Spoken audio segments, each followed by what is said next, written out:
at that. And there's like so many different things that you could talk about. We're gonna make a shitty f***ing tier list. Best man in his life. Oh my god, pump the god, FlyQuest over! Champion! Let's go, pump the god right there.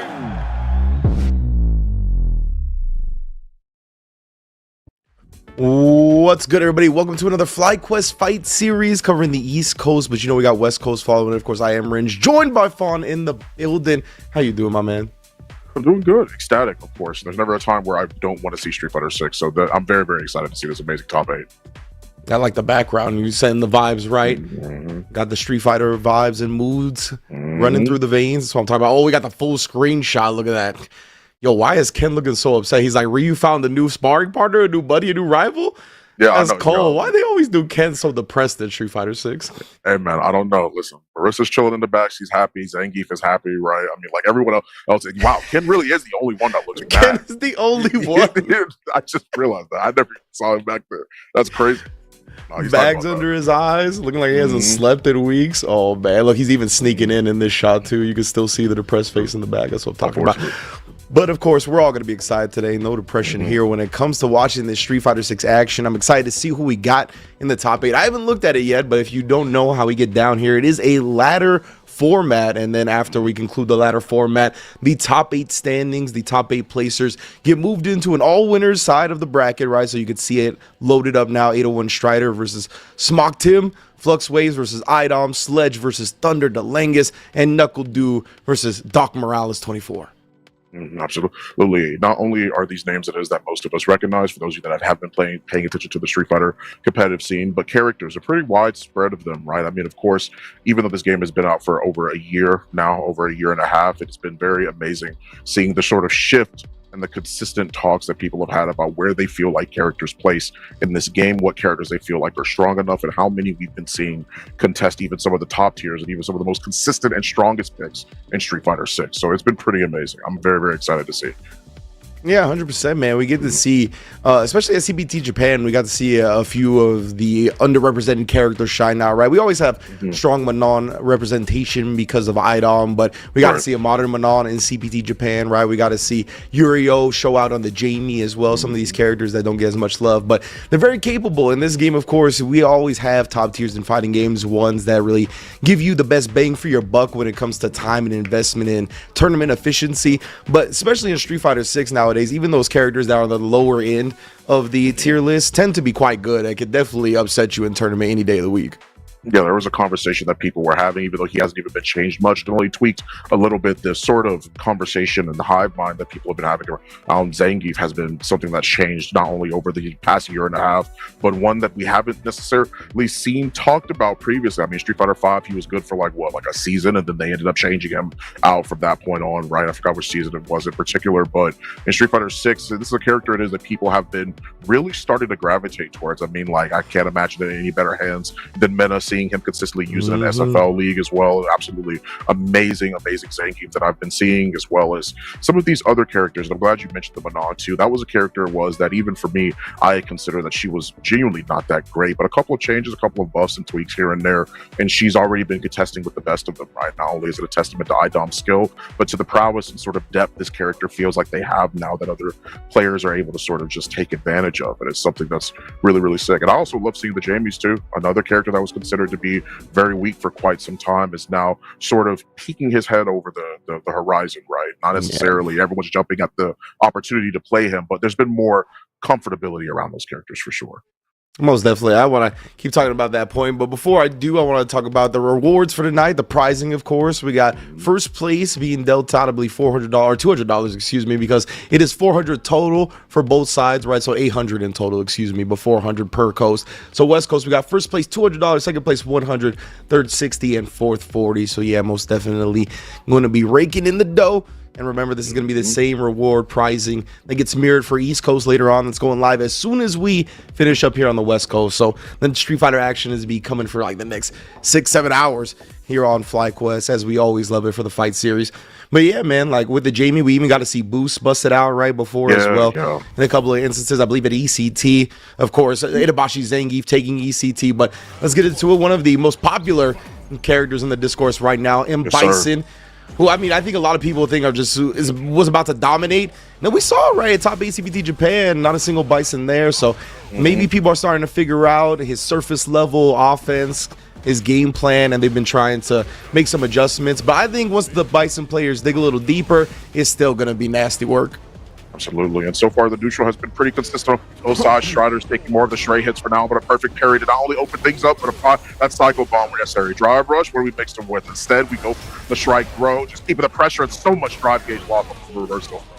Indeed, he was really going to lose a significant chunk either way because of the Psycho Crusher and the Mime Explosion. So I'd like the drive reversal, but he's found himself burnout nonetheless. And of course, Strider ready with it, testing him. See if he had the reactions to break out the level 1, or if it was even worth it at that point, right? Smart Tim still would have had a lot of burnout to work through, a significant life deficit to overcome. Might have just been better to keep the meter. Neutral's been doing pretty well for Tim for the time being. I loved a little bit of the conversion, nothing too crazy. Deal with the counter hit, thought the portal was going to activate in time, but so far the round is almost over. A1 Strider losing off of a couple of straight hits that might end up in favor of Smoke Tim. Indeed, we're seeing a lot of tap parry from both sides, especially Strider, though. It's an important strat up against JP. Really good at burning your drive meter via all the chip block strings. Ooh, what a call out on the neutral jump.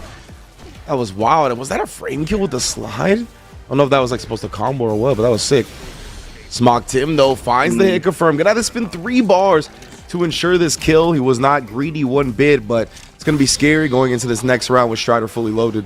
Absolutely, and I believe that he could have relied on an Amnesia a little bit more, something that we haven't seen Tim utilize for the most part. Instead, they've committed to drive reversal, which ended up losing them the first round in the first place for the drive gauge deficit. So there it is again. Tries to pop the portals, he parries it, but it enforces the throw for Smoke Tim.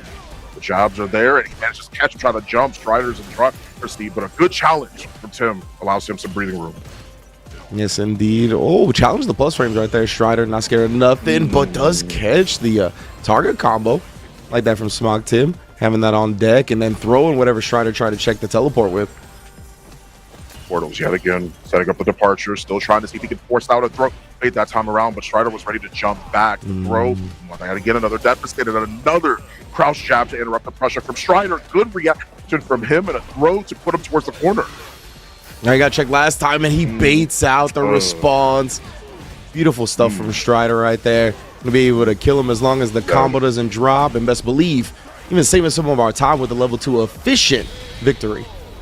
Absolutely, very well optimized from Strider as well. That's all it really takes in Street Fighter. It takes a couple of small mistakes can even lead to somebody's victory, and that's what it took. Very first round, it was the drive reversal that left him at such a big deficit that led into the stun, and that time all it was one simple back throw, a good challenge from 801 Strider leads to the corner yet again, and now we're playing the best guessing game for Bison with that cycle bomb on him. And this is Bison's corner. You work for him. Oh, but that crouch fierce. Yeah, the hurt boxes on Bison's like Stomp and Devil's Reverse that are pretty gnarly. So Smog Tim taking good advantage of that, but you see Strider just staying so tight with the pressure. He's been a little bit more willing to fight out as well. A good throw tech as well. Made one Strider and hits him with a penny loafers, jumps in with a jump roundhouse. Departure's there. He has to concede that space. The good block on the overhead, that whiff punish would have been crazy if Tim meant just to land it, but he's at least fighting back out of that corner space. I love the drive reversal.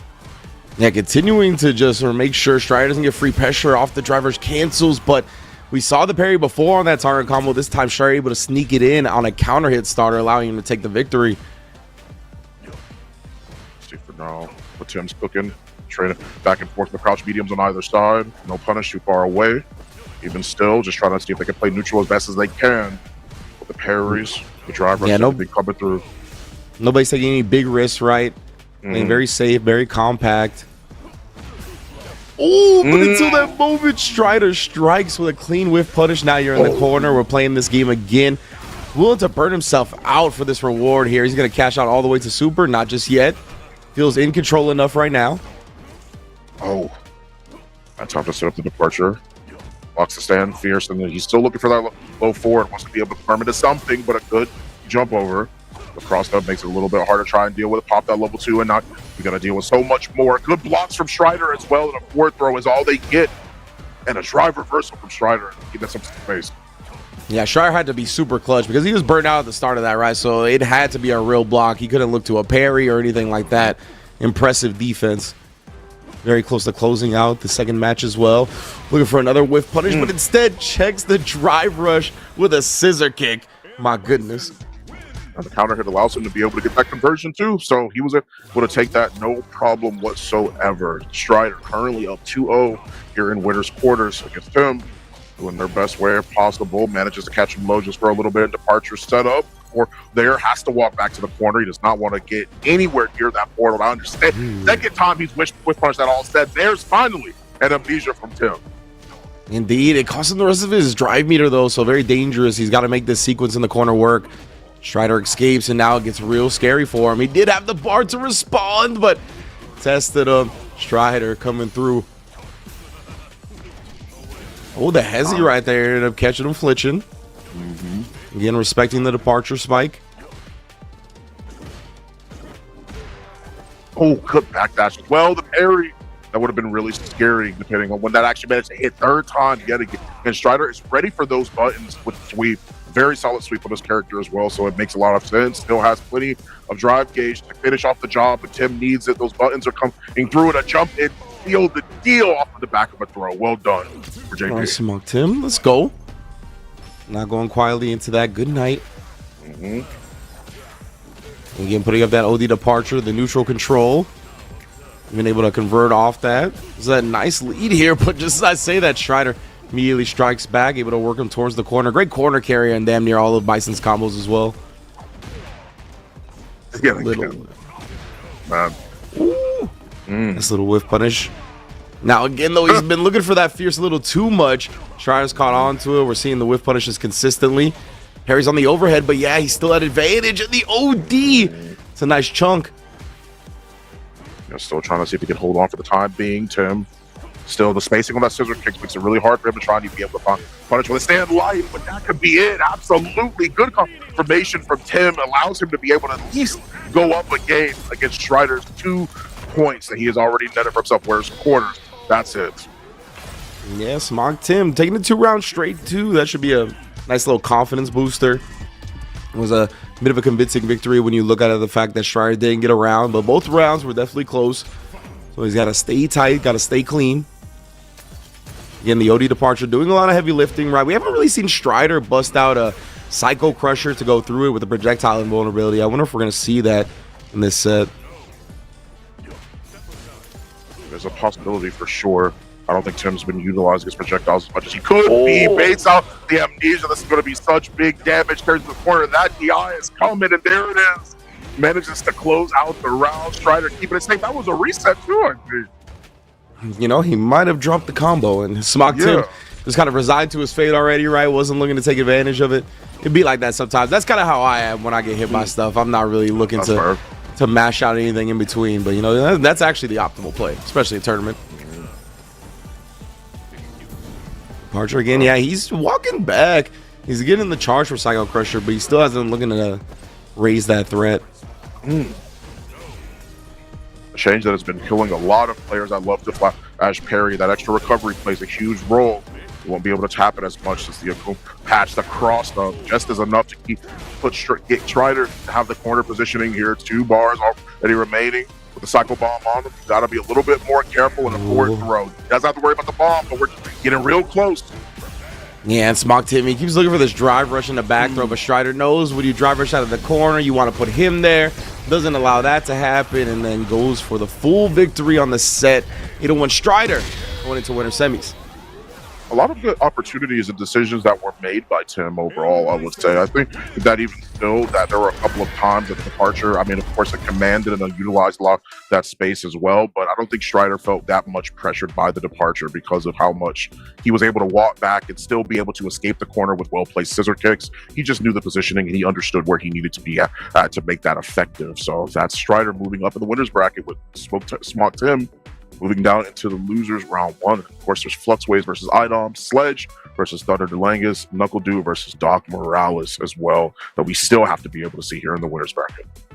Yeah, I'm excited for this one. Strider excellently played throughout that. Really just relied on his Street Fighter skills that he's built up over the years, right? A lot of clean whiff punishing. He was really able to snowball once he got those hits started.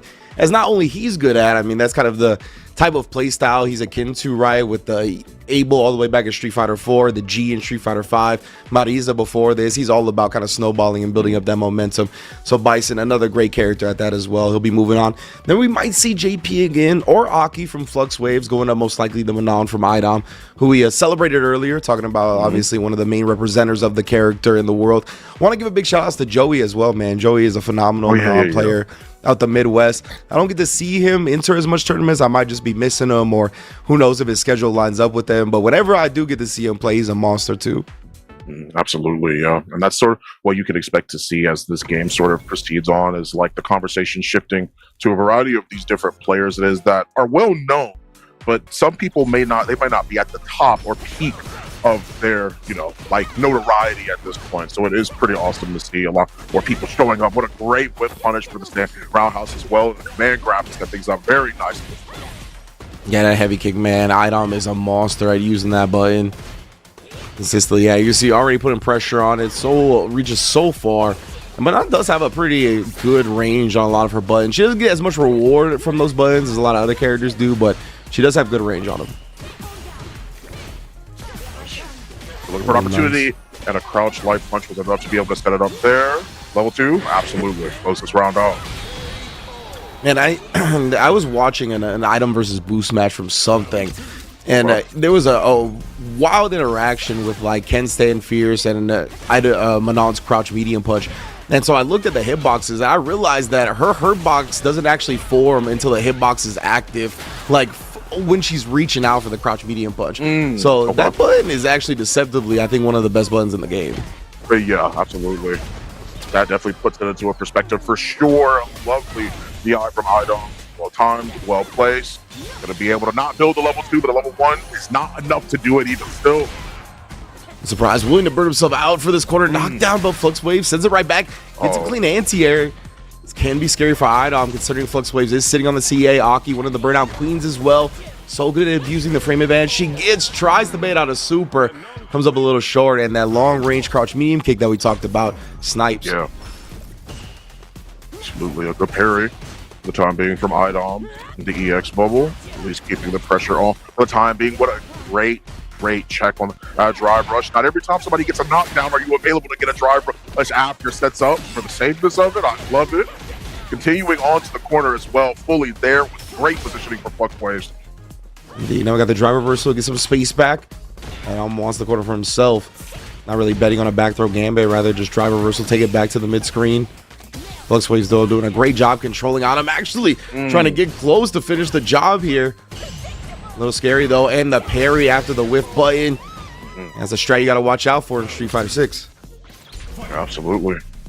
It's something you have to be pretty cognitive of, and of course these players are no strangers to that whatsoever. A great anti-air for the crowd. Ouch, roundhouse. Loving it and keeping the spacing out where necessary. Gets the overhead.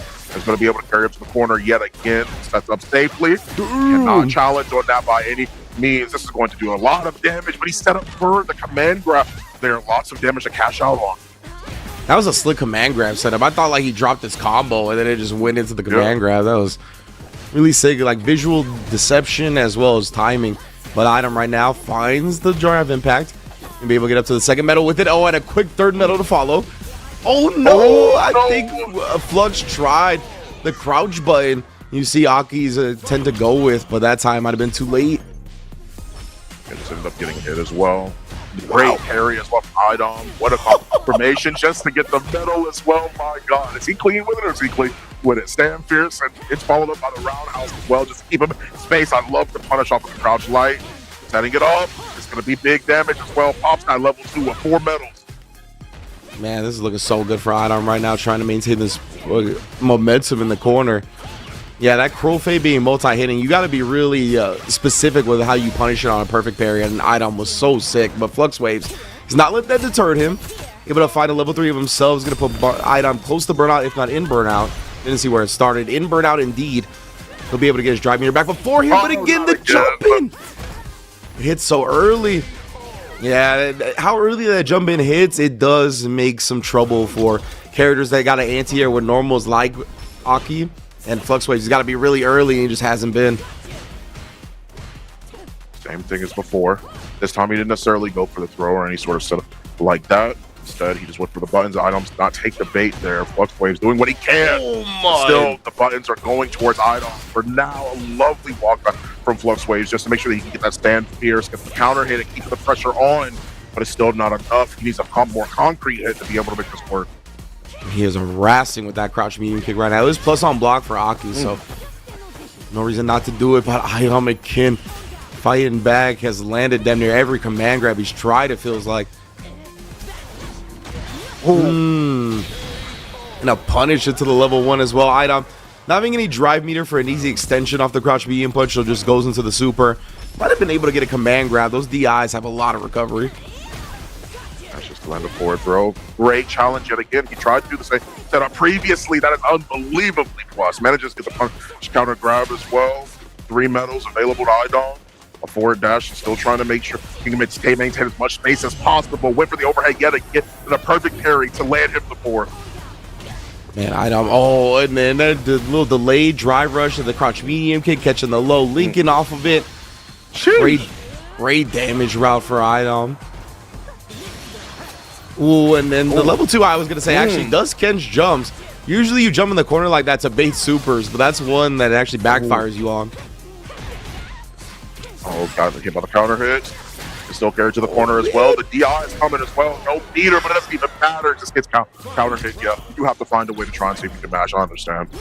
At that point, I don't. Like, you give it up the pay. He do be brave on defense for sure. Like he bets a lot on the supers, on the button presses. He had that famous 2.5 frame lower jab in Street Fighter 5, right? Oh, so yeah. he just is better at it than most people. So you understand why he does it. More pressure in the corner, harassing back with that crouch medium kick. That's good to even just reset the pressure for a second. Nice. Off the fireball just a little bit as well. Oh, still wants to maintain that pressure off the EX fireball, but instead he chose the more defensive option that time around. Leading pretty strongly in the corner as well with the life deficit. A jump out might be a really bad sign. Good walk back, but you still have to be careful. Stand around, it's into a grab. We're talking at least 35 off of this next incoming grab. Idom is so good at recognizing when that roundhouse actually. Oh, the super! Oh my god. FluxWaves with the minus frames into invincible move. What a gambit. It's going to pay off for the game. Really, really well done and very solid as well. Well from FluxWaves there. I really like it. A little bit of a strategy is that we typically see in a lot of online warriors, but one that still is pretty effective even at high level play because of what it commands. That is respect at the end of the day. What a great neutral jump from FluxWaves. Going to be able to slide in with another step. It gets a forward throw yet again.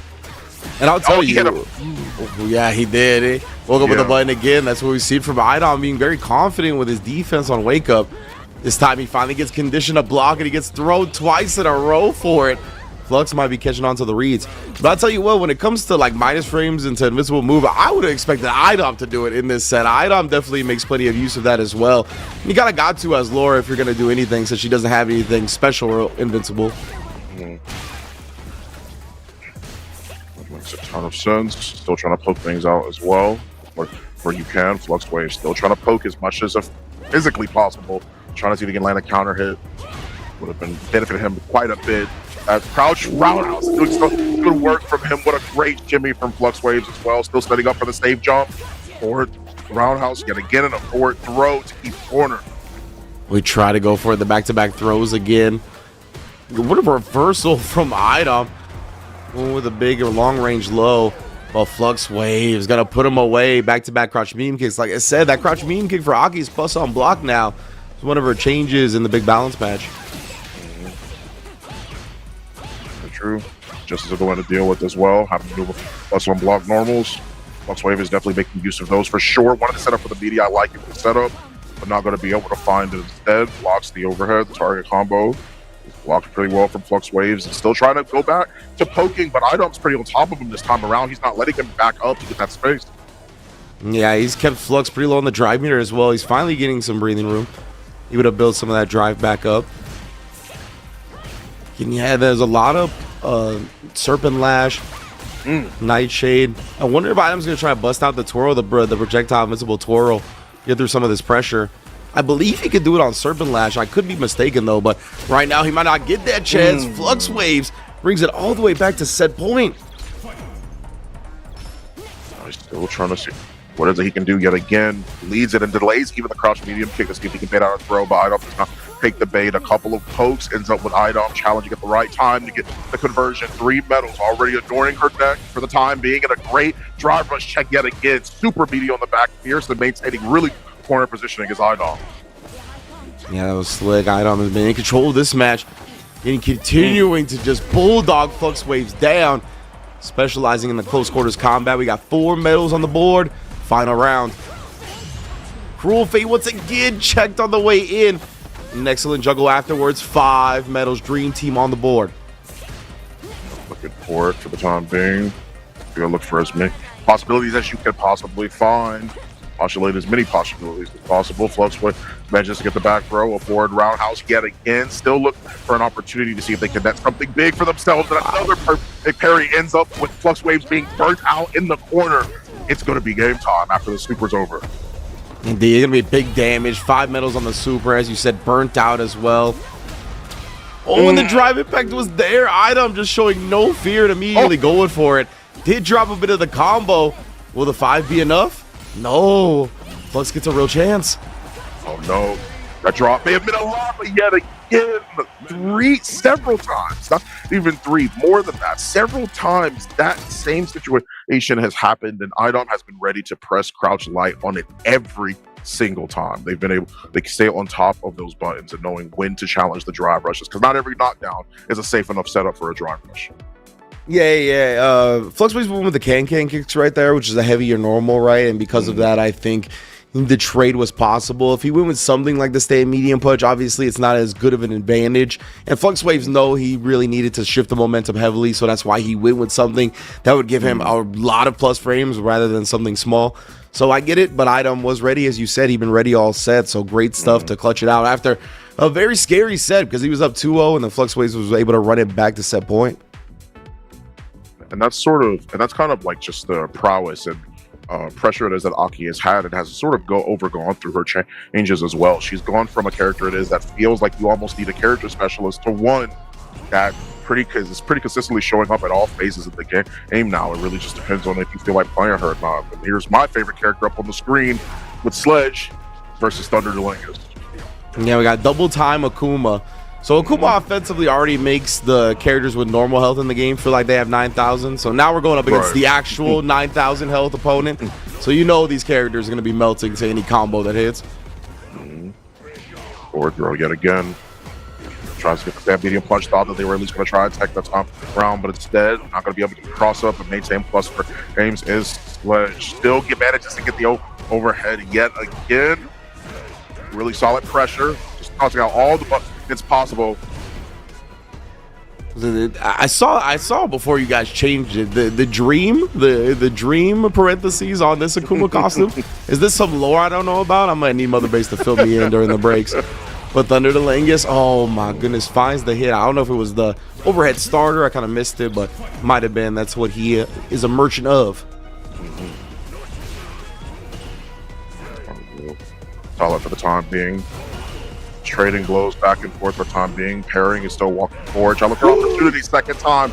They've baited this time around. The punishment's not going to go wide. Thunder Langus tries to see if they can at least get the forward throw, but doesn't quite find it. Still maintaining his best position against possible while Sledge is fighting their way out, but Thunder is being a wall here. A really split check as well. I love the pop to level 3 just to see if you can get some momentum going for yourself here.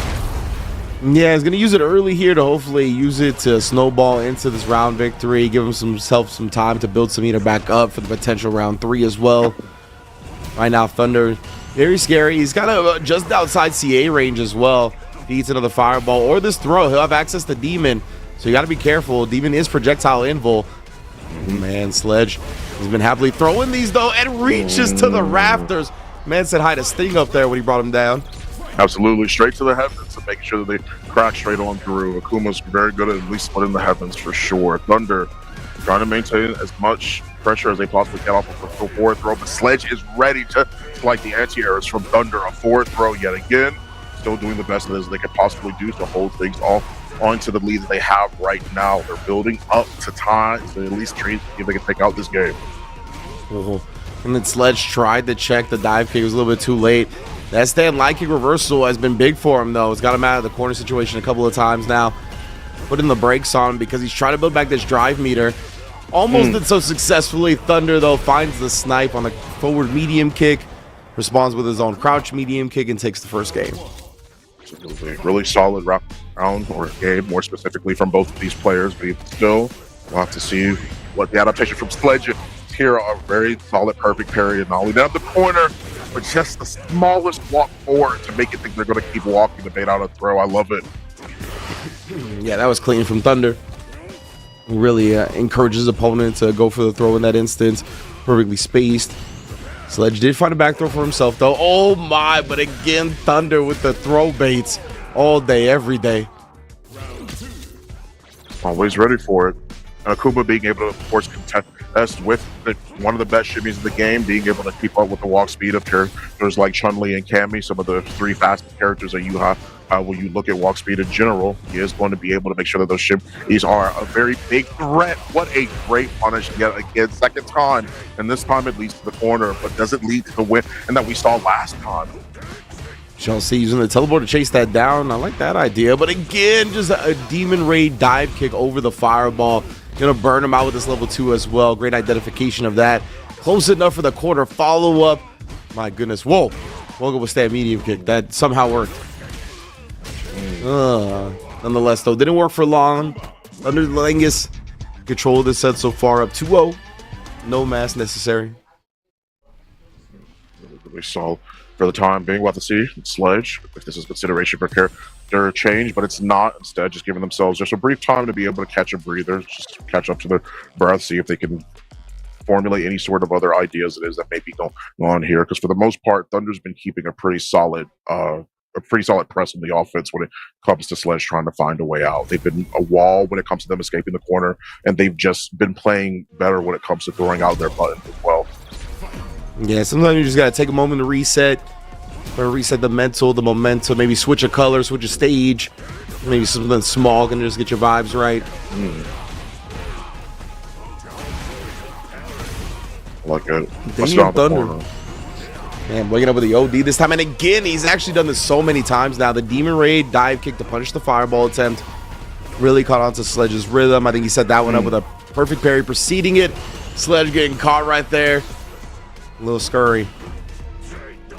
Yeah, still trying to see if they can catch it. Sledge has been throwing off his hand fierce quite a few times, and it's been whiffing for the majority of these matches that we have been seeing. But even still, when it lands, you already know that something big is about to happen, especially on counter hit when it comes to Akuma. Perfect parry, and at least not going to be able to do that. Yeah, not projectile involved whatsoever. Just striking. Instead, this is going to be the round for Sledge. Yeah, I think Thunder wanted to DP in that instance because you could really DP. The hurt box is pretty low on Akuma, so you kind of DP him through the fireball a lot of the time. But that's a common execution error when you're DPing. When you input the motion a couple of times, you'll get a level 1 super, or a double corner circle forward, I should say. They're gonna just at least find tons of pressure just as quickly as this round has begun. It seems to have gone towards the way of Thunder. A good forward and a good tech from Sledge as well. Baited out the parry. And once again, that nerf to the parry recovery. You can't flash it as consistently as you used to be able to. Yeah, most definitely. The 8 more duration total, 4 more extra recovery, 4 more active, and then the extended throw hurt box as well. So easy to punish you with a throw now. Thunder, though, striking first yet again. Well, he tried to chop him when he saw the drive rush come out, but a nice little check on that. Great anti-air. Wow. Oh, the crouch fierce. Doing an absolutely wonderful job. Sledge maintaining at least solid corner positioning. Perfect back to back, but not being able to find the punish on that demon flip. Again, it was a counter to the fireball. Like, Thunder just been sniping the fireballs left and right with the Demon Raid. Not easy to do. He's kind of just calling out the timing.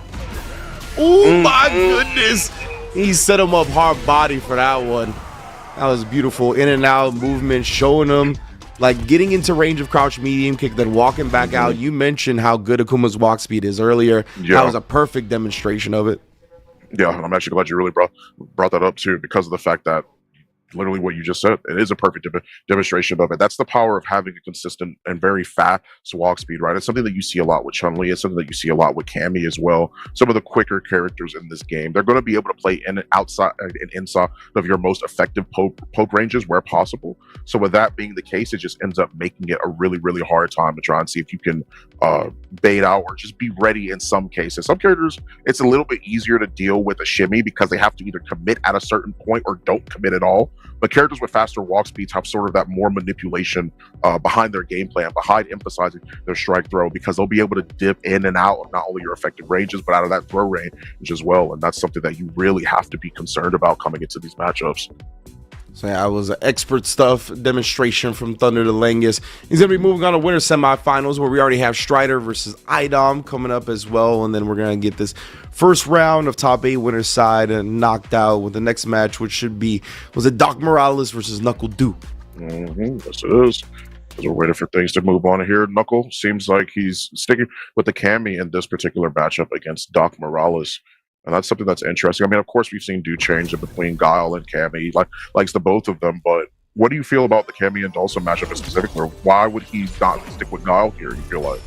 Cammy has been like kind of a classic, real troublesome matchup for Dawson. Just being able to be as quick as she is, kind of close the distance with spiral arrow, dive kick. You know, we talk about the walk speed. She has great buffer tools as well, like with that spiral arrow, right? So she can kind of buffer from long distance and counter hit the normals. And she actually has specials that will combo, unlike a lot of other characters, off of that.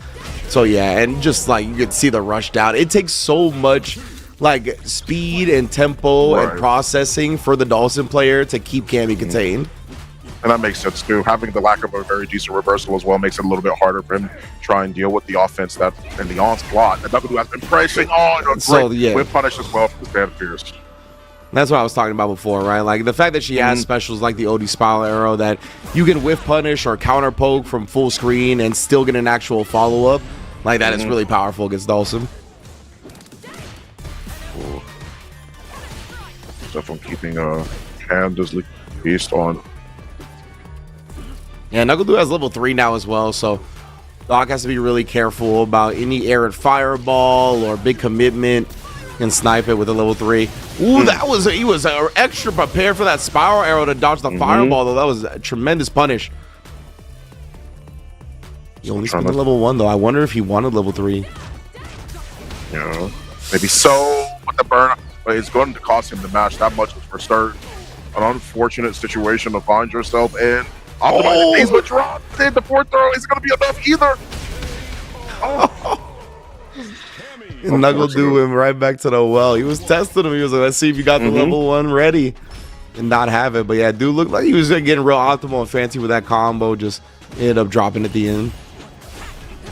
Ooh. Almost punished him as well for reaching for the throw with the spiral arrow. You can interrupt that, and Doc Morales can interrupt that target combo string. And it's the cannon spike yet again.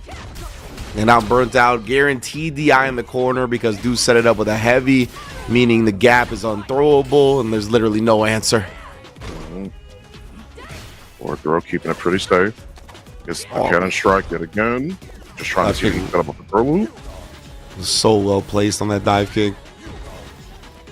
Dude now with a massive life lead. Gotta play patient. Obviously, you just want to get Dawson done with. Oh, nice little trade. Doc Morales trying to prevent himself from getting bullied by these dive kicks. Nice. That was nuts. The jump back button. I don't know if like Dude meant to jump forward and the teleport caused him to jump back and he made the most of it or what. But what a reaction right there as well. Cannon spike, putting in the Kira's Doc Morales, keeping the pressure on just with the buttons. Still have to be careful about that. Can't toss him out as much as you would expect. But to be able to do is keeping his foot on his neck right now with the pressure. Gets popped to level 2, not going to kill, but at least the cannon strike will at least be able to close this round out for him. Knuckle Dude 2-0 already over Doc Morales. Yeah, it was ridiculous, and you can see why Cammy It's definitely has been a troublesome matchup for Dawson for quite some time over the course of many a game. So, wow, what's the drive versus of the spiral arrow? Just counter hitting. I don't know how he's been so right. Like that jump back on the mummy call out. There's just been some wild call outs in the set. Confirming off of everything as well. Even a something as simple as a crouch light punch is enough to be able to set up for NACL to maintain the corner here. 2 back-to-back punish counters means that Doc Morales does not have much more to guess for. And that is going to be it. Pop to level 1 should be the very last hit of this. That kill? Absolutely. Man, NACL is too clean on whatever character he brings to the table. Like you mentioned, he's got the guy, he's got the Cammy. We've even seen the NACL J make a recent appearance at TNS again. So this dude is sharp with whatever he brings to the table. Gosh.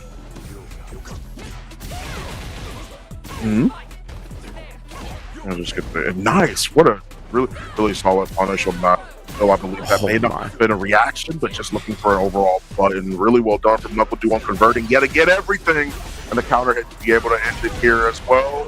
Absolutely. Still have more in the tank as well to be able to close that out in case that did it. That heavy spiral did not, but NACL do 3-0 over Doc Morales in the 4th match of Winners Quarters.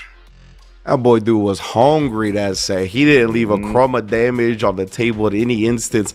I love being ready with the force knockdown juggle point on the air-to-air towards the end right there. We saw him go into the cannon drill into the DP afterwards. Like, literally every instance that he could have squeezed out damage, he did exactly that. Yeah, absolutely. And that's what it takes, really in some situations. If you're fighting a matchup, it is where essentially the job of the person on the other side of the screen is to keep you as far away from them as possible. That aggression is not the only thing it is, so you need to keep in mind. It is the fact that you have to find ways to be able to optimize, because you never know in what situation, especially in a game like Street Fighter 6, as much as I love it, sometimes it can be extremely volatile. Sometimes all it takes is one perfect parry. Sometimes all it takes is one mistimed Oki situation to put you on your back in the corner, right? So it really is awesome to be able to see the optimization that comes from NACL against his opponents.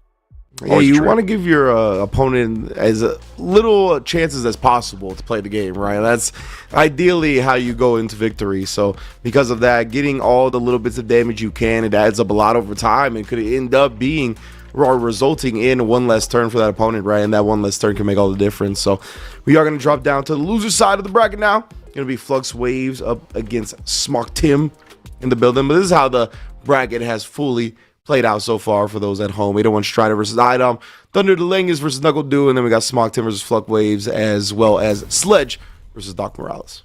So right here, we're going for the JP mirror match. Flux Waves instead does not go with the Aki, but instead is willing to say anything you can do, I can do better. Yeah, interesting. Azaki has like a couple of anti-projectile tools and whatnot, but you know, I definitely am not educated on the Aki JP matchup, so Flux Waves will definitely know better than me in this instance. Split up the archers, try to get baited out just a little bit too plus on that to be able to get the throw that he was looking for to punish that parry. Departure to set up yet again, putting out as many portals as possible. I love the fact that Tim is around with his portal timing. I like the hat and no hat, by the way, production. That's a good distinction. Yeah, teleporting in. Oh, it did catch him trying to parry. Remember, that's what happened. He parried this departure spike earlier when Flux Waves was 2+ on that throw attempt. So this time switching it up, taking advantage of the parry, locking him down with the level 2 while he's in burnout. Oh, man. Yeah, he was a true block stringed up, but still coming for the chip. And nonetheless, even if the chip didn't kill, he does connect the stun that time. He was ready. He wasn't so ready for it. I was assuming that Tim, after the first time, would have been ready off of the lockout, but they were still going to try and go for it. But sometimes it's harder to react when you're in the moment, right? The heat of battle is a very different game. So I understand. Manages to use the departure, but it's perfect carry by Flux. No punish whatsoever. Too close to the ground, so I can understand why. Just a variety of different buttons and onslaught coming from Flux to try and maintain his positioning on the screen here. Yeah, I was pretty surprised he didn't get the punish on that teleport. Even went with the light, but as you said, I guess the JP looked too close to the ground. Now putting out the OD departure again. Oh, but yeah, there's a lot of recovery on that crouch medium kick. That's a dangerous move to put out with a portal looming above your head. Pops to level 2. Manages to get the jump out completely. The reduced tracking on that is enough to allow him to escape. but not enough to try and see if he's ready for the tag. Tim does actually go down a game here at losers round 1. Let's see how he adapts this time around. Indeed, putting up the departure, but both of them just trading spikes at this point. I mean, even on the life because of that. Oh, what a perfect parry as well from FluxWaves. Dave's managed to get the drive rush. We know the conversion. We all know how it looks. Departure set up. They're trying to make things a little bit harder for Tim to be able to escape, but he is at least trying to find out of the corner. And no punish on the throw, but a drive rush sets him up to return back to mid-screen. Yeah, definitely been a fair amount of tap parries in response to block strings. I'm not surprised Smock Tim was very close to getting the throw. I think they're going to be looking more and more for that going forward against each other. Oh, just like that. Look, FluxWaves looking the anti-air and then the amnesia follow-up. Both baited out by Smock Tim. And I love the use of the backdash as well, because it wasn't just a setup for the fact that they wouldn't have an opportunity to be able to get the amnesia, but it also set up just in case he tried to go for a throw. Killed 2 birds with 1 stone, and I think that's really impressive from Tim to be able to see that at this point in the game. Nice. That converts to level 1, get him full screen. Oh, nice parry. Not even getting pushed back by the spikes. Oh, ankles. And again, the amnesia set up for the departure as well. Still trying to find what they can. And a little bit of a visual deception, as you claimed it earlier. Thought that the departure was going to hit, so it may have locked them out, but instead all it has done is submit FluxWaves the round. Now we're tied up 1 apiece to see if he can go 2-0 or Tim's can tie it up. We shall see. Oh, FluxWaves, the whip punish with a drive rush normal. That was ridiculous. Now be able to set up shop here in the corner. Wildis is always still gets that long jump medium punch. His distance that he's keeping Smock Tim at is so tough to find an answer for. Flux going all the way into the level 3. Gonna put him on death's door or just close it outright. Okay, still got a chance, but man, is it a long one. Oh, he did burn himself out though. It's very scary. Yeah. Yeah, it was tough, like being in that instance and really having your only meaningful conversion from crouch medium punch come from drive rush cancel. In that instance, is just not worth it. I hear you on that for sure. The departure did allow him to be able to gain some distance from across the screen. Making sure that he could actually see if he could put the pressure on. No anti-air, but parries things up for the time being. Sends out the ghouls and ghosts and goblins. Oh yeah, doing point blank command grab from FluxWaves, bringing out all of the stuff. Jumping away, yeah. People always looking for that back throw when they drive rush out of the corner. Want the corner for themselves. Nice, stand fierce. Good again. Trying to keep what they can. And just pop out the departure yet again. No burnout from Tim. But doesn't quite find an opportunity to get the anti-air there. Instead, he finds it up with that. But stand medium kick pops it. May have been expected to pop the level 2, I would think. I don't think he managed to just let that go uncontested, but catches a time and time again. Does not pull the trigger, and now this could be really bad for Tim. Yeah, that departure had to be an execution error, man. That is tragic. He's really making right read after right read to bring himself back into the game. Now FluxWaves at set point. It's going to be looking scurry. Oh, no. Down on the floor, keeping the spikes on deck wherever possible. Keeping the low, medium kick, low forward for the time being. I saw a little conversion off of the counter hit as well with departure, keeping the pressure on as much as possible for FluxWaves. You know, beats with the punch, both with the same button. Flux just got a frame or 2 quicker into the other side. Couldn't quite catch the landing frames. I do believe Smock Tim pressed the button in the air. Challenging back and forth, a good throw. Not doing too bad, and a great backdash from FluxWaves. Can set up a level 2 and can cross up just as easily to make sure he maintains that quarter position himself. He's going to be able to burn him out. Instead, he's not going to go for it. He just sets up the departure for more Oki. The old jump back, even locked in the corner. What a read from FluxWaves right there. Knew exactly that's what Smock Tim would be looking for, but Smock Tim finds the conversion into the CA. It's going to be big damage. Right now, all or nothing. Smock Tim manages to at least see if they can close this round out, if they can even it up. 2 departures already on the field for the time being, in a great trade as well. Oh, with the spikes. I love it. Yeah, Flux Waves couldn't afford that. A little surprised he went for it, honestly. Smocked him ready for the trade. This could have been his game, right? But the way the last round ended, it's a little tough to swallow. Or the round previous to that, I should say. Perfect parry as well. Just keeping the pressure on as much as possible. No. It's a little bit too much. The onslaught is relentless. He's going to build level 2 as well from this. It's set up to be able to enforce the mix where necessary. Departure yet again goes for the overhead. They're going to maintain his wall-like positioning for the time being as Tim's trying to regain what he can. He's not going to stun him, just barely. When then parries in response, parries again here. He knows he can't respond with his own DI, but the trade is there regardless. Flux Waves able to take it 3-0. Man, yeah, you just found the rhythm early on in that round where it was really tough to kind of get through the projectile warfare that JP was presenting, right? And we saw Smog, when he was already kind of low on drive meter, he tried to steal that momentum with his own OD spike, right? But he ended up getting hit before it ever even came out, and that put him on like a pixel of drive gauge, what led to the burnout. It was a good attempt at stealing the turn and stealing the rhythm back, but just couldn't shoot the gap. Absolutely, yeah. It is a unfortunate scenario too, because just off of the wake up as well, there was a situation where they ended up putting themselves in an unfortunate into an unfortunate spot for the most part, because as they were getting up, one of the spikes it is that Flux Waves had managed to throw out was meaty, so it probably offset a little bit of the pressure that he was looking for in terms of trying to escape the onslaught it was that Flux Waves was just throwing at him. He couldn't find his timing for the projectiles, gets burned out, and we know how the rest of it went from there. Indeed, indeed. So well done for Flux Waves. Going to be moving on. Tell that he is very well versed in that JP mirror, hence why the Aki stayed on the bench. Now we got Sledge versus Doc Morales.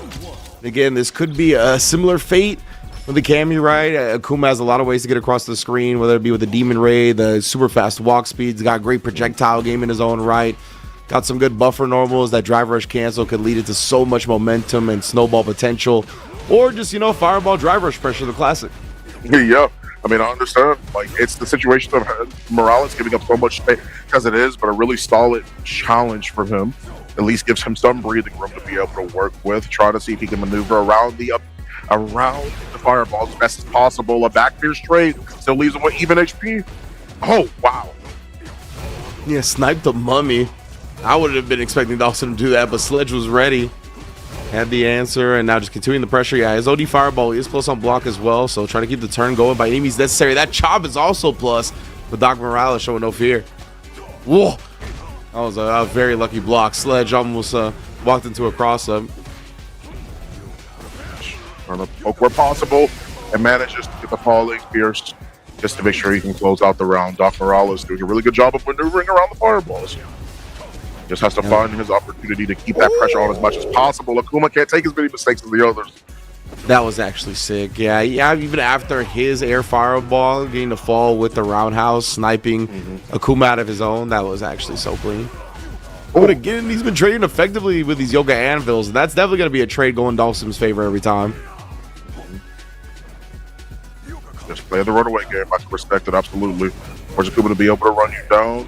You do not want to be in a spot where you end up just like Camby. What? A cross cut DP. A really well done from Slage as well, maintaining as much more positioning as he possibly can. Off the buttons alone. What a absolute call out. He was expecting him to be the other direction. Counter hit after counter hit. Doc Morales will find a chance, but it's not going to be this round as he manages to punish that drive reversal. Yeah, I wonder if that acts as like some type of OS. Like if you get the proper timing on your drive rush cancel out of the parry, like if it will chase Dawson down no matter which side he teleports on. Was ready that time. He was actually recovering from the tap parry attempt. Sledge might have come down with a button after the teleport. Nice. Throwing out buttons, buffering as much as he can. Different timing on the air fireballs as well, so he can snipe on those normals. Morales has shown that he's ready to maneuver around, change that timing. It's a different game. He wanted to base something out. That's why he whipped that stand light punch, keeping him in the corner as much as physically possible. Doc Morales still trying to maintain as best he can, but he is ready for those dashes to get the corner position back. Indeed. It looked like he tried to meet him in the air there that time, but Doc able to keep him at bay. Oh no, and then does stop the drive rush in its tracks into the full level 3. This is going to make it hurt on Akuma. Sledge does have Demon available now, though. But that could definitely lose to any type of limb that Dawson throws out. So I don't know if we're going to be seeing that. Oh! Still gets caught.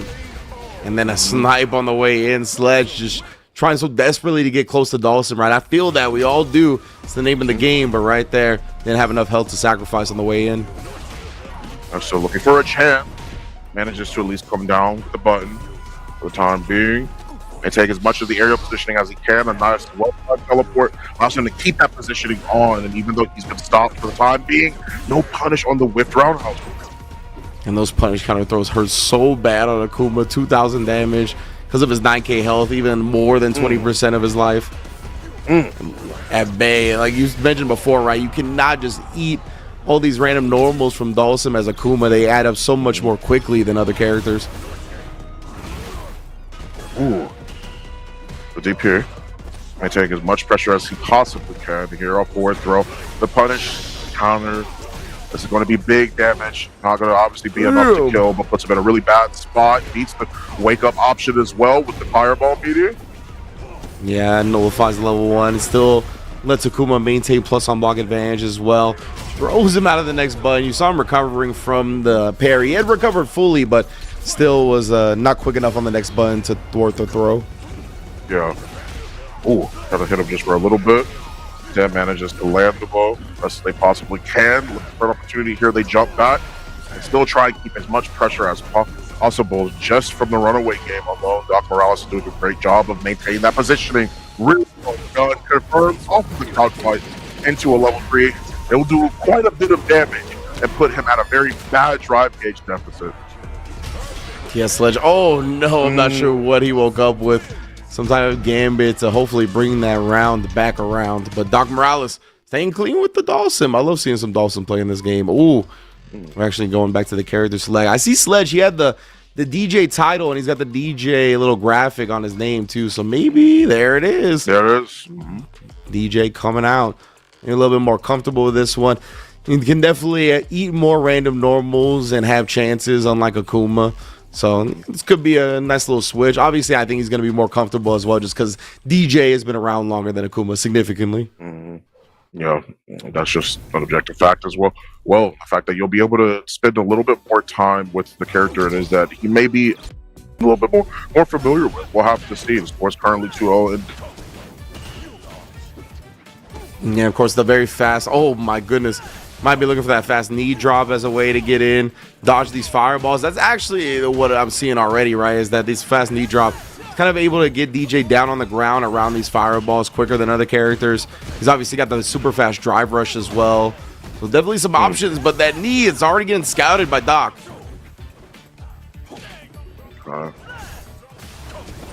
Nice. Still keeping the same game plan that they had before. Oh, that whiff. This might be a little bit harder to deal with, but instead, just trying to keep as much positioning as they can between them and their opponent. But eventually, we all can't run away the entire time. Was ready for it that time around. Went for the reset. Sledge keeping on the pressure as much as he possibly can with DJ. It's looking like it's paying off, but their drive reversal lands.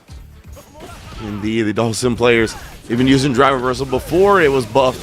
So they're one of the experts at using it. Nice job teleporting around the fireball, getting the punish. That level 1 is damage for Dawson.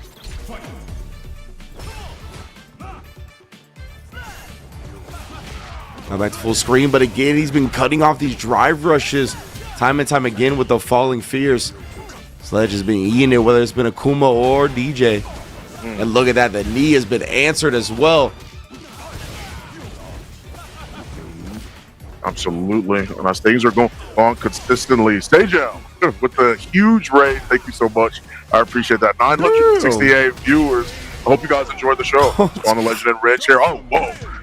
How did y'all whip up that graphic that quick? That's what I'm saying. Like a storm siren.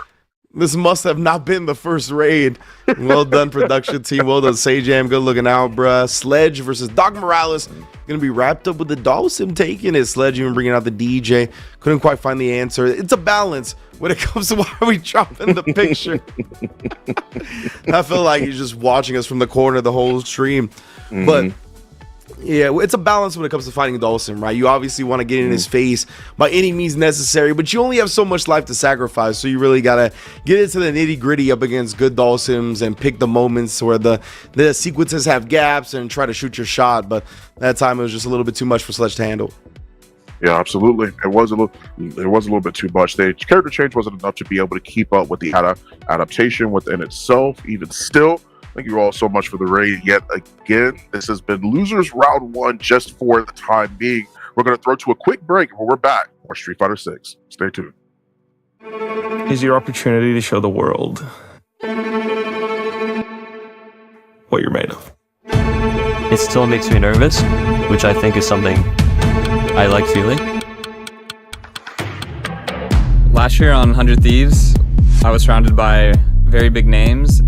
I've grown mostly as a person and a player. When I was really younger, I'm really super lucky in Korea. I was a new player, learning from them and being more of a passenger. But this year, I feel like I'm writing my own story. I want to prove that I'm the best in the LCS. You represent the game you love. You loved it so much, you played it so much, you got really good at it. It's an opportunity to celebrate that with everyone that's there. And it's one of the reasons why I really share joy with people. 한국과 중국팀 상대로 라인전에서 밀리지 않고 그들을 꺾는 것이 제 목표입니다. Before games, usually I just try to clear my mind. Throughout all the noise of all the crowds yelling, are you able to take in all the information on your screen? How many games do you need to win? 15? Victory! I could win 15 games in a day. Obviously a lot harder against some of the best teams in the world, but He's locked up. FlyQuest get the kill. I've won 15 games against the best teams in the world in total. What's to say I can't do it in a row? 우리는 더 성장할 것입니다. احنا ننمو. Tutaj rozkwitamy. Here, ruinway. Too fly to stop our flow. Too fly to stop our flow. 5 lanes, 1 shot, let's go. Here we go. When the fog comes in, you'll know. Here we go. So fly, don't stop, let's growl.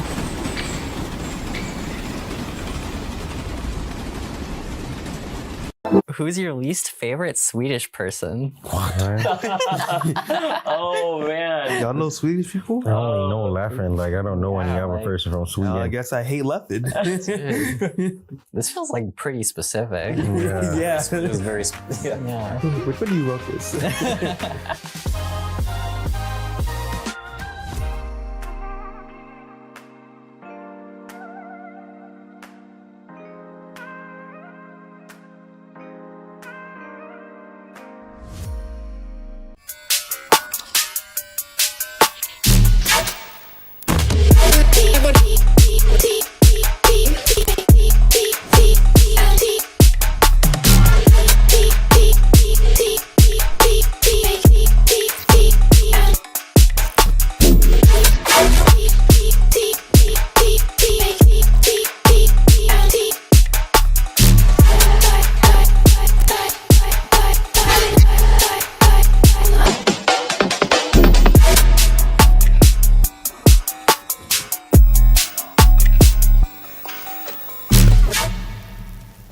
What we need is combos. We need straight combos. Everything needs to do at least 50% and then land into a mix-up. We need mix-ups too. New players should play Echo because, as I mentioned before, we need a mix, right? And there's almost no better character to mix than Echo. And it's pretty easy too. Everything needs to be a 50-50. You can't have anything less. No 49s or 51s. Then you gotta get them assist calls. Assist calls. After that, nothing else.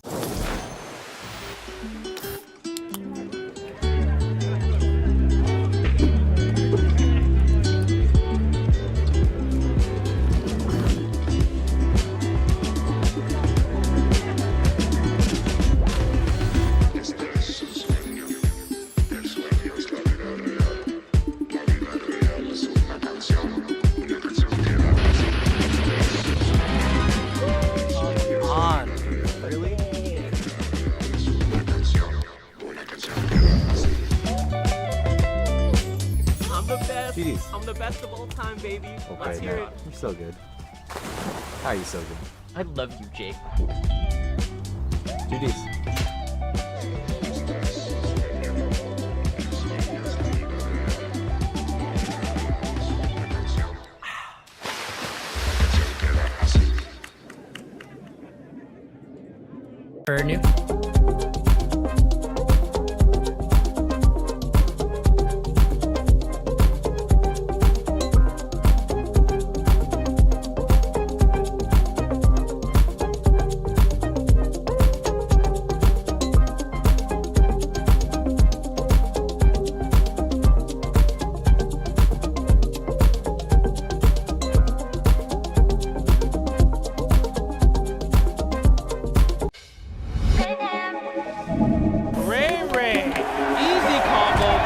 simple.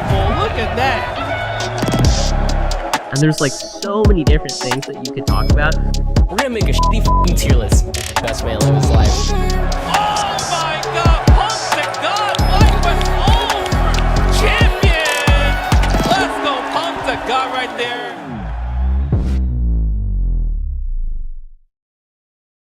One and all to the streets. It has been absolutely amazing time. To be a part of the FlyQuest Fighter series. Fawn, the legend here, of course, joined by the illustrious. I didn't get mixed up on my cam. I did. The illustrious Rins. There we go. Absolutely. I hope you guys have been hydrated, gotten your snacks, done some absolutely whatever it is that you guys have been able to do. Whatever you guys want to be able to go ahead and take care of, because right now we are back with some Street Fighter 6 amazing action as always.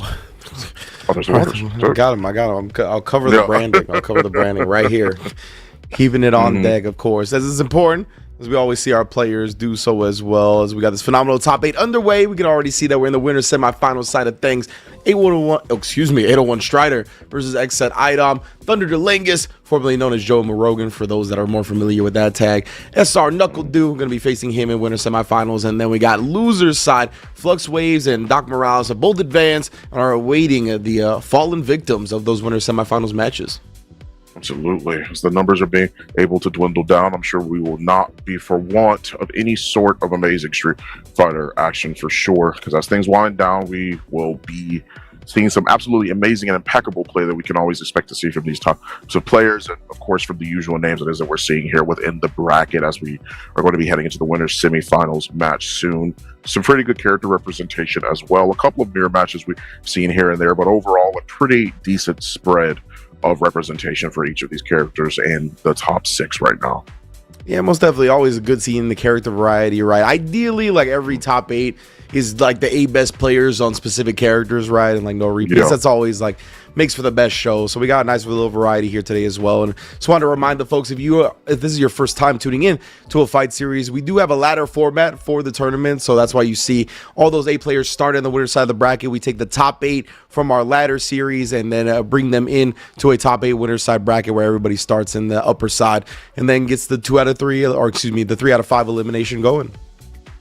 Absolutely. And of course, with that being the case, that means that there's more opportunities for players to be able to scrounge up their wins, be able sure they can make it into the top 8 series, because a ladder series allows you to have just that many more opportunities to see if you can make it into the top 8, since it's not based directly off of eliminating specific opponents. It's based essentially off of win-loss ratio or record, essentially, in the tournament bracket. So it's a very, very nice format, and it's a way for everybody to make sure that they feel comfortable with not only their tournament play, but get up to the bracket as best and as easily as they can. But with this, we've seen pretty much some faces it is that y'all have already been expecting to recognize here at the top 8, and even still, that's completely okay, because not only have we mentioned the character variety, but the level of play that these players are always able to bring at any level of competition they're in is always nothing short of impressive. Yeah, I'll be really interested in this next one as well. 801 Strider versus XZ Idom. Haven't gotten to see them clash too much. I feel like I haven't gotten to see a lot of Idom versus Bison, and I want to see how it kind of contends with that as the Manon. Like, in my head, it feels like it wouldn't be that bad because of Manon's like good range on her various options, her normals and whatnot. And again, Bison, despite how strong his offense is, he doesn't have an invincible reversal as a special move, right? He really has to rely on his supers, so you can abuse that type of weakness on a defender character like Idom's command grabs will do. Part of what I was saying as well is like just sort of thinking about the matchup of how Manon versus Bison works is I've seen her use her quarter circle forward, like double punches, her OD spin it is that she does to be able to circumvent Blanca Ball and headbutt. So I would imagine it's the same when you have Psycho Bomb on you. Sometimes Bisons like to use OD Psycho Crusher in order to actually close that gap on you to see if they can pop it, do damage to your drive gauge, and also maintain their plus frames. So I would imagine that's another facet of Strider's game plan that he might have to change up a bit because of the fact of how normal it is to see Bisons rely on that Psycho Bomb and try and get the Psycho Crusher, maintain pressure, that sort of deal. So yeah, that would be interesting, but we did just got word from Mother Base that we are going to be switching to our other side of winter semis first. But that is a great point you brought up. I forgot about the twirl through the projectile explosion of the Psycho Mine, so definitely want to look for that when we get to that matchup. But looks like we're pivoting to the Thunder DeLangus versus Knuckle Dew match, so it's going to be Akuma versus the Guile. I believe that's why I saw Knuckle Dew run in the Guile matchup yesterday at TNS, so I'm assuming that's what he's going to stick with here. But as we said, he's got the DJ in the back pocket, he's got the Cammy in the back pocket. We've already seen the Cammy. We'll see if he's just vibing with that character, but feel like we'll see the guy most likely. Yeah, probably too, because I would imagine that's a little bit. I mean, like Akuma has great fireballs, and he has a great way to be able to sort of play the long range. But at the end of the day, I mean, Guile's the one that's been doing the same thing that we've been seeing him do for like what 30, 35 plus years at this point, right? And that's chucking sonic booms, and it's going to be hard for anybody like Akuma or any other character that has a projectile to be able to sort of circumvent that style of pressure, no matter how aggressive it is that you want to be. And you know, the nature of online tournaments has some chaos into them, so it looks like we're pivoting back, the remix of the remix, going back to the original 801 Strider versus XZ IDOM. Winner semis right now. So we'll get to the other half of winner semis. Look, Mother Base, we know it's not on y'all. We know how the nature of these online tournaments go. So let's get into it, though. A match I'm very excited for. I want to see how this plays out. I want to see if that Psycho Mine specifically comes up. Let's see if Item's got some counter tech to it. Absolutely, yeah. It's always the name of the game where you're putting. It's Bison here, manages to get the back roundhouse yet again, but he is ready for the tech. As Item is trying to curly fight their way out of the corner. A nice and well-timed low forward is enough to put the Psycho Mine on backdash, was able to cover the back roundhouse, but it wasn't enough to be able to stop the continuous onslaught that Strider's putting on right now. And the Item, he's trying to find some reprieve in this corner, but 801 Strider, he's keeping so many of these gaps tight, and then right there, that forward advancing Fierce plus on block as well. Bisons love to rely on it. See right there exactly why. Tossing him forward. A little bit of the Wedding, a really solid challenge from 801 Strider. Land the counter hit, but the throw tech is going to be what resets us here. Doesn't find the punish either. Went for it. I don't thought he was close enough, testing the distances of most of their kicks. And 801 Strider has always been good at spacing them for what we saw in the earlier matches. Yeah, Strider, I love it. He's just taking what Item's giving him right now, which is, you know, scratching and clawing with normals here and there. He's found the conversion right there. Since he had the Psycho Mine planted, felt free to cancel into the Psycho Crusher, which gives him such a big reward. Look at this. He just sent it because he was going to be plus on block, but hey, if it hits, leads it to 50% or more. My goodness. Yeah, welcome back, Bison. Good to see you again, depending on who it is that you ask, right? So it's something all right. Psycho Mine to be able to set up for that much just to be able to win is the amount of mistakes you can make, regardless of whether you're Akuma or not. You phrased it pretty well earlier. Akuma's good at making everybody else feel like they have 9K health. Bison's just as good. It might make you feel like you have 8K, honestly. Yeah, and he doesn't have the less health that Akuma does, right? So, right, yeah. Man is packing a wallop. Or has him in the corner again, but Item, what a snipe on that whip punish. Ooh. Ooh, little ground bounce buff. I forgot about that. No. Yeah, if he would have had the second medal, I think that would have been dead, but only gathering that second medal with the command grab. Still, though, Item in a good spot. Getting at least one medal on the board as well as the round victory. That's the most important thing. That is for sure. Great job out spacing the scissor kick once again. Man, both of these players, they have been smothering the opponent once they get their offense going. Beautiful cut off at the pass on that drive rush. I don't even know. That looked like, you know, he just audibled after a flub, but, you know, it could have been a setup for all I know, bro. You gotta give him the credit. Gotta give him the benefit of the doubt, I guess, right? It definitely looked like a setup. I guess, like, normally we see him pretty on top of his conversions and his optimizations, but even still, hey, it works out. People just frame killing with tap parry, even if it's gonna burn you out. Why not? Best one ever. You know, somebody go for a throw, you can hit him, I guess. So. Oh yeah, holding the parry right there, and then coming out of it with drive rush. Seen that strap more and more lately. Oh, nice. Good force fight on that, actually. Try rushing and try the impact Item, just throwing so many weird moments at Strider, honestly, and not been able to defend against them. Ooh. The forward throw as well. Drive rush, you know it's coming. And yet again, Item is always ready to optimize on what you may not know is possible. Try to drive rush, get that Oki, and an anti-air trade is going to end up in favor of Item still with 3 medals coming into round 2. Man, I can't believe Item came away with a victory right there. But yeah, I like that you pointed out before how he's really good at checking the drive rush like meaty setups, like the fake ones. Like he seems to be ready for every single one. Like you got to do your fast button. If you do a heavy button, he's counter hitting you. Nice. Manages to get 4 medals as well too. I'm doing pretty good at maintaining corner positioning. Worst time to be able to try top a DI. Probably was expecting a stand roundhouse, to be honest, is what Strider was probably looking for. But optimization is the name of the game here in Street Fighter 6, and IDOM always has you on the optimized routes. Closing this round out with a level 3 and going up 2-1. Stuff from IDOM right there. And be able to set himself up in a position 1 game away from getting into that winners finals. Optimal spot to be. Strider, he was looking good when he was able to kind of just play footsies with IDOM a little bit. I feel like he was winning that war, able to snowball into his offense. But really, it's been who's ever gotten the first knockdown, it feels like. Oh, wanted to go for the reset as well with the command grab. Probably wasn't expecting that back roundhouse or back fear, excuse me, to hit as hard as it did or as meaty as it did. But even still, jump in is perfect parry, which means that metal is going towards IDOM either way. Oh my goodness, they're just relying on that stand medium punch. That was ridiculous. Clinical. So far, 2 bars already available on IDOM stock as well, with only 1 bar being available on Strider. So much drive gauge already being spent for the damage that Strider was able to get back. Medium kick is enough to be able to set up for some decent damage, but yet again, a whiff punish allows Strider to do so much more with that. Oh yeah, and then parrying the target combo. We've seen that before.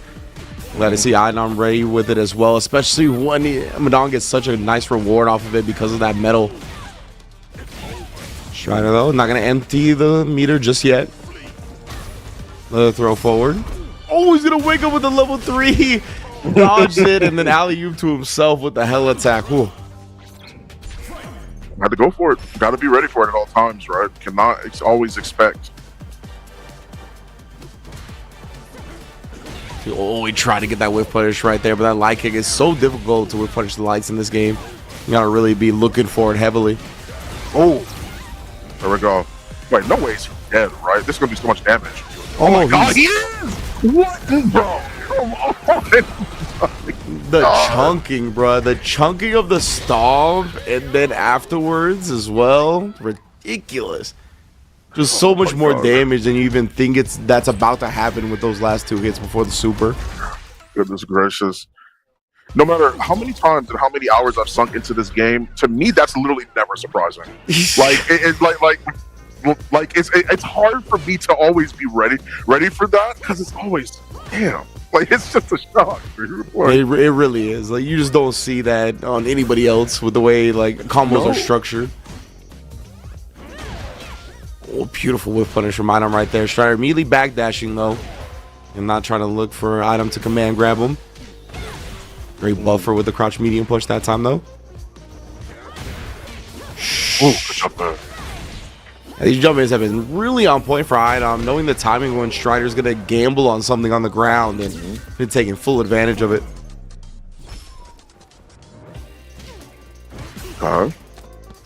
The challenge for the time being and a forward throw yet again from Strider. That time he didn't go for the drive rush. Knows that IDOM's looking for it and is ready to check it at any point in time off of their wake up. And a good jump over. Good cross up from IDOM as well, just to make sure they maintain the pressure as much as they possibly can. Oh, IDOM, he even tried to combat that head stomp. Just came up short on the air-to-air attempt. Oh, yeah, counter hit close enough for the light conversion. Oh, you must on. Indeed. Blessed up. We're going to a final round. Blessing the audience as well with more Street Fighter on this amazing set. Both of these players top of their game right now. See how things look here, Strider. So they're making their way forward with the stand light punch, trying to see if they can hit a button on at least some of those earlier buttons, those longer startup ones, to trade from the jump and from the anti-air, but it ends up to Strider's benefit here as he already has the corner with a meaty back roundhouse. It's looking not too great right now. I thought you gotta get to my child. So much damage coming through, but not enough to kill yet, but it is guess per game for IDOM.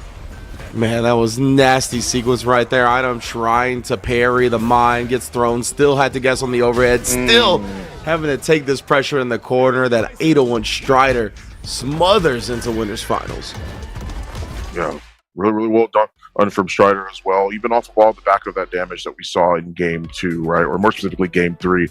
It was something to really keep in mind as well. That, I mean, Bison always is going to do that amount of damage. He's always going to be that crazy, and it's still something to be able to witness, right? Strider was able to play it pretty well. A match that started off not in his favor at all ended up turning around for the better for him. So he was able to find what he needed to take advantage of and to adapt appropriately. Yeah, it was a nice sequencing in the end as well, right? I think knew the timing of everything, so he could still sneak in the throw on the parry attempt from Idom and get the overhead in time for the explosion to combo. And that was just expert knowledge. You can see Strider already one of the furthest along with this character. But now let's pivot over to the other winner semifinals to see who he's got to face, who's going to drop down into losers. Thunder the Lengus on the Akuma, and NACL on the Guile, the tried and true. Oh my. The jumping already for NACL. You don't ever expect Guile to jump, but dude just knows when to sprinkle that in, especially against another fireball character, and yet again, bro. Nice, I like it. Actually utilized the reversal as well. Dude probably thought he was too far away to actually get caught by that too, but just on the very edge of it, still maintaining solid pressure and overhead, but not enough to be able to kill Thunder for the time being. Will lead to him putting out a fireball and still trying to see if he can work his way in and stand fierce. Well timed, lead it to level 2 just to make sure he can get as much damage as possible to close this round out. Well played. I cannot believe. I was literally just thinking the whole time after seeing Do hit that first overhead to put him on a pixel, how good Do is at sprinkling overheads and getting damage that way. And that combo started with him counter hitting the overhead attempt. That was sick. Nice. Oh, OD didn't dodge the boom, but you still land right into Guile's waiting arms. Dragon suplex. Nice positioning as well from Do. Half the parry yet again. Was expecting more of an opportunity, but no, level 3. I wouldn't want he was trying to kill him there or what, but it has to have been a misinput, I would imagine. I think Do is one of those that when he has this much of a life lead, he'll hold on to it, trying to save it for the next round. But that could come back to bite him, as we're seeing already. Thunder has definitely evened up this life lead quite a bit. Oh, and the overhead is going to be enough to take it and definitely make NACL regret not spinning that meter when he had the chance to. Had an opportunity to be able to kill him. Cashed out early on the flash kick as well. I just assumed that he was going to try and go for the kill there, but once again, didn't see that was the case. But all Thunder takes plenty of advantage from that, catches him with the left forward and Do, maintaining as much pressure as he possibly can to try and keep Thunder guessing time and time again, but he's got to be careful about those parries. One perfect parry can change the tide of everything. Yeah, I get why Dude went about it the way he did in the last round. I'm a similar player where like I'll bet on my next decision and hold on to the resources, but yeah, against Akuma especially, you gotta put respect on that damage. It's a little scary sometimes. Oh, flash kicker straight through the air fireball. So much landing recovery off of the back of that air fireball too. Still got the punish counter even when it looked like they were landing on the ground. Carrying time. But Tom again wanted to use the fireball to go over a lot of Guile's projectiles, and I think Do recognized that, slowed the pacing down of that one projectile a bit with the Sonic Cross. Oh man, Thunder, he was trying to bait something out with that walk speed. We saw him in the previous set just like that. But Do, I mean, his level of footsies and ground game is up there with the best of them. We'll try to sneak in with a dragon suplex, good little tech. Oh, went right on over. Used a heavy demon whip as well, the forward throw. Tried to get him again, but instead Do was ready for it. That time around, a really, really good punish from Thunder. Maintained the safe jump as well by faking it out. No contact being made, but no parries coming through. Yeah, Do went to the well on every single different overhead. Now the overhead, wake up, and now the overhead comes through. Going into the level 3 here. It's going to put Thunder low on life, but he still got a chance. And a demon is looming. He just needs a bit more on the super. Oh, demon raid over. Oh, perfectly spaced for the flash kick to come up short. And he's just going to meet him with the fireball for the chip. Very smart way to close it out. Good. Nice. Wow. Just two different decisions being already committed to at the beginning of the round. I think it was just unlucky for Knuckle Dude. Fireballs coming through yet again, trying to bait out that flash as much as he can. A crouch Fierce, not finding its mark either. He's trying to anti-air that Demon Raid, but it's not coming through. Yeah, like you mentioned, dude tried to switch up his style of anti-airing, right? Or maybe he just reacted after coming to the drive rush, but yeah, you can be too quick. That chop like just lets Akuma pause in the air for a moment, and now an overhead comes through again, and Thunder with plenty of meter to empty the clip. Doesn't even need to get to that point for a 2-0 lead. Man, oh man. Keep it very concise. He immediately switches to the Kami here.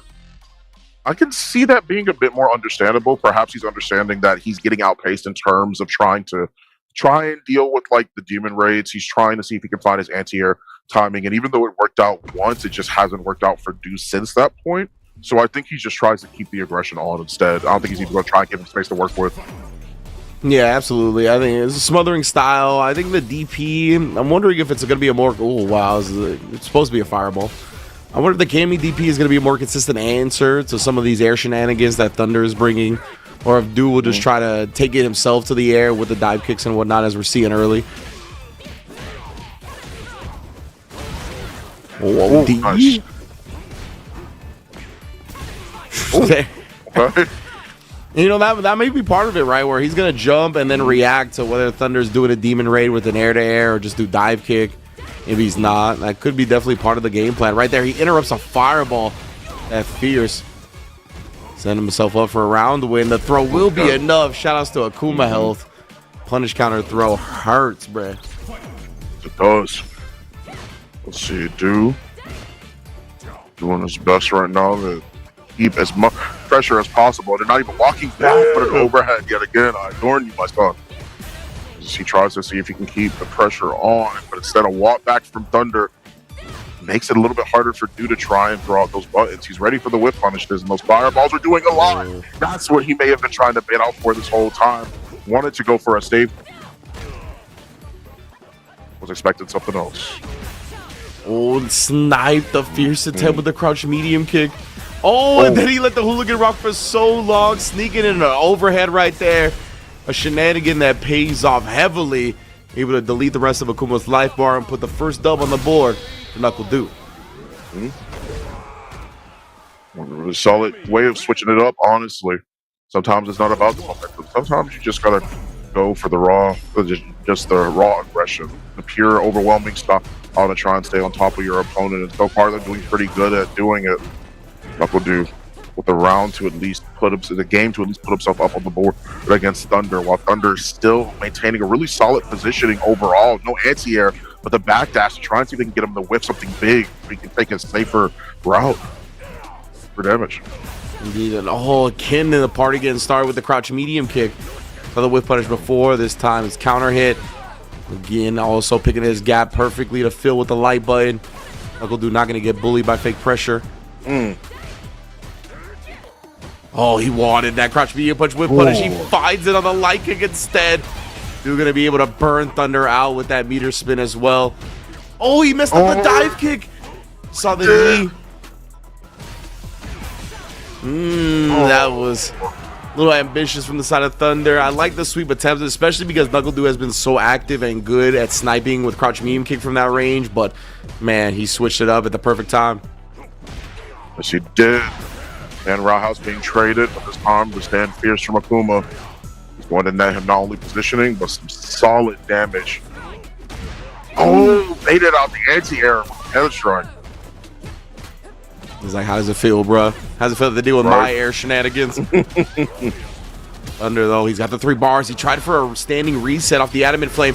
Staying tight with it, and the delayed chop caught Knuckle Dude trying to tech a throw. Oh, man, very similar to how much he let the hooligan rock blows up himself that time, with Thunder taking a page out of his book. I like it, yeah. Thunders keeps letting Knuckle Dude get caught up at the pace of how he's trying to play the game. Time and time again, but he was too far away. He can't confirm into it from there. No anti-air from Thunder. Instead, just relying on his blocks. Yeah, the dive kick, it makes a lot of people hesitate when it comes to the anti-air game, and you're seeing it on display here. Dude was able to pretty much abuse 3 straight jumps, 2 regular jumps into a dive kick to put himself in this position. Now Thunder back against the ropes here, very low on the drive, but fully loaded on the super. Does get himself burnt out with the roundhouse. Goes with the level 3. That had to be an execution error. Or maybe he was just calling out something hard body, but I don't think he's going to put himself in that position like that. Dude able to force a final game off of it. As we head into the next round here. Game 5 total. Dude might have faked him out. I did see him do something on the animation. I had to take a look back at that, but man, that was rough. Ooh, fireball at the wrong time. First few startup frames of it, you saw it coming through. Thunder trying to see if he can keep NACL at bay. But so far, the lead is going towards them. Life deficit, but a medium punch evens up the odds and gives Thunder the quarter. Oh, and Dewey kept even trying to take his turn after that OD dive kick. Hit pretty high, so. Oh, but that one hits right on the money. Catches the crouch medium kick reach. Nice forward throw. Counter strike it again. Another forward throw is going to be the ending sign here for this round. This is currently on set point for NACL. Indeed, just going to start it off with a throw established by the drive rush. You can see it sets him up for a lot of dive kick pressure afterwards. Thunder hasn't been looking to combat it. Doesn't want to risk the DP.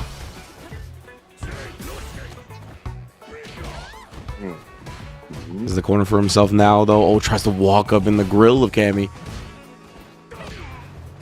Oh, nice little anti-air there.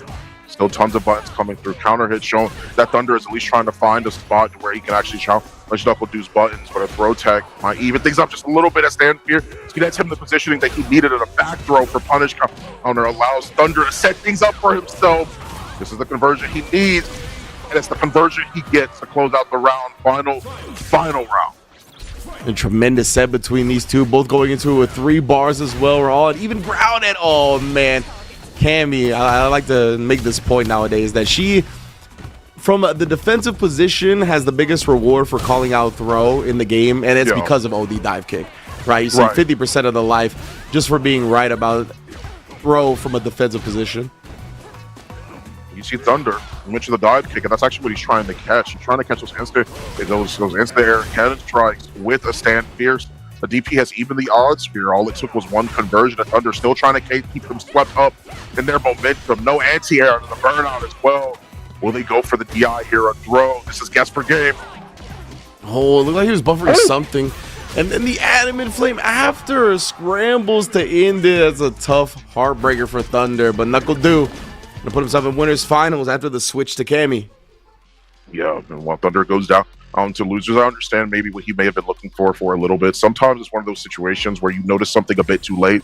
He may have recognized that he had to confirm and then pulled the trigger later on the adamant mid-flame, but even still, unfortunate, but a really good job well done for NACL as we see on the winners finals against 801 Strider, with Thunder being sit down to fight Flux Waves, and then IDOM being sit down to fight Doc Morales. So that's Manon versus Dalsum, and then of course that's Akuma versus Aki or JP, depends on what Flux Waves feels is better. I don't know if I've ever seen Manon versus Dalsum in this game, to be honest with you. So neither have I. That like, should be once. An interesting one for sure. But I believe that is the match we're going to be setting up next. Excited to see it. Obviously, IDOM and Strider had a very close set. You can see NACL and Thunder Delingus had a really close set as well, right? So both of these players are going to bounce back in the losers bracket, but they got some tough opponents to do so. Flux Waves and Doc Morales looking to move on into the money situation because, yeah, top 4 does get paid out here. So those 2 players in losers semifinals, obviously Strider and NACL going to be part of the pot as well, but these next matches determine who gets into the pot split. Absolutely. And this is going to be something even more interesting, seeing Thunder versus Flux Waves in this incoming matchup, because it's something that I've seen Broski talk about quite a bit on his streams, is the fact that he feels like Aki is a little bit weaker when it comes to fighting Akuma, that it might be more of a matchup that feels like it's in Akuma's favor. But personally, for me, I still see that there's an opportunity there, right? Akuma relies so much on his fireballs, and it's something that we saw specific to Thunder, that they love to play back even when they are dealing with another aggressive opponent, to rely on those fireballs, to rely on that spacing, and that's something that Aki could sort of circumvent with her own tools. So maybe Flux Wave sticks with that. I don't know how you feel about it. Yeah, it'll be interesting to see what Flux Waves comes to the table with, whether it be Aki or the JP against Akuma. Yeah, I'm wondering what it's going to be. I feel like if Broski says it, then obviously he's definitely one of the authorities on the Aki. So I haven't gotten to see that matchup too much to really feel some type of way about it. I would think in my head that it wouldn't be that bad for Aki, but with the great walk speed of Akuma, I could definitely see like her getting baited into situations where it's tough for her to come out on top of. The other hand, I think the JP, that's what I'm very interested in, especially with the crouch fears being reverted back to its strength, and maybe that's a consistent answer to a lot of the demon flip shenanigans that might be present. But yeah, we're gonna get to that when we get to that. I think right now we're gonna try to go to Idon versus Doc Morales, give Thunder a little break coming off of his winter semifinals. So again, when it comes to Manon and Dawson, I mean, who knows? You know what I'm saying? Like, that's gonna be one that I want to see if Idon could actually like whiff punish. Like, can you like whiff punish with like the hit grab on the normals, like outside the range, and will like suck Dawson into the command grab animation? Like that's the type of stuff I'm wondering when we see these two across the field from each other. That is true. So we are setting up to go into the match to spectate things just a little bit. We are going to have to see what sets up for Manon here. How does Idon feel about this matchup overall? We're going to end up having to see how this unfolds as we head right on in here to the loser side of things. Indeed, both players, no safety nets now, no second chances. This is their second chance. Not afford to drop games. They are out of the tournament again. These matches right here, these two losers round 2 matches, will determine who gets into the pot split. Keep that in mind as well, as Dr. Morales doing a good job right now. Doesn't have much space to work with, but at least has tagged Item for a couple of times and teleports out for the screen advantage. Yeah. Definitely tried to see if we can get a bit of a harder read, possibly on a normal, or maybe where the teleport was gonna end up. I don't know, I'm going for the anti-air there. Instead, they're just playing a very patient game. Just lots of waiting, lots of watching. Yeah, they're pretty interesting to see, but you know, it's definitely a contrast to Dr. Morales playing against Sledge before, where we saw Sledge really try to just bulldog their way in no matter what, right? Idom is taking his sweet time. Like, he's like, I understand that I gotta go in with a funky rhythm, really pick my spots carefully to get in on this Dawson. And even with that, it's been trouble, right? He, I mean, barely has any life left. So, trying to bide their time. Did walk up to the other side of the screen, though, and this is where the party gets started. Once Dawson's in the corner, gets the drive impact thrown out of. Definitely was attempted a drive reversal on wake up. Second time again is the timing at which Idom sets his buttons, and there it is. All it takes is a little bit of patience, and he's able to net the round. Yes, indeed. I don't know. Maybe it was a drive reversal and he messed up his input, but drive reversals are also throwable, so it shouldn't have gotten thrown. So he got drive impact, but he might have just not held it at the proper time.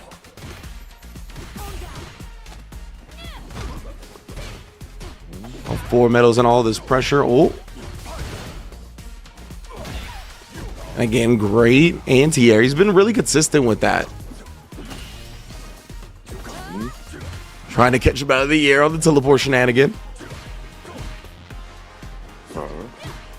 Oh, nice. And just to make contact with the hit as well. Looking for an opportunity back here to set up for the meaty. And manages to get the anti-air. You can see the patience has been paying off for Idom, right? Like, the rounds have been long, but once he gets Dawson to the corner, he really makes the most out of it. Able to make the comeback last round, cash out this round for the game victory. Really well done. And that's the sort of unfortunate part as well about Dawson. I'm not gonna sit here and say that Dawson has to work exceptionally hard to be able to play some of his matchups right. But even still, it's one of those things that when you experience the lack of the reversal, you definitely feel it. And it's something that you have to rely on quite a bit when you're using either your level 2 or your level 3. One button is all it took to set up for the parry to be tapped from Idom, and Morales punishes it on that. I'm laughing because it's so interesting to see Idom just like completely neutral at extended states in this matchup so far. I mean, it's definitely viable, as you can see. It's working out for him so far, but it's just very funny to see. Not something that doesn't happen often at all. Yeah. But when he's forced to play that way, you see that he's ready for it. A double dash almost makes it under the fireball, but doesn't find the hit that they were looking for off the punish. It's time to chase him down again. Yeah.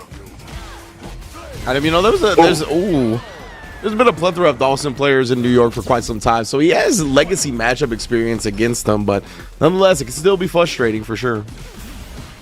Yep. As far as definitely a Monk type level of patience as well against most people. Still standing roundhouse, trying to keep him out and working pretty well at doing that too. No anti-air, manages to catch something that Morales tried to go for, but makes it out yet again. Oh, finally conditions him to take the throw and identifies it perfectly. Not going to allow him to escape for free. Drive reversal, that was big. Oh.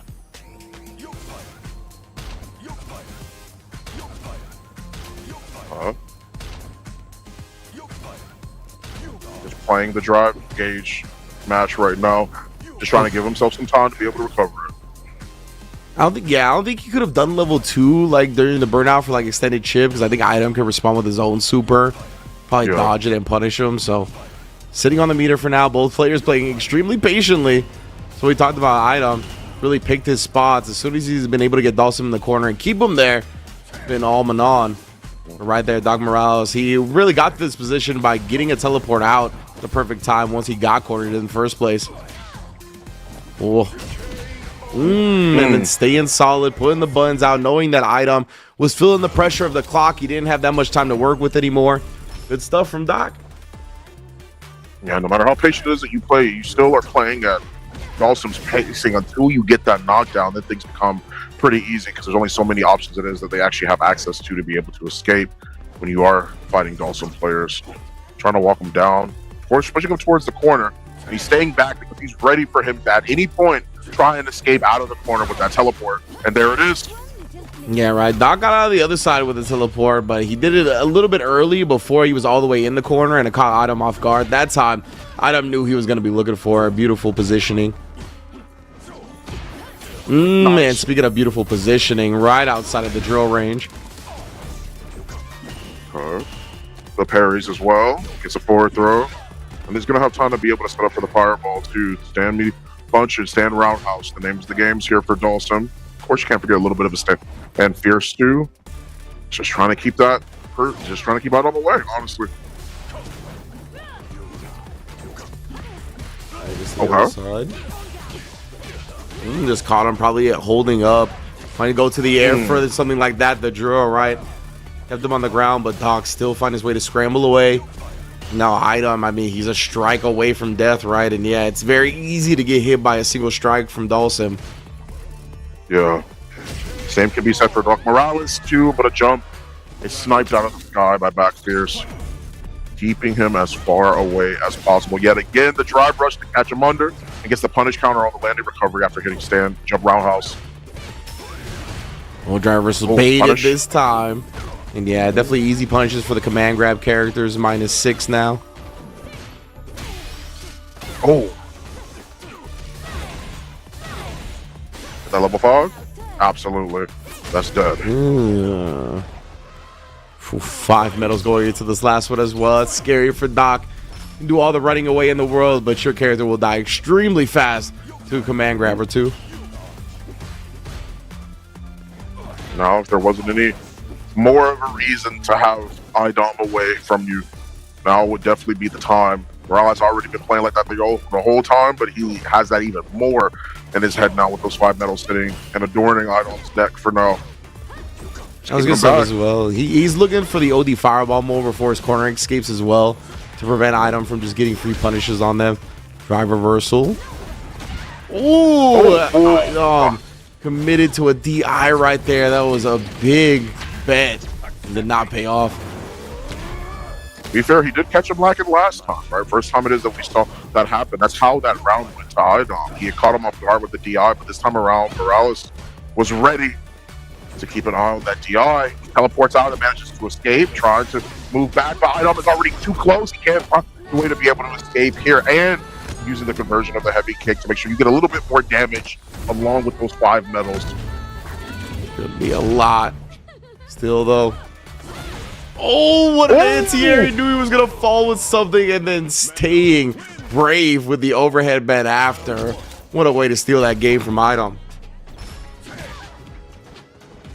Extremely well done. Stand roundhouse yet again. Put the pressure on him. Back fierce. I like it. Using the drive rush as well. Seeing if he had maybe committed off of a counter hit and then teleports back when he realizes that all he did was cause Idom to flip out.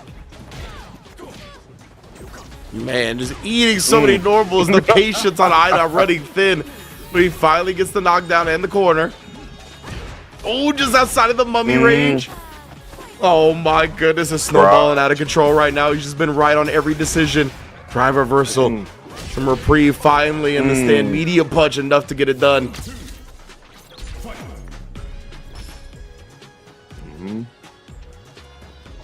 So playing very patiently. Stand roundhouse playing very, very well. Ahead of time too. Just trying to keep them back. And away. Another solid anti-air from Morales too. Oh man, and yeah, he used the command grab to dodge the fireball coming back. Beautiful from Idom. Oh. Hit. Catches up on the frame trap as well. Oh, that's going to be punished. And that's 5 medals yet again here for Idom on said point. Gonna be tough. He's finally caught on to a lot of docks and rhythms and sequencing. Finds the air to air. Oh my goodness. No. Not like this. It's the drill kick, but even still, you put yourself in a bad spot. He was already blocking. Idom gonna find the kill here. For sure, but dropped it. That's a hard leak. You have to get a micro walk to be able to get that back fierce. It's not automatic. Oh, Idom looking for the optimal follow-up. So dropping a little bit of drive reversal. Again, gives Doc Morales another chance. Oh, he actually comboed off the fireball from the teleport normal. That was a great timing. Trying to build up time for his drive gauge to return to him, Doc Morales. Avoiding as much as he can. I love the delay teleport as well. Just to keep him back, but that's going to be it as well. Idom. All it took was one tiny little poke to be able to clutch this out. Yeah, good stuff from Idom. Closing it out 3-1 over Doc. And yeah, very close match, honestly. And there was something that I wanted to talk about with Idom in the corner that I thought was really good, but because he dropped the combo and the round lasted like 30 more seconds, I completely forgot about it. But good stuff to Idom, well done. And definitely good stuff to Doc Morales. I love the patience that was exercised in the duel sim. You need that, and you need some hard defensive reads. We saw both come from him, so we could totally understand why he's in this top 8, did well in the ladder, got all the way to losers corners, one match away from the money, but you know, when you run into Idom, it could be tough. Just some all it takes is a little bit of patience as well, right? I mean, that's one of those matches where you sort of have to let the time run down. It's funny because both players are playing patiently, which is something that you don't necessarily expect to hear. By no means does that mean that Dalsum is playing in the traditional sense or the same way that Idom is, but Idom is waiting to find one moment of opportunity, one moment of weakness or an opening to be able to get their game plan started, and Dalsum is playing as far back and as patient as he possibly can to avoid getting gone in on. So I completely understand from that perspective, and that's it. Sometimes you just gotta look at it and it really do be like that. It's just rough. You really do be. So now we're going to the other side of losers in this match to get into the money here. Thunder Delingus versus Flux Waves. Inside already with the drive reversal as soon as he sees the cruel fade, but Flux Waves just goes back in anyway. And look, he actually is going to start with the Aki. We theorized a little bit about that. Hear the opinions of the Aki players. This could be tough for some Akuma, but right now that's what he's busting out. Oh, stand fierce. Got to be able to get the DI too to be able to close out the throne. Absolutely. Play pretty aggressive and gets the crouch fierce to be able to close that round out just for the extra damage. Make sure he can close it out. Right. Looks gonna put out the puddle here. All that instances of that poison damage, it counts even more on Akuma because of the lower health pool. Oh no, tried to contest the chop, but that's never an easy thing to do. And speaking of which, comes right back with the overhead version of it. Split into two. Oh my goodness. Every special move in the book real quick. Not dead yet. Still has an opportunity to be able to escape the pressure that they are in. A great block of the overhead, but fast. The wrong button.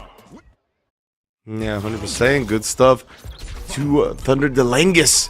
Starting that one up. I don't know if the meaty overhead gives him anything. It's -3 normally, so I think that'd be really tough to make it plus. So I think you're right that he just went with a heavier button, and Thunder was able to counter poke with the light kick.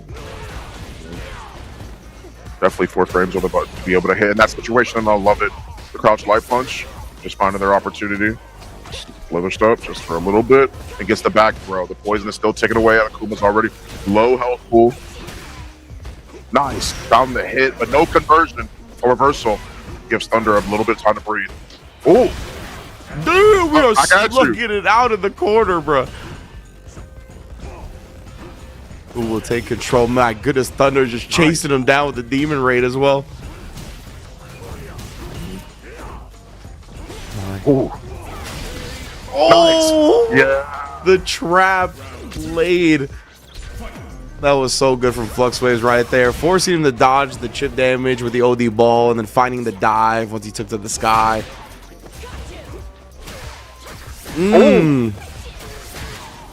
Longest delay ever.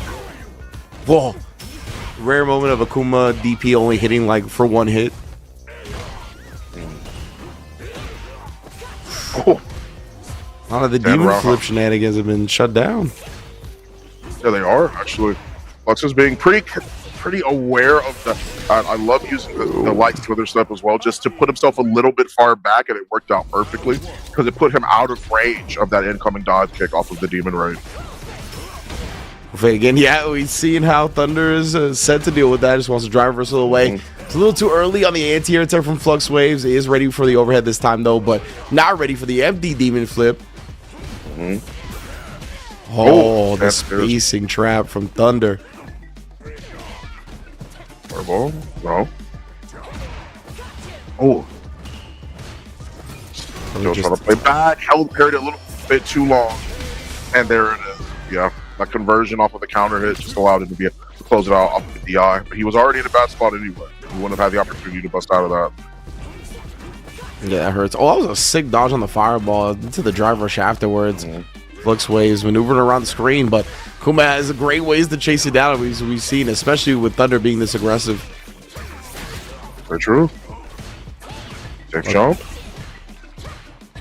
Plus frames all day, respecting them all. But again, now Thunder starting to switch up the demon flips, dodging the anti-air attempts, and going right back to the well of overhead, especially in the corner where he's able to get the adamant flame extension all the way into the level 3. This man knows when you're at the kill threshold and will strike with blood intent. Yeah, I understand too. It's one of those things as well that like you don't typically expect Akuma to be able to kill off of some of the routes that he has, but that medium Tatsu, it hits 2 times. You use the light DP, it's going to be able to be pretty unscaled too. It scales the least out of all his other DPs, which you cancel into level 3 off of that conversion. A solid start from FluxWaves. For the time being, good throw text from Thunder. The defense is there. Speed reversal. We've seen Thunder try that a couple of times. He works there, and again, FluxWaves. He's getting drained of his drive meter, and then he's betting on the last bit of it with a parry. He's gotten drained a couple of times because of that, but left some damage on the table, and Flux is very thankful for that. The reversal. The timing from Thunder yet again. Never afraid to bust out if they need to, and the throw is going to be able to kill here just for the round. Thunder still being up 2-1. FluxWaves tie this up in this round too. Again, get off me. 2 bars for 2 bars.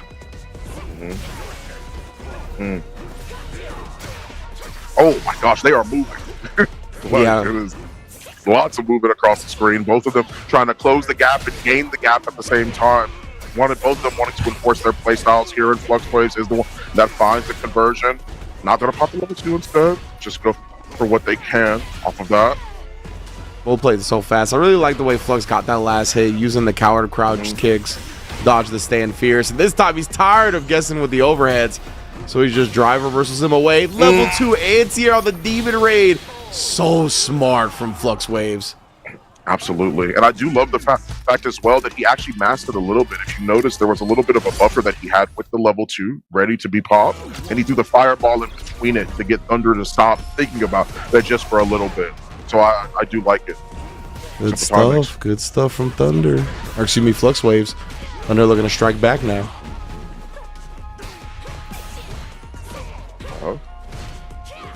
Oh, no punish. Side the You have to rage. go for the sweep either. Immediate DI. Nothing can be done about it in that instance. Oh, and the jump and backdash for the throw bait. Thunder trying to run away with the set.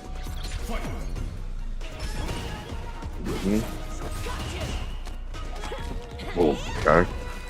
A really solid forward throw. Also the poison bubble, just for now. Still catching what they can with the crouch. This roundhouse demon flip goes straight over the back of Aki. Oh, nice! Went under it as well with the counter kick. Yeah, very nice. Good usage of it. Usage of all the things that could tore Aki's body from Flux Waves in this set. He's been needing them and been coming through in the clutch. Oh, but Thunder. Crouch medium kick snipe and leaves him standing for the back throw. Wants the corner for himself. Scary man Flux. Both of these players barely have any drive left, but man, went to that well time and time again. That fast back walk speed of Akuma, allowing him to dodge that very last one with Punish City coming up next. Great stuff. A match that ended up going the way of Flux Waves. Overall, doing a pretty good job as well of changing up their timings, making sure that they had appropriate spacing, and of course, at the end of the day, the conversions. Right? It's something that is absolutely amazing to be able to see what's going on here in Street Fighter 6. It has been absolutely amazing time commentating this. That was Losers Round 2. We're going to cut to a quick break, and then we'll be back with the finals. See you later. Who's your least favorite Swedish person? Oh man. Y'all know Swedish people? I only know laughing. Like I don't know any other person from Sweden. I guess I hate Lefted. This feels like pretty specific. Yeah. Yeah. It was very specific. Yeah. Which one do you wrote this?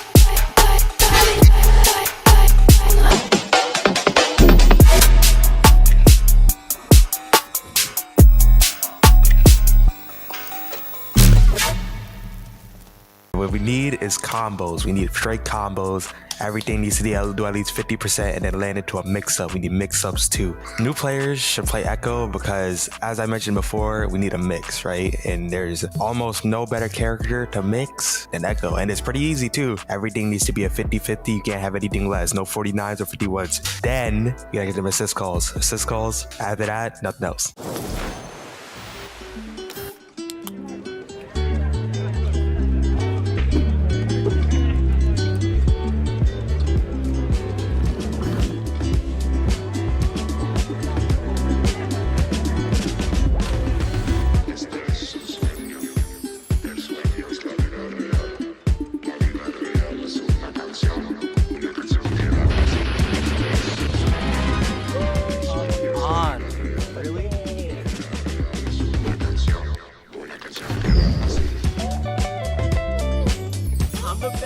I'm the best of all time, baby.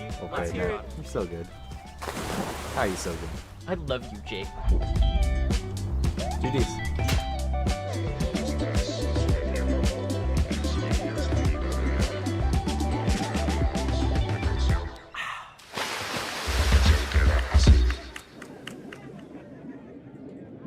For new players, I would probably recommend Braum for how easy it is to just swing and attack. If you like just being like a big, reliable like support or like tank type of player, I think Braum does that for you. I also think that his moves are pretty big, pretty swingy, can hit from pretty far away. So you don't have to worry too much about movement. That's like the big thing with Braum. You know, just get in there and just hit them and just protect your friend.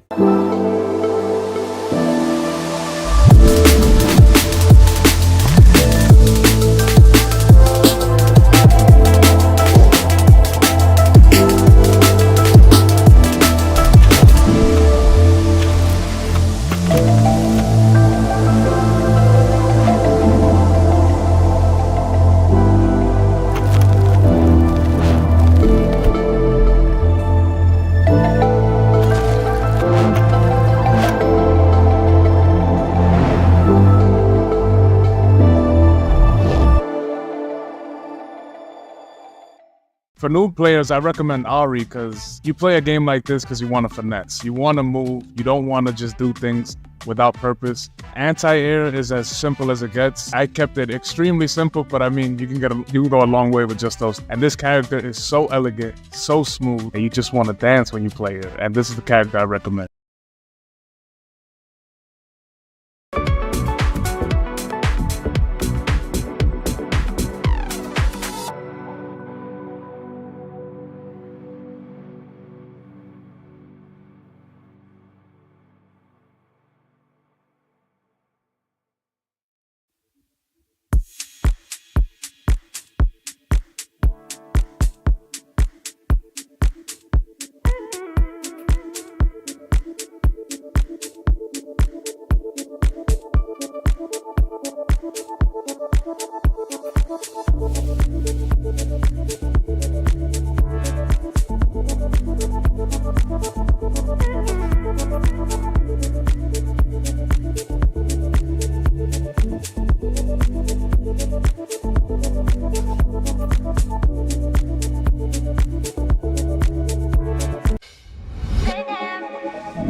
Simple.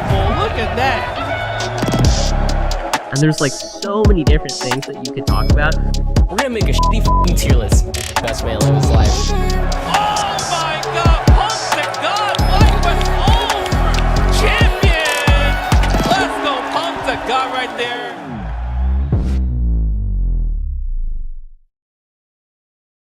What's good, everybody? Welcome back to the FlyQuest Fight Series. Of course, we're rocking the East Coast ladder for Street Fighter 6, West Coast soon to follow, because we have arrived at our top 4 range and fallen on the mics, bringing y'all the ones and twos of what's going down today. It's been a hell of a top 8, and we've arrived at our money pot split players, and boy, star-studded when you look at them. Absolutely. Yeah, it's been a hell of a top 8 to be able to witness. And of course, it's been an honor to be able to commentate here with you and with, FlyQuest once again. It's been super sick seeing all the players that we normally see across all different tournament brackets come in and provide an absolute banger of a show. Honestly, it's been great being able to witness this. Yes, most definitely. And we're going to kick it off right here with the winners finals in our tournament as well, with Strider versus NACL. You can see how they got to this point. Very close nail-biting sets for both of them, and going up against IDOM and Thunder DeLangus respectively. Both of those players also made it into the loser semifinals. You can see their prowess, how lethal they are just from that alone. But we're going to find out who gets that grand finals winner side advantage momentarily. So we get this 801 Strider versus NACL match going. I'm very interested to see what NACL goes with. Obviously, Strider has been the Bison ever since the character has come out. Very much sticking with that. And so I want to see if NACL goes with the guy, right? Because of that Psycho Crusher threat, the level 2 threat as well. Can kind of chase down any fireball from Bison or from Guile with Bison on the screen. So I want to see if he kind of leaves it on the bench, goes with the Cammy to start it, or how we approach this. Yeah, I agree. It's definitely something interesting to think about too. And the Psycho Crusher really is the name of the game here, right? I mean, like, it's a character like Guile that relies so heavily on his sonic boom, so heavily on his fireballs that it can easily be circumvented by Bison. Something it is that we all know, right? And it's something it is that you sort of have to consider. Yeah, that is the thing. At least with Sonic Boom and Guile, is that it's got the quickest recovery of any of the fireballs, right? So I don't think it's going to be super easy to just react to the Sonic Boom with the Psycho Crusher, which is perhaps why he feels decently confident in going with the Guile. But of course, you can't hard call it out, make a big momentum shift with that. And I believe the level 2, you can kind of react to the Sonic Booms and it'll just chase you down. So that's one of the things that could be on the table as well. That's why I want to see it. Like, there's definitely some tug of war happening with these two characters. Like, it's not super bad for Guile, but since that threat exists, we always got to have it in the back of our minds. And it seems like NACL for the most part is hovering over the Guile too. The more that I was thinking about it, the more that it popped up into my head as well, that normally characters that have an easier time circumventing those sonic booms, somebody that he had to switch to for Cammy was Akuma. He's able to use the aerial fireball sort of circumvent when the sonic booms are coming out, when they're actually going to make contact, and just sort of play around that. And that's something it is that I don't think he has to worry about with Bison, because the only way for him to circumvent sonic booms is head stomp, and that's pretty easily flash fixable for the most part, right? So he has to mix things up quite a bit. Yeah, I think it'll be a little tough to try to rely on like head stomps and whatnot, given NACL's prowess of anti-airing, whether it be with the flash kick, whether he kind of moves out of the range and catches the landing frames. So yeah, you can see Strider is trying to mix in the jumps. You have to. up against the guy. You gotta try to hard call out some booms, get a big reward for it. Right now, both players here scratching and clawing for some damage. Oh. As well. Try to get the forward throw, and the tech is there. And medium kick just to get him out of the way for the time being. A low forward is at least able to maintain the position that he was looking for right here. Yeah, and if Strider can get like a Psycho Mine implanted, then that allows him a little bit more freedom for the Psycho Crusher, right? Because then he'll at least be plus on block if he doesn't actually catch the boom outright. But we do see it there, trying to bully his way in. Of course, it is minus normally. Oh, and that time, just a spacing trap from Do. Hitting Strider, swinging a little heavy for the fences. Takes the first round. Not too bad. Forward medium kick in again. Try to see if he can actually land a hit. The elbow goes wide. Jump fierce. Doesn't find the contact. But is at least able to give him an opportunity just like this. Place the Psycho Bomb on him as well, but he wants to make sure that it hurts first and foremost. And Strider baiting out the flash kick afterwards as well. And as you mentioned, that all started from him able to find that Psycho Crusher against the Sonic Boom. One knockdown. It's Bison's world. Absolutely. You saw it right there. Manages to find a confirm. Didn't place the Psycho Bomb on him. Instead, just the medium punch was the last thing to find that contact. Going for something like that is not the best option. To be able to try and counter out with an anti-air, it's going to do so much damage for Do, and he has the corner positioning as well as Guile. It's going to be hard to try and fight out of. Get a hard call out. A little confused with Strider and these anti-air DIs. Like, I'm not sure if he's like just committing to them and thinking some type of ground gambit is coming or what. Because as we saw both times, you try to DI somebody's jumping, it's very easily counter DIable. I agree. This game, and a little bit earlier in the tournament as well, we saw it too. So, I do agree. Maybe it'll become more apparent the more we actually see this match, but a flash kick is enough to at least forestall not only the Psycho Bomb, but the pressure. And there's a head stomp yet again, baiting things out, keeping it very, very simple. It's super tricky. That was clean. Yeah, like the instant land on the head stomp. Taking advantage of Do's great reactions. Oh, trying to. Yeah. That boom pressure, that boom rhythm from Do is so good at basically thwarting a lot of what people want to do to get in on Guile. Willing to parry that time and try to jump of his own. Yeah, I mean, there's a lot of things that Bisons tend to commit to on the ground, like the forward fierces or the scissor kick that you can neutral jump or even forward jump from certain ranges and take advantage of. So, makes sense, but Strider was ready. Ooh, just like he was ready there. Pretty really good call out as well from 801 Strider, the low full, just to stop the pressure coming from Do, but a level 1 right back at you, keeping the full screen as best as he can. Now he's closing the gap, setting up for a nice little frame trap. Oh nice flat kick, man. Still reach. Yeah, the fact that Do was aware that that flash kick he landed in range on the head stomp was ridiculous. Yeah, I was going to say nice challenge, but Do does find the jump and he was looking for last round. Doesn't spin anything on the kill, though. Nice jump back to call out the Psycho Crusher. Back roundhouse. Well done. Using the knees, manages to jump in, yet again a flash kick. Just to end the combo version for there, giving himself some Oki a chance to sort of play around what he wanted to. Wanted to go for a shimmy, but that's definitely going to be a punish from Knuckle Dude. Keeping the pressure on now, but a really solid perfect parry allows Strider to fight his way out. And another wake-up flash kick. He is never afraid to do that when he needs to. That's big facts, too. Always willing to do it. Sneaks in an overhead, but I believe it was off the target combo. Oh, tries the drive rush version this time, but Do protecting his skull. Another throw. Oh, once again. Do could afford a couple of more throws, but it's getting close to where he can't. Drive reversal, beautiful bait out from Strider for the kill. That is plus on block with the head stomp. So, Do try to provide some relief for himself. Didn't happen. Yeah, drive reversal is a really great tool, but it's still just as punishable. Even though we changed things from -8 to -6, does not mean that characters like Bison can't punish it. So it's a really good setup for him, for Strider, especially since he's more aware of the fact now, I would assume, based off of that alone. that dude is willing to bust out when he needs to. And Dewey, I mean, he's had that punish, which is not an easy punish, by the way, because he's getting a stand light kick into a flash kick. So he's got to let the stand normal rock while going down up on the motion. It's not an easy thing to do. Oh. Nice, I like it.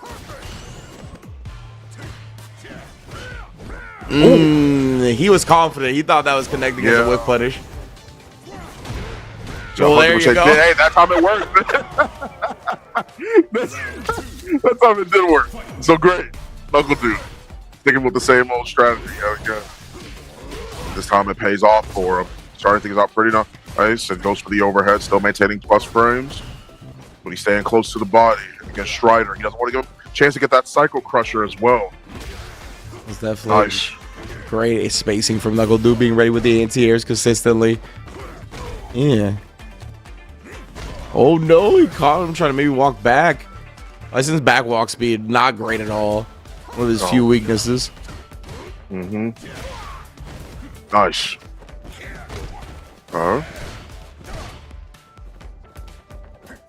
Pressure on. Low forward yet again. Strider always looking for an opportunity to catch you lacking against your ankles. Try to clip him up for now. Not finding anything yet. Just getting out of dodge for now. Do cut him off at the pass on the way in. And after the bazooka knee, bets on the parry. And bet, our boy, did that pay off? Excuse me.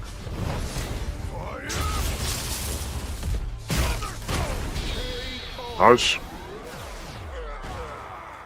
Yeah, that bazooka knee, depending on where it hits, can be like different variations in frame data. Oftentimes in that position like that, it's either like neutral or minus.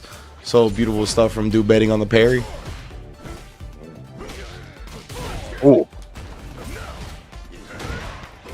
Nice. Very solid shimmy as well. Knuckle Dude. Keep things solid. So doing what he can. Look at me yet again. Oh, he made it out the throw from his Knuckle Dude. Trying to make it out the corner. Plus on whiff. Never forget. Strider is burnt out with the Sonic Boom pressure though. And then Dewey, I was going to say the bazooka knee pressure going to come in hot and heavy. That's why you see the backup. Strider dodged it, but it's such a fast move that even when you dodge it, it recovers quick for Dew. But yeah, because of the +4 to any burnout normal, any type of frame data, the +4 on the burnout makes that bazooka knee so much better.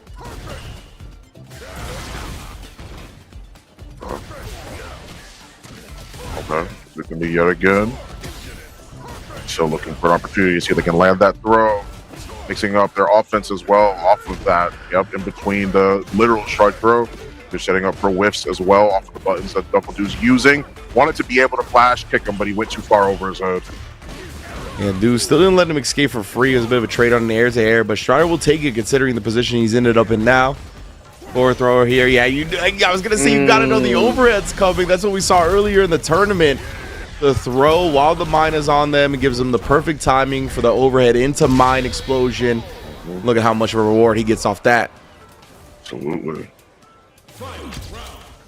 Of course, Strider, he can go low in that instance, I believe, and then get the same explosion combo on the timing. But Knuckle Dude protecting the skies heavily to start the final round.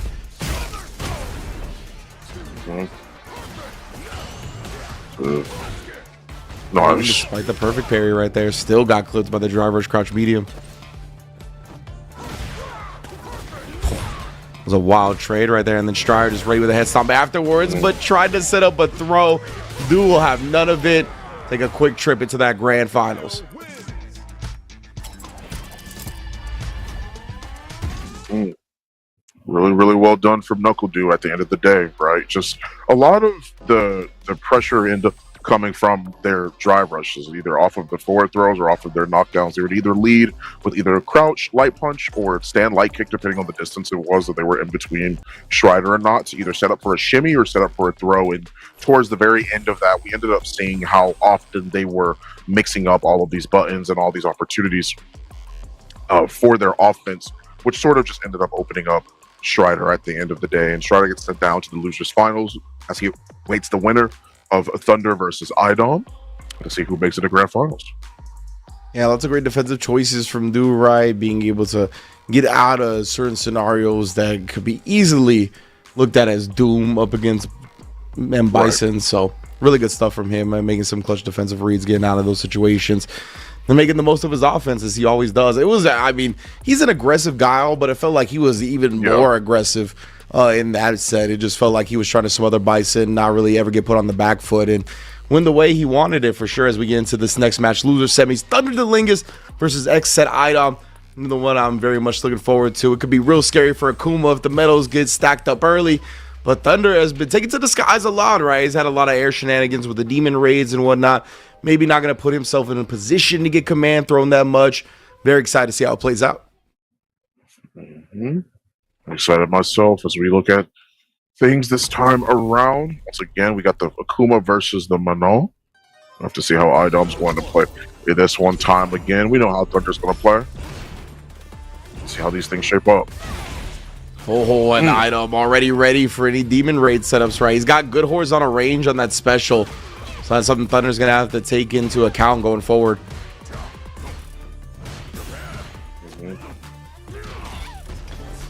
Set up throw, trying to condition with it, and IDOM bet on another throw immediately.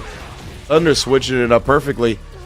Frame kill into another bet from IDOM. Very active on the defensive side of things tonight for IDOM. He's rolling them dice. Look, even waking up there with a mash jab, trying to find some type of opening, but Thunder closes it out.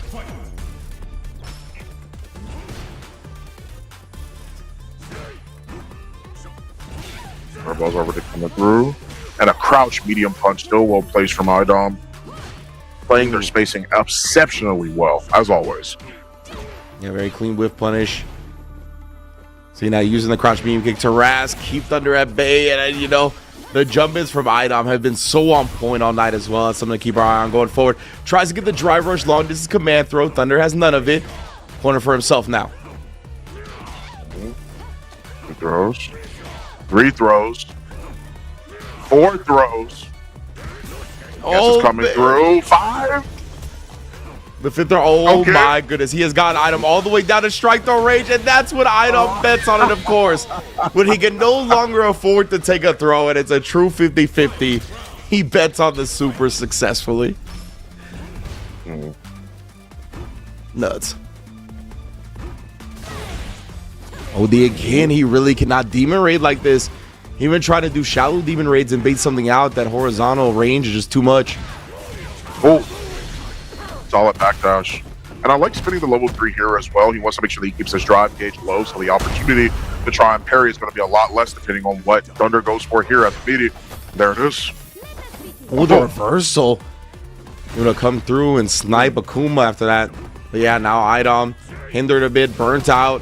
Only on 1 meter as well, not quite to that level 2. Oh no!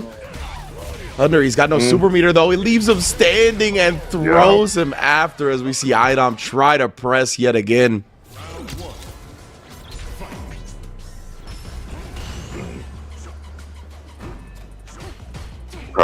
This level 2 could be interesting for IDOM as well, considering the height, like the verticality on its hitbox. Yeah, could definitely be something to thwart a demon raid if we see it later. For sure. Make sure the optimal spacing is there too. Even though it does hit pretty high, it is. Akuma crosses you up pretty quick if he's using that heavy variant of it. Might be a little bit off kilter depending on if you're not ready for it. But I love it. I love how he hit I love how he hit one of his buttons that took this tiny micro walk back to play outside of that range and that stand fierce that Thunder loves to throw out. Really well done from IDOM. And the ODDP gonna stop any of that driver's cancel pressure. Whoa! He actually doesn't let the teleport fully rock, going straight through IDOM. He tried to check the command grab. Whoa, that was wild.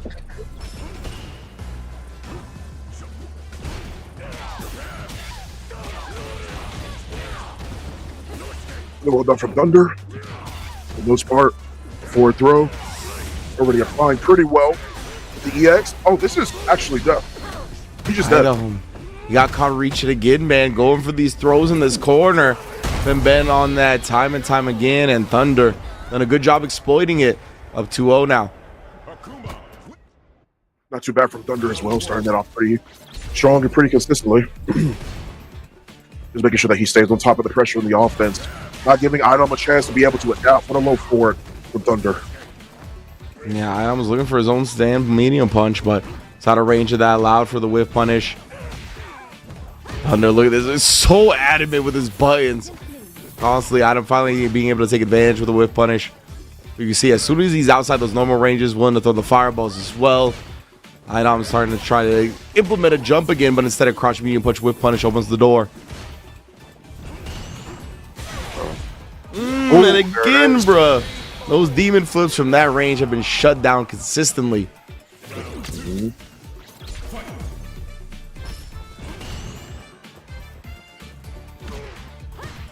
And some harassment here. Not betting on the jumps again. I thought he was going to. Nice again, another whiff punish off that. Kind of sneak in the back fierce it looked like, but Thunder waking up with his own buttons interrupting. Oh. DP. Tries to go through the fireball. I love it. Using the twirl just to escape the pressure. And no punish with the sweep, but still is able to at least land a follow-up. Yeah, that was interesting. He does jump out of the command grab this time. But yeah, off of the sweep, he wasn't confident in the punish, so he walks up, presses crouch medium kick. Thunder the Lingus, though, ready and waiting for the drive impact. Beautiful counter. Very, very beautiful counter. Stand fierce. It leads you to a lot of different situations, even better on punish counter, but it's one of the easiest things to cancel into from Akuma. Ooh, good punish on that sweep. Yeah, brought him close, but nonetheless, Thunder wants to be in that position. I don't know if he still wants to after that. Backdash into command grab, 4 medals on deck, and then the sweep way too close. Idom knows the kill combo, goes straight into it and put himself on the board for the first time in the set.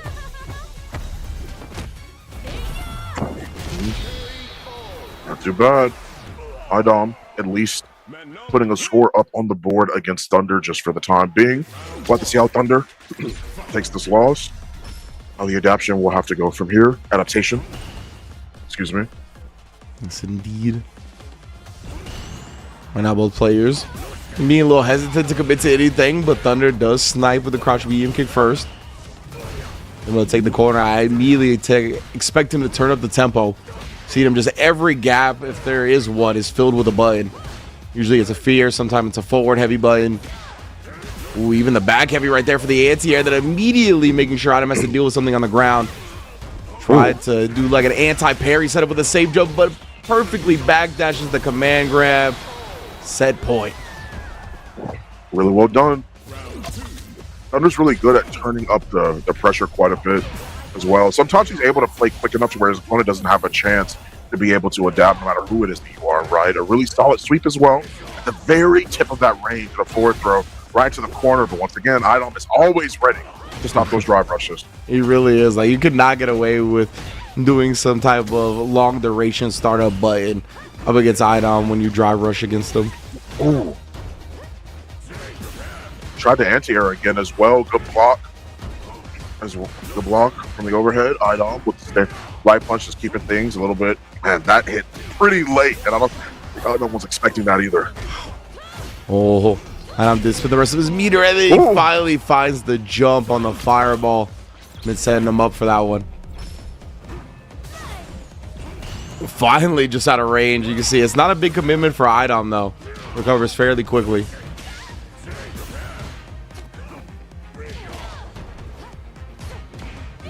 Stand fierce yet again, my beloved. Stand fierce keeping the pressure on. He should be down. Oh yeah, he's dead, bro. Level 3. Yep, absolutely, there it is. Holy smokes, Thunder, bro. The back-to-back fierce just stayed in at that range. It's tough. It's tough to thread the needle and interrupt those buttons just back-to-back.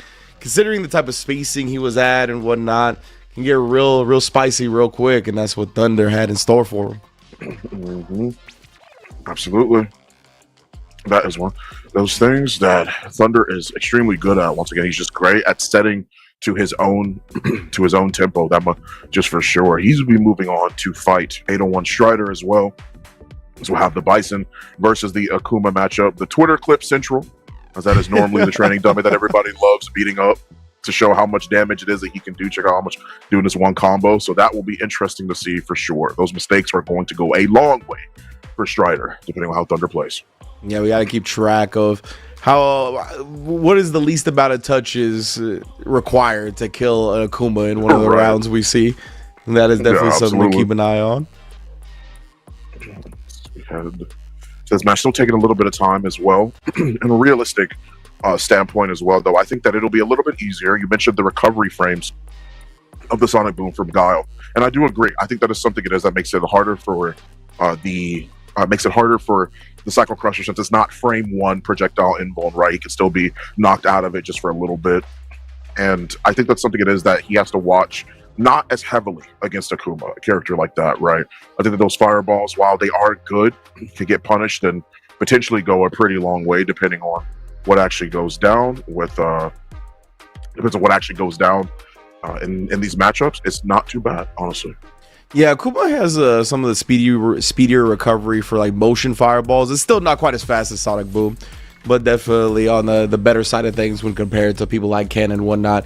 But definitely more viable, as you mentioned. We already saw it work against the Guile, so it could definitely be something we watch for here. And also, you're going to have more opportunities to do it as well, because Akuma looks for the air fireball a good amount, right? And that definitely opens up a gigantic window for you to punish with the Psycho Crusher. It's going to be much easier to do that than against the ground fireball. So definitely be on the lookout for that. But in general, I want to see what Thunder the Lingus does again, right? A lot of this Demon Raid setups, a lot of these shenanigans, the way he's sequencing his pressure, and the spacing that he's really establishing has made it tough for a lot of the opponents. But Bison has answers to like trying to establish spacing traps, right? The Fierce moves him forward, the Scissor Kick, the Psycho Crusher, so many of his moves advance him forward that it's a little bit tough for it to pull off some of the spacing traps you're used to. Absolutely. Sand medium kick as well. Just trying to keep the pressure towards them just for a little bit, as they were doing what they can to try and forestall this pressure. And there it is, stand light punch as well, stand medium kick, keeping the pressure on them. Oh man, had the sense that Thunder was gonna pop off into the overhead. Thunder's reversal DPs have been pretty on point tonight. Strider might be on the lookout for those early. Holding the parry, but snug in the throw right before the mine explosion locked him out of it. Beautiful stuff again from Strider.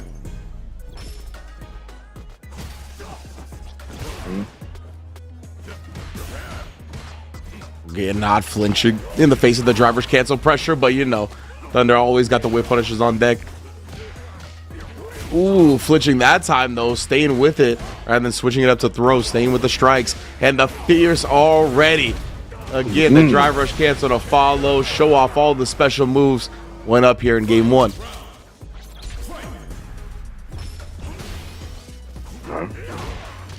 Oh, try to go for the anti-air on that crouch Fierce. I wasn't able to find it. Thunder did a pretty solid job. A forward throw to lead into some more mixes. That's the second one, not doing too bad. I wanted to go for the third, but a cross-cut DP is going to enable him to set up just to stay himself a little bit more safe.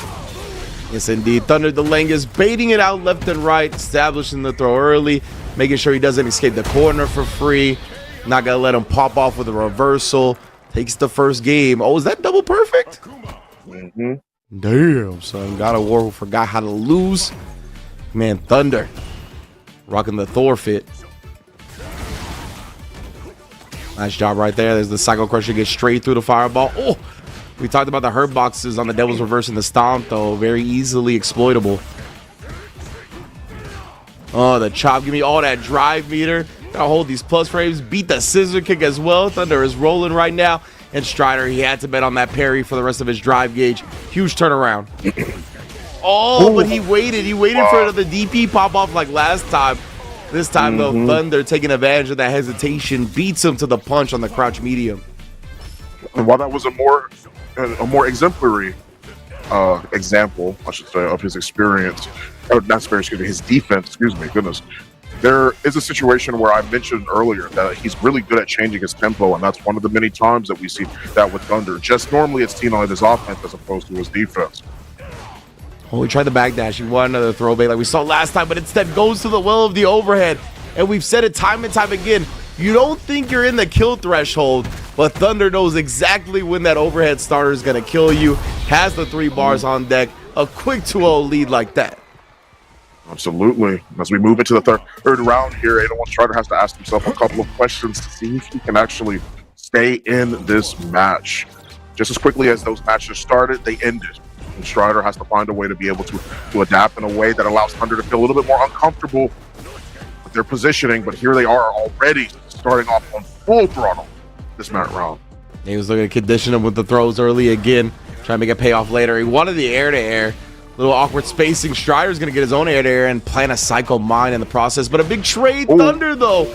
I don't know if he wanted that off the trade sequence, but nonetheless, it's a big opening for Strider. Plus frames all day. Forward throw. Just maintain as much pressure as possible. I like it to walk for it just for a little bit to get the stand medium punch. Wanted to see if he could bait out a little bit of the throw, and he did in fact pick the counter hit. Strider doing a good job. He's been really aware of like these standing reset moments where Thunder's gonna pop off with a DP. Saw him bait out the first one, baited it out again there. Oh, a sweep. And the message was that one. Oh! Just normal hit on the drive impact as well. Thunder got caught frozen in a moment. Oh. That time challenging the dive kick. Oh, and an overhead of his own Strider. Says best believe. You know who else gets great damage off that? Mr. M. Bison.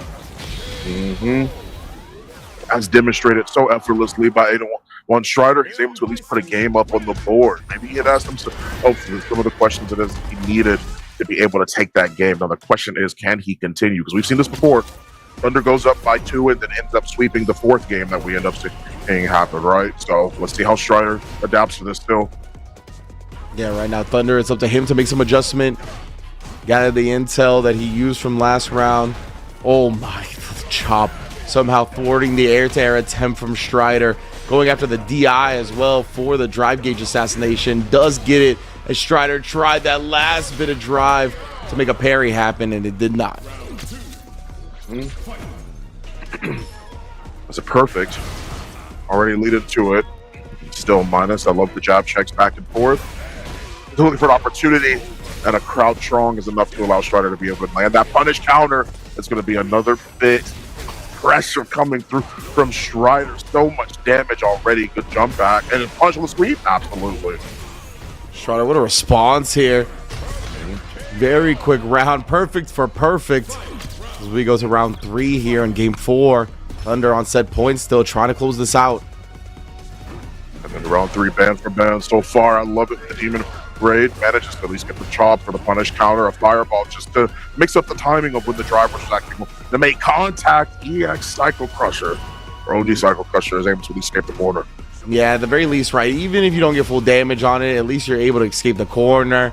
Take it for yourself now. And the legacy, he's sitting on those 3 bars. We've seen how lethal he's been with those. You know, one Strider, he's got to watch out for any drive rush cancel overhead. That's why Thunder, you see him starting to switch it up, going with the true block string version instead. But off of that fierce, you got to be real careful if we see green that he cancels into. Absolutely. Oh! Low forward. Once again, was expecting Strider to walk a little bit more forward, and yet this is how things start. Has to be able to block for this. Keeps himself at least a little bit more aggressive. And that was so good from Thunder, knowing the timing of the bomb, and there's the overhead. We talked about it. Now Thunder, he can't get more off of that because he didn't have the drive rush cancel. Would have burnt him out. OD would have burnt him out as well. So he takes the level 3. Oh, and then again back to the overhead. All he needed was that for the kill combo. And man, I mean, that's been what he's been a merchant of. He's been cashing in and cashing out on that overhead time and time again. Yeah, that's just how it is. Like, it's also something as well that you did see that at the very last second, there was a counter hit that was placed there. So 801 Strider probably tried to go for a reversal something, but it's the timings.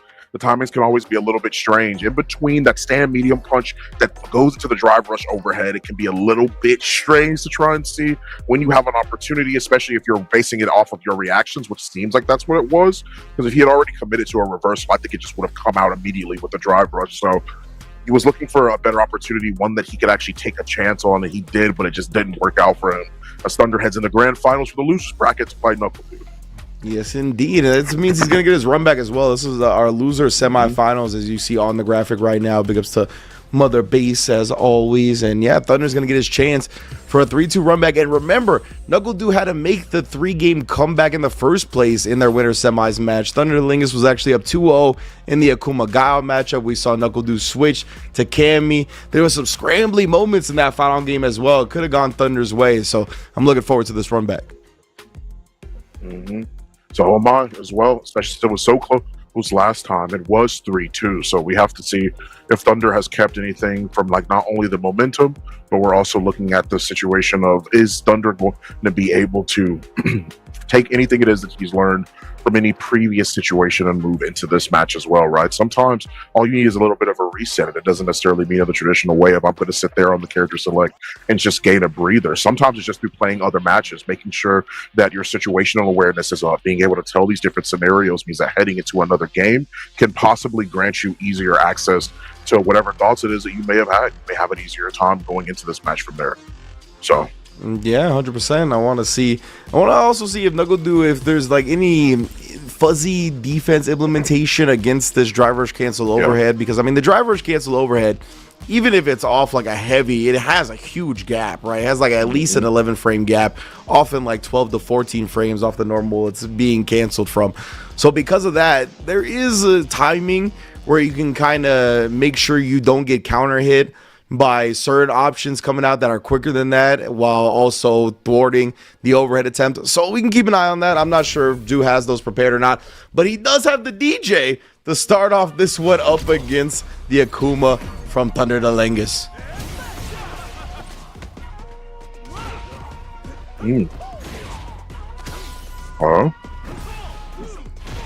Oh, we wanted the anti on the Demon Raid with that back heavy kick. But again, staying so solid with the pressure, even side switching after the ODDP. Give me my full corner damage. Thank you. Oh, dude, not doing too bad with the DJ so far. I'm just catching him off guard, trying to keep the aggression on. The light cods too. It's the double dash to keep himself safe. Still trying to block out what he can, but Thunder still feels like he's on the back foot, even though Knuckle Dude is the one physically backing up. But Demon Ray to sort of circumvent and mix up the pressure that Thunder has been going with. Yeah, Knuckle Dude, I mean, when he says he plays DJ, that was an unfortunate error on the combo. Like, just didn't reach properly. But he says he's all vibes, no thoughts with DJ. Very contrasted compared to Guile. And right now he's in a great spot. He's locked and loaded on the resources, but so is Thunder de Lengus. And he's going to force another round out of this. A little bit efficient with it as well. He's spinning 2 bars instead of 3. Saving 1 for the final round. Absolutely. And he still would have had more in the back pocket as well, even if that did, even if that didn't end up killing. So he would have had more of an opportunity. What a great stand roundhouse from Knuckle Dude as well. Just to get the safe jump as well. Fakes out the fireball. Oh my goodness, just going with it. Making it look like an infinite right now against Thunder de Lengus. Like I said, all vibes, no thoughts. No thoughts. I hear you. I understand now. I'm a believer too. I see it now, clearly. All the way up on the screen. What a great link as well from the counter hit. Gets the forward throw from Knuckle Dude. Dashing all the way in the frame kill with a stand light kick. Going into the setup yet again for the safe jump. The punish counter. He still is not backing. Yeah, look at this, bro. Like, staying aggressive. Like, you're going to have to do something. And he does do the ODDP. Knuckle Dude that just wakes up with the DI, countering the fireball. Thunder didn't have enough health to survive a DI of his own anyway. My goodness. Had the charge. If any DJ is going to have the charge for the up kicks, it is going to be Knuckle Dude. Of course. Of course.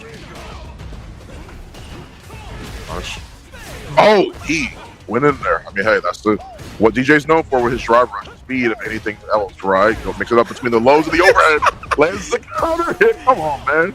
He was just spamming the sway and the follow-ups, the fucking slicer, the overhead. Oh, man, I thought he was going to do it again there. He's trying the soul bot, just trying to fill every gap. Thunder did beat him to the punch here. But I feel like Dude looks at this as a victory.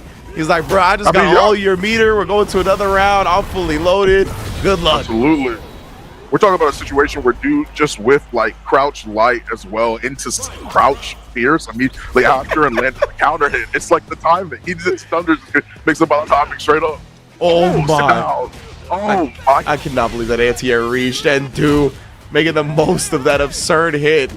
Getting a follow-up and getting a full super. It's going to put Thunder already below 50%. Oh. Didn't even get counter hit or anything. Just sit up walking into the DP. Hey, yep, that's enough. Wow. Keeping it short, sweet, and clean at the end of the day. But that's still only 2-0. Thunder, how is he going to adapt here? Yeah, this is wild to see it again. Just walking out of sweep range. Oh, man. Oh, bit it up the parry, but wasn't ready for the throw after. Yeah, they look for God. it. Yeah, he wants the sway setups again as well. Oh, the OD fireball to go through the fireball of Akuma. What a call out. Oh, the punish counter, he could have converted off of that too. I think he was close enough still to land that stand light kick. Doesn't even matter. Just mashes on the landing of the demon flip. And this is tournament point for Knuckle Dude currently. Dude playing ridiculous. I don't know if it was the OD fireball, the heavy fireball, either way. Just dissipating Akuma's. Oh! Backs on up, gets that crouch fierce all the way to the level 3. Look at how much damage this is gonna do to Akuma, man. Yeah, on top of that, he's also gonna deal with the incoming pressure too. He may not have the chance to be able to parry. He doesn't, which means that burnout is now a factor for Knuckle Dude. The level 2 goes through the fireball as well. Well done. Not gonna burn him out, but he's gonna be close. He can't parry. Yeah, it have to be a perfect parry if he tries to. It's the only way he'll be able to save onto his meter, but no, he committed to the target combo.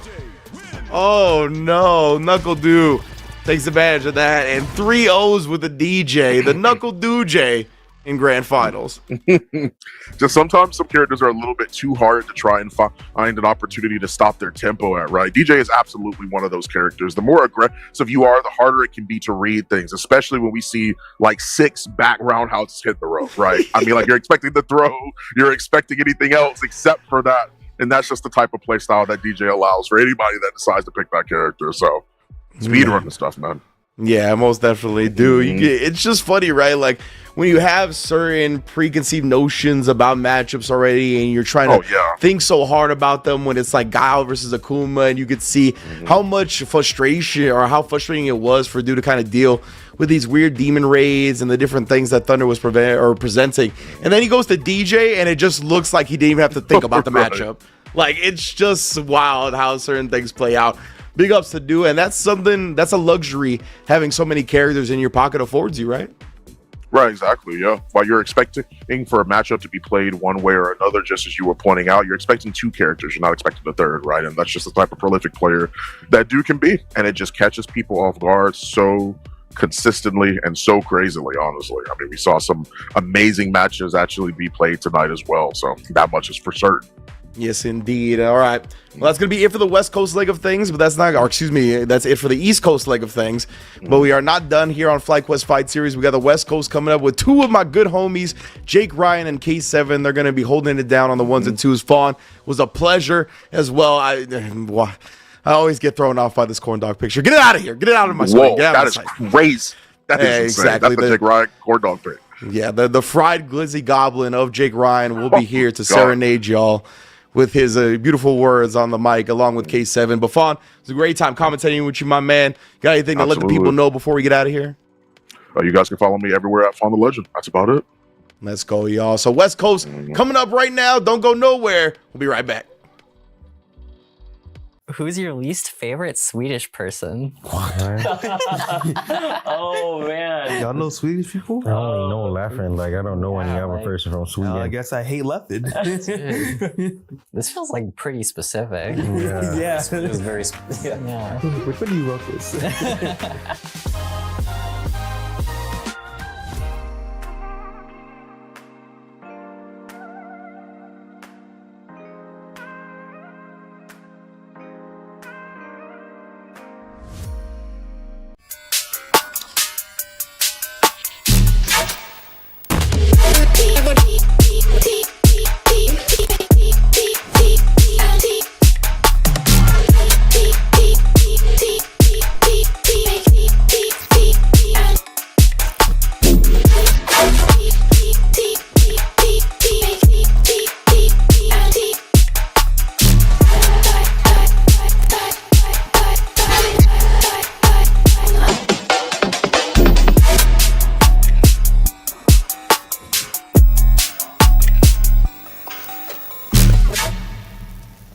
What we need is combos. We need straight combos. Everything needs to do at least 50% and then land into a mix-up. We need mix-ups too. New players should play Echo because, as I mentioned before, we need a mix, right? And there's almost no better character to mix than Echo. And it's pretty easy too. Everything needs to be a 50-50. You can't have anything less. No 49s or 51s. Then you gotta get them assist calls. Assist calls. After that, nothing else.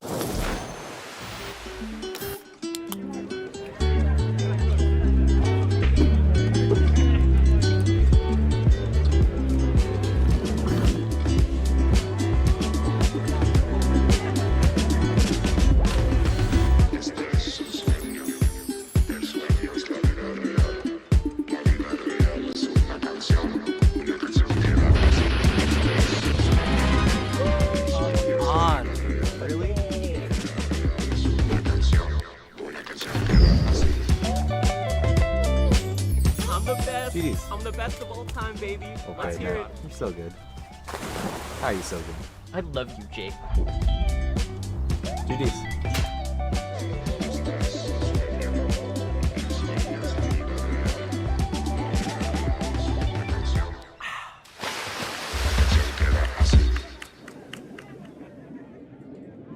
For new players, I would probably recommend Braum for how easy it is to just swing and attack. If you like just being like a big, reliable like support or like tank type of player, I think Braum does that for you. I also think that his moves are pretty big, pretty swingy, can hit from pretty far away. So you don't have to worry too much about movement. That's like the big thing with Braum. You know, just get in there and just hit them and just protect your friend.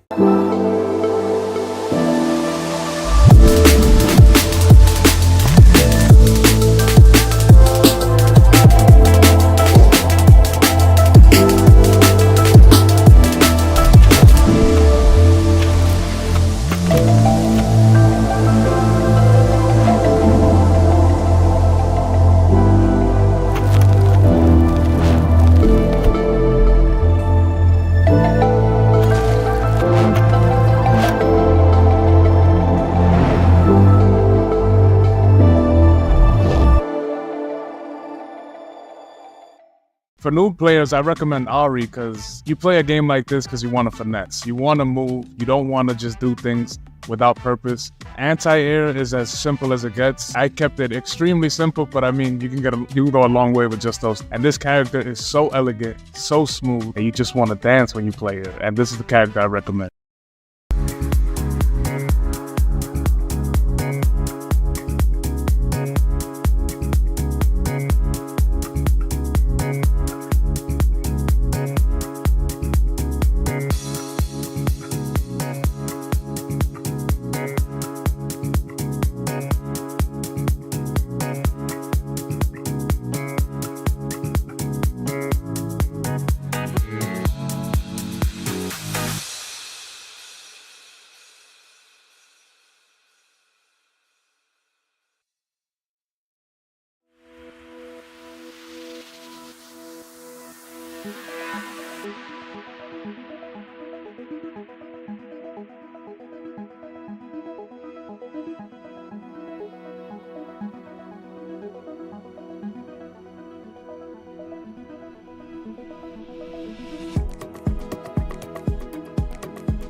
simple. Look at that. And there's like so many different things that you could talk about. We're gonna make a shitty f***ing tier list. Best way to live his life. Oh my God! Punk to God! FlyQuest over! Champion! Let's go, Punk to God right there.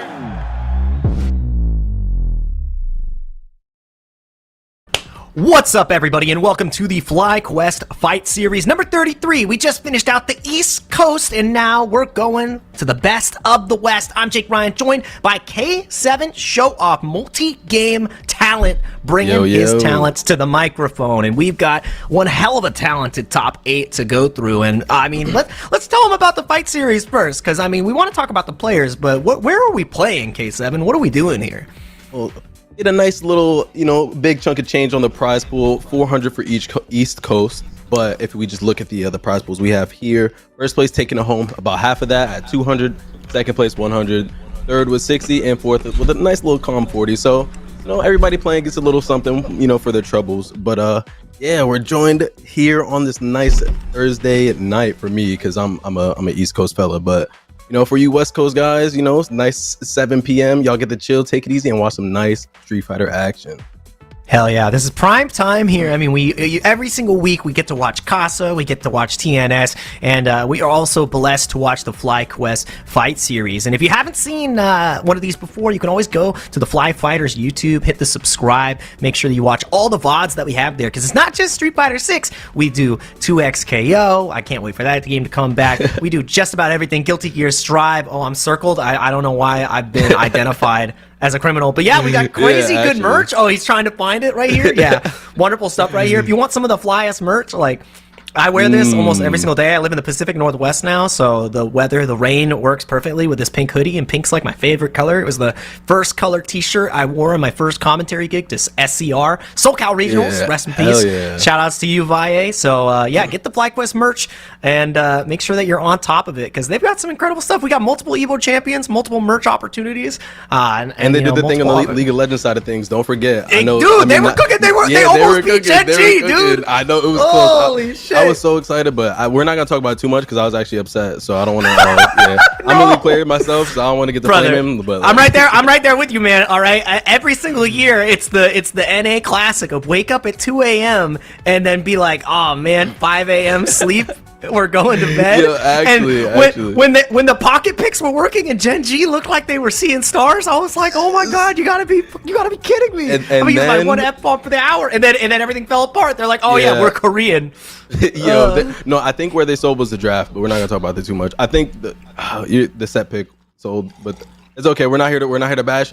Still, shout out to FlyQuest. They actually need to hire you, because FlyQuest merch and you're on the commentator. My goodness, what we love to see it. We love to see it. Yeah, absolutely. I'm honored every single time to be here for the FlyQuest Fight Series. And we are going to take a look at the bracket. A little bit of a breakdown here. We did tell you about the prizing, but each and every player is allowed to enter this ladder style bracket. And our top 8 competitors, based on how they duke it out, they don't just play 0-2 and then they're out. They can play as many matches as they want. Determines how we get to our top 8. And everybody's in winners here. And we're going to just talk about a couple of our players. Chris CCH for the win versus iPeru. I'd say the best player in Seattle. One of the best players in the entirety of the U.S. Fighting it out against iPeru, who is 801 Strider's longtime trading partner. The other side, Seattle with Zach Boss, Ed Hader. So even if he takes down Enzo the Hokage, I'd say the New Age prodigy, he doesn't get a matchup that he potentially likes. So walk me through the other side of this, K7. Right, and then we got NS Mike X coming in against Heretic Magic Man. Well, I actually love that name. He's just Heretic Magic Man. And of course, we got C9's very own JB versus Laggers J0 or J0. Forgive me if I mispronounce the name, but I think the first match that we are going to have up is Enzo versus Zach Boss, right? Yeah, so this is potentially Chun-Li versus Akuma or Ken. Typically, we see Enzo on the Ken, but he has been exercising both options, and it is going to be Ken Masters here. I feel like this is a matchup that Chun-Li can do a pretty good job in, and we're going to get started with the job right now. Winners, round 1. Enzo the Hokage versus Zach Boss. The West Coast Classic. Yeah, both of them trying to get the fireball game going to get started, starting off with some early Kikoshos and some Hadoukens, but nice little conversion, taking him to the corner. Yeah, and Enzo, you see, as soon as he gets into this corner position, he's waiting. He's trying to box Zach Boss in because he understands, you know, flipping the coin on offense can be a little bit difficult to play in the light game. And what a deep crosscut! We crosscut those. Young man with the young crosscuts, we love to see it. Low on the drive gauge here, so we might have to force out an option. Maybe we go for, oh, nice, low forward connect. We should be able to close this. Oh, he doesn't spend all of it, actually, so one more guess. Yeah, being a little bit greedy, and I like that. Had the drive gauge to work with, but now this gives Zach Boss an opportunity to chase out, but he just goes with the walk-up throw.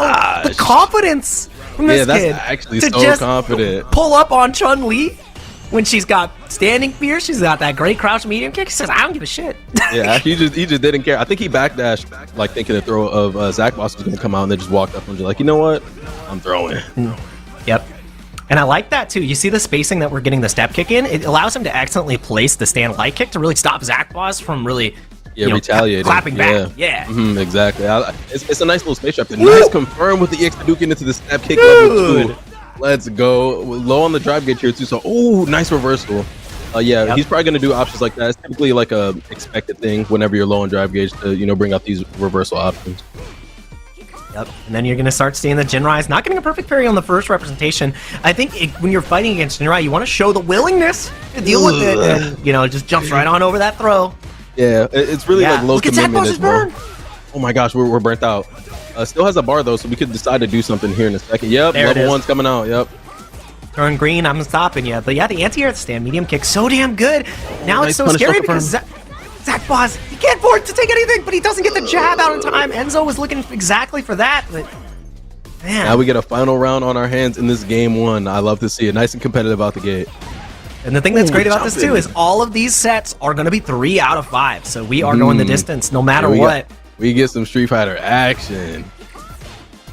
That's what I love about the FlyQuest Fight Series. And look at how contained Zach Boss has been in the corner, not able to really get out, but finally finding a punish on that stand light kick into Fireball. Yeah, you're definitely right on that. Enzo's been able to dominate most of the screen space, and Zach Boss has really been on the back foot. Low drive gauge in a lot of these rounds. Poor screen positioning, of course, like getting back into the corner as we see now. Nice DP is level 3, yep. Show me the juggle sequence, but you're not going to get the burnout. That's the hard part. That's okay. You see an OD? Nah, just the crosscut. Corner tax is paid. Finally burns out, and this is going to be a huge chip sequence. You're just dead. One of the best chip tools in the game, that OD Jinrai. You get to see some of the best Kens really utilize it. Boost, Chris Tatarian, Okito himself. That's where that becomes such a critical tool. And Enzo, marching on. Yeah, actually taking that game 1 in, confident fashion, and we starting off this game 2 with a nice bait on the DP. One more clean hit. We'll get this. The thing is, you look at the meterless conversion that we went for just so that we have enough drive gauge to really push the pressure to make sure that we can continue to drive rush cancel if we want. And staying green is one of the biggest strengths that Ken has, and Enzo has the meterless conversion to back up. I know you have the notebook out. I just know it. Oh my gosh, perfect berry. Stop it. Why are you turning yellow? Why are you spending bar? You know who I am? I'm 15 years old. Oh, actually. You've been stressed longer than I've been here. No, I need to turn back the clock because he's 15 and he's cooking like this, brother. My gosh. I mean, think about the availability of information, like the level of skill of different players you're able to duke it out with. It's a different time, and I always call it the unlimited time glitch. He recovered, brother. Oh, and this is looking bad. Oh, we're getting the Twitter combo punish. Oh, never mind. There we go. Hey, that's good enough. Corner. I thought so too, but it's better this way because then you are absolutely in charge. That's what he was looking for prior. I think you're just dead, guaranteed, if he really wants it. Yeah, he's just gonna really just wait for this jump, I think. DP and then maybe up. Real confident to not jump. There it is. Yeah, he clipped him on the jump finally there, but it's too late around this time. Yep. Into level 1. Dang, Enzo the Hokage with a quick 2-0 lead. We'll get the scoreboard updated here in just a moment because this is looking like a potential shutout. Yeah, 2 in a row. And the second one looked worse than the first. This is very beautiful. Love the start of actually, I know you're a Ken player yourself, so I also former Ken player, so still enjoy some good gaming. Oh my gosh. Burnt out real early in this round. I think this 15-second burnout. I didn't know Noah was in town. I know he's West Coast, but he's currently in the Dominican Republic. So, Enzo making other people cosplay as Noah baited and outsmarted. We missed the punish. We missed the punish. Yeah, he went for run Tatsu. So sad. Yeah, that's so sad. Yeah, that's massive. He got the bar at least, right? I guess that's a huge miss. Oh my gosh, it's okay. We got the perfect parry punishes. Point blank on the too. damage, but we get the throw loop situation now. What's it gonna be? That's 2. Shimmy? Can we get another one? Nah, not holding it just yet, and that's where the drive gauge comes in. But the jump afterwards, that's one of the bad habits that we've seen from Zakboz come out before. After throw techs, he'll typically go to that Kikoken, and it gets him punished excellently. Enzo has picked that up, but Enzo's had that same habit before too. It's just so tempting to get that fireball out, to get the plasma on the screen. But it just depends on the spacing, because I believe teching a throw in the corner, like the spacing is much different from a mid-screen tech. So that fireball, if it hits, it's a poor spacing to throw that actually. So definitely good read on that. Oh my god! Oh, recovered in time on the overhead. Yup. Nah, didn't recover this time. That was. Yeah. I actually didn't see Enzo press the button, so I thought he was gonna level 3 after that. But yeah, it would have been incredible. Gets the uppercut. You gotta be careful. Look out for the overhead. Potentially going for the Dragon Lash, double lash. Baiting the throw, finds the perfect shimmy with the crouch heavy punch and immediately cashes out. That is Enzo the Hokage. Beating the hell out of Zakboz. Jeez. Nah, that was you know, if you just look at the set score, it won't tell you the whole story of the set. I feel like Enzo just got a good beat on the early plays, like the early start of the rounds, get him to the corner, get into the throw loop situations, and like you said, calling out a couple of these fireballs to get you know, these rounds in the bag, which is all you need is just a couple good jump-ins to win a round. So the thing that's hard about it too is like you see that Zakboz was attempting to fight out of these corner situations just with light pokes, looking for fireball to try to escape, but finding these point blank perfect parries, which then unlock punishes that you typically aren't really used to seeing, which then makes you second guess all your defensive decision making. The first uppercut got baited. He got only hit by one of the wake up supers, right? And he's still in burnout. So he's giving all his resources. He's losing in the small game defensively, and Enzo just ran him over afterwards. Like there's not much Zakboz needed to everything he tried to do, he was playing relatively safe, but it wasn't safe enough. It was not safe what sucks. enough. It's like, it damn, was not safe enough. Like GG's, I guess, man. Yeah, a lot like we said in a lot of these early rounds, Enzo was really good at, you know, getting the corner positioning, starting to throw loop pressure, and also Zakboz a little bit like questionable decisions as far as like the drive meter management. So you want to burn out really early in some of these rounds. Which honestly, a player like Enzo can make you do that. You want to spend some bar, keep yourself safe on some things, or maybe do some EX Koshos or DP, which was baited. I think the one time he did it in the set, and the super actually. So really easy, really calm victory here from Enzo, but still not out of it is Zakboz. So we'll have that opportunity to go through the loser's side. And the thing about Enzo that was beautiful in that set as well too is his utilization of Jinrai, not only in burnout but outside, because we talked about how Zakboz just wasn't handling the meter management very well for the entirety of the set. He didn't get a single punish on Jinrai. Like he could go for up kicks, he could find a perfect parry, he could potentially DI. None of those were ever represented, which meant if you're a Ken player, you're like, oh hell yeah, I'm kicking. We're kicking. Hey, we're kicking, man. We're out here. All right. I'm looking messy on the streets. I'm kicking. Honestly, like as a Ken player myself, I think free Jinrai is like the best thing you could do, because you're like, oh, low forward Jinrai, then heavy punch Jinrai. Like you just always go back to the option. But I think also Enzo was good at mixing up when he was doing it, but also the version that he was doing. Sometimes it'd be medium, sometimes it'd be heavy, depending on the button pressed. But definitely nice and easy. And here, oh nice, we got our next match coming up. It's gonna be Chris DCH versus iPeru. Yep. Oh my goodness. Punish counter SPD. iPeru and I have been duking it out to see who can get the 1800 legend, and both of us had failed our mission. So we stole it from each other like twice, and now stuck in the corner, Chris CCH is dominating the Lily. It becomes very difficult for her to really contest, because the biggest thing about her strength is that normal range. But these hands are longer, man. Yeah, no, actually, no. Ed is God's man. Oh my gosh, nice DP to reverse the situation here. Oh, doesn't believe in the stand medium kick. Yep. Oh, finds the pick. Not many characters have that punish, and the flicker normal allows him to find that opportunity to find the pocket. And Chris CCH, I always like to say whenever he's on commentary, he's set to punish all only. That's how it feels watching him. It's messed up, dude. Yeah, imagine that's actually a setting you could do. Like what? I wish I could click that onto my brain and just punish everything. Oh my gosh, what a trade combo. Oh, you die! Oh my gosh, the drop unbelievable. We take those. Chris CCH gonna go up game one off the little speed bag super. blink and you might miss it right there. Strung up, Lily. Gonna need to hold on with that decision making. Love the holiday theming. Yeah, Iperu actually didn't start off the first round too bad. It just kind of got the position reversed, unfortunately, early in the first round. Didn't really get anything going. Same thing, kind of same situation here. That's the thing about Chris, though. You cannot afford to give this guy any opportunities with punishing, leaving yourself open there. Finally finds a win stock, but immediately spends it, and Chris is willing to take the trade of OD Condor for drive reversal every single time. Yeah, and I feel like you should be, yeah, like it's a lot of, a good chunk of damage there on the DP if you can manage it, but drive reversal also a really nice option. Uh-oh, tick throw comes through. And this is where it becomes hard. Chris CCH did not batter the drive gauge at all, but finds the heavy kick. Unbelievable. I'm not sure exactly how Iperu ended up in that situation, but a critical error leads to a Chris win. Yeah, so another whiff DP there, or I guess flash kick in her case. Yeah, up Condor. Yeah, up Condor. See what we got here. Nice little checkage. Nice checkage. Finally, we get the corner position for Iperu. Let's see if we can make something out of it. Yep, locked down. This is where it's so scary. He tries to go for the perfect parry, knockdown once again, and now Chris only needs one solid hit here with a potential level 2 combo. Finds the shimmy into the OD snatcher. I think you're donezo. Yeah, that's it. Chris reversed that situation so quick. All it took was one combo, or pretty much a combo and some Oki to get you corner to corner. Punish all only. I told you, man. Punish all only. Like, you fight Chris, and it's like, oh yeah, set the dummy to beat the hell out of me, and it's like, okay. Yeah, no. Yeah, set the dummy difficulty to hands. Yeah, exactly. Can I set that to Evo Grand Finals? Ooh, what a reversal.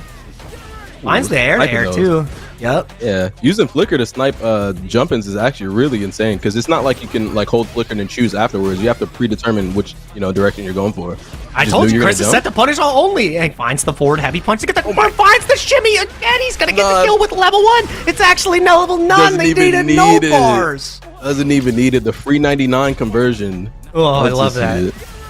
Oh, what do you mean? Raw Condor round start punish? Jesus Christ, Chris. No, Chris is actually on punish only. What am I looking at? This is who I have to fight every month, man. He's gonna take the $4,000 this weekend at our regional. Messed up. Wait, he's at your monthly? He's in your region? Nah, you gotta break your controller or whatever. Whatever Chris plays on, you need to get rid of it. He plays on he actually plugs his brain into the PC. What a the way he's playing, it looks like it. It looks like there's like no user delay. Every time we see anything is punish, counter hit, check. Chris is playing real solid. Yeah, actually really talented. Oh, we should get a kill here. Yep, nice little level 2. It costs a lot. I mean, now we have an even meter situation. Chris still with a little bit of a lead. Once that level 2 is there, you can build 2 level 2s. That's 4 meter. Yeah, to really utilize in this one game. What a raw DI! Saw the startup on the win stock. Oh my gosh, nice little conversion. What's the Oki looking like? Safe jump. Oh, nice, not quite. Yep. Probably one for empty jump, trying to bait out, and the throw gets beat there. So really good stuff from Iperu. Yeah, well, he actually didn't even get counter hit there. So oh my gosh. I'd have to look it back. I thought I saw it, but maybe you're right. Yeah. Nice jump in, and that's gonna do it. If we get the right route here, it should. Yeah. You don't need the desync. No desync route. Ugh. Chris is gonna take it. That was 2 3-0s back to back. Unbelievable speed here on the West Coast so far. It is. For the man turning other Street Fighters into speed bags. No, Chris was like, I gotta go to bed, bro. I got work in the morning. You feel me? We gotta get this over with. That 3-0 was swift. He was not playing any game. He's like, I got Akuma to legend. I got my Ken to legend. My Ed currently legend. I gotta get Geef to legend. He's like, any of my characters I hate, I gotta get him to legend. Let me get this win real quick. Yeah, actually, wait, Geef to legend is crazy. I'm not gonna lie. That's evil work. I don't condone that. I don't condone that. I also hate You don't condone that? Yeah, no, I hate grapplers in every game. I think grapplers are not, like, just the way they're designed, I just hate it. I might sound like a scrub. I hate grapplers, bro. I don't care. Chris called it out. He said, yeah, I got work in the morning. Chris said, yeah, you get it, K7. That's right. Hey, I already know, Chris. I already know, brother. Hey, man, work in the AM caused you to play, like, actually Thanos. Like, that was actually insane play. You did really well. You tap in, see it real quick. Yeah, actually. Yeah. Incredible bracket matchup that we have coming up too. Chris CCH versus Enzo the Hokage, the man with mad reactions. Going to be fighting out against the punish all only god Chris CCH, FlyQuest's own for Street Fighter League as well. But we have a couple other matches to get to before we get there, which is going to be NS Mike X and Heretic Magic Man, and then JB versus Jazz Zero. And Mike X, he's got a plethora of characters, typically plays on the Ken, and Heretic Magic Man is a jury gamer online. I've ran into him ranked a couple of times here or there, but Ken can like the jury matchup, but it really can go back and forth either way as we get into round one here between these two. Jury, my beloved, not in the Foot Clan, thank God. Not actually, thank goodness, bro. If I saw like Jury feat anything, I would have been sick to my stomach. I definitely have seen some very interesting names on the in the streets. Yeah, no. If I see names like that on my stream, I just immediately make fun of them. I think bullying them is okay. Oh, nice, perfect parry on the low fireball. Get the side switch. I love Mike's names every time though. The Mike Express. No, come to me, Mike. He says, "Come to me, my Mike X-Men." He's got a couple of different ones that are pretty fire. Yeah, absolutely love it. Trying to find the shimmy here against Heretic Magic Man. And losing the drive gauge war so far, not in the right range for Jin Ryan. Finding the whip punish, Heretic Magic Man gets out of the corner pretty scot-free. And that's a massive miss for Mike X. Yeah, can't really afford to ODDP either. And ooh, that. Yep, next hit wins. And yep, Magic Man gonna take that one nice and easy. It was a pretty competitive round, as you see. Both of them got 2 bars off of that. Like, it was really back and forth round. It wasn't too quick, so. Yep. Those rounds that are hotly contested. Yeah, could have gone for the stand light kick potentially there to get a full confirm, but, you know, a little bit of weird spacing. Yeah, I was going to say, I'm not sure if it would have reached, but it would have been worth checking out. You know, just throwing a light kick out there, see if it works. Yep. No, finds the anti-air deep, goes for the medium. Better Oki in that situation and takes another little tick throw. Heretic Magic Man trying to find a way out of the corner, and the jump does get the job done. Nice crosscut still, though. Mike is looking... Oh, nice whip punish. We're seeing everything. Wow, the micro spacing, too, by the way, from Mike is actually really impressive. Oh, you're dead.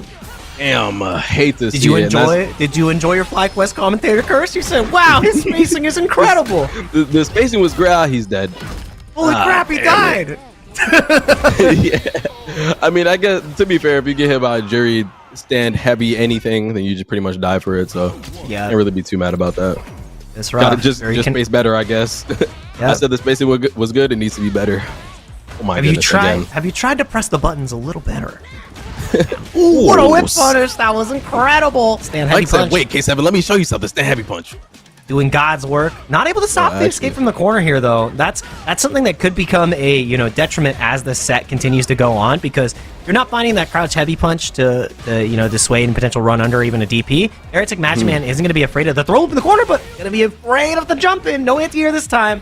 Oh, we're going for the nice shimmy. Oh my goodness, nice check on the drive rush.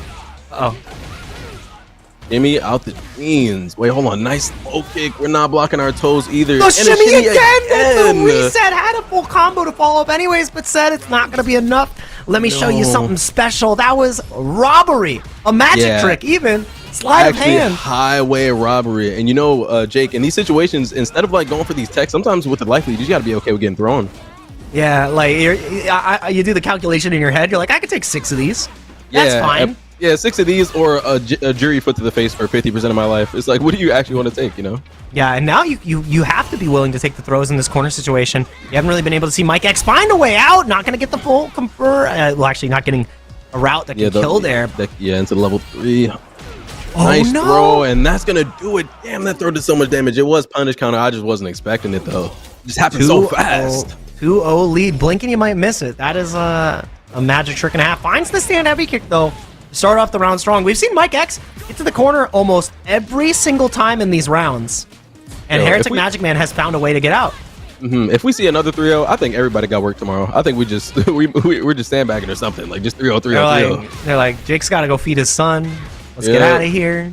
Got dad duties. K7 also got work tomorrow. Hey, man. Doing the Lord's work right here. Oh, lockdown. Mike X with a level 1, but it loses to the fireball. Yeah, that should be enough to kill. Oh my gosh, the drop the moves. How many throws do you take? How many throws do you take, K7? I take 3 more here. Yeah. We're good. Oh my gosh, the perfect parry. You can't kill though. You can't kill though. You gotta reset. You gotta reset, but the reset's so obvious here. Don't even go for it. Wait, no, level 2. Yeah. Level 2, he builds level 2. He does kill. Unbelievable. The meter was there. That was the magic trick all along. Had the right crouching only confirmed. That was incredible. Good stuff, Mike X. Had the route. Mike Express. knows the routes. We love to see that. That was actually so good. Such good awareness to see that you get that in a.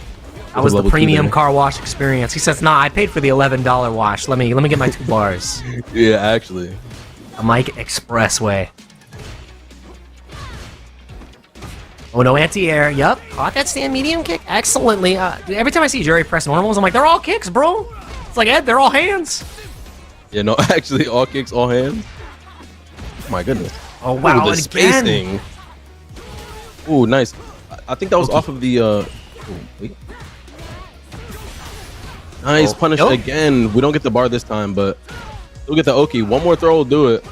Wake up CA? Oh, no. Trying to find the opportunity, but the stand light kick. Stuffing any approach there. Good old 5-framer. We got ourselves a set. We do the first, 2-1, or I guess games on both sides situation we've got so far, but nice. We get a combo here? Nice. At least we got a little something. Stand heavy kick. Nice. Corner carry. Bro? Oh, I missed the cross cut there. Ooh. Oh my God, we are whipping. The smell of the game. You're familiar with that. No, I definitely am. But that was so good because the driver slowdown actually made it, that punish possible. Oh, yep. Love to see that. Jury can't really punish that stand, the step kick right there. So I like that Mike X is starting to show it. And the cracks in Heretic Magic Man's armor is starting to show as well. It's a little bit, but as Magic Man has shown us in the first 2 games, he has these combos. He is explosive, so it can happen. Oh my goodness. Level 2? Yep, I like that. Spend early and often. You're not going to build the level 3. You can potentially get the level 1 to keep yourself defensively alive, but Mike X is confident to close this out. No, just one. Just one, okay. Careful. Nah, spacing wasn't there, and gets the trade combo. That's massive. Oh my God, we're jumping. We're playing Leap Fighter. Yeah, no, this offense is getting real gritty, real rough offense. Love to see it though. It's really both coming down to their last few bars of drive gauge. Let's see where this goes. Punish! Oh my goodness, not enough to kill. And the fireball is excellently punished. That's going to take us to set point here for Heretic Magic Man. And he's not going to have to spend more than a level 1 to get the job done. Even Stevens on the meter. Yeah, going into the last round pretty even, like you said, on the meter. But honestly, this could go either way. Yep. Got to feel the pressure as Mike X, knowing that losers is potentially in your future, not finding the whip punish again. A lot of these opportunities against Heretic Magic Man where Mike X is reaching a little bit too short. Haven't seen too many reversals on either side. So hopefully, in this last situation, we could see some change up on the defense. Yep. 4? Oh, 5? Went for the shimmy. What is it going to be? Finds the crouch medium kick to escape. That was beautifully timed, too. He was real patient on that. Not trying to get shimmied and press the timing where, they'll press like a shimmy button either. OD? The DP for the anti-air. X-hit should do it. Again? Clean enough hit. Yeah, you got to be careful. And Bolsa finds the perfect parry this time. He's been punished so many times for that same scenario. And goes right back to the well. It doesn't feel bad feeling blue. Game not 5. A hit, but we got the perfect parry. Of this. I feel like that was one of the options we haven't seen too much is too many perfect parries or too many invisible reversals. So, to see it bring us to game 5 is pretty nice. Yeah. A little defense. Love that. Ooh, now using the fireball is a little bit of an elongated poke because he's seeing these normals whip here and there. And the first reversal, the next true. And the bait on the other side. Heretic Magic Man, keep that shit in your pocket.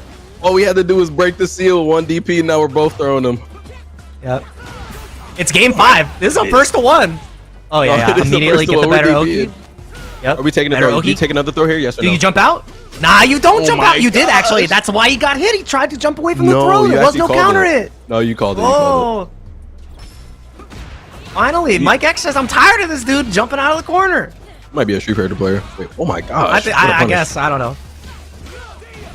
Bing, bing, bong. What's the frame kill? Oh, nice. Bodega Fierce.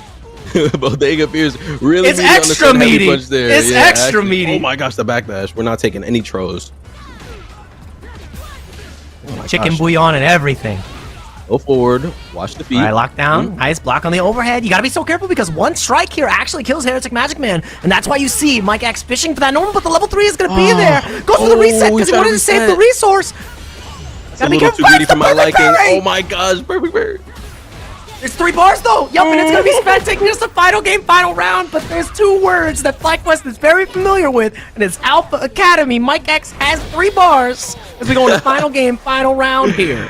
Yo, I love the spend there, but it just waited too late to spend it. He tried to go for like a nice little reset, a little cute reset. Did not work out, but he still got the round. It did not backfire on him. So game 5 we're going to. Yeah, that's massive.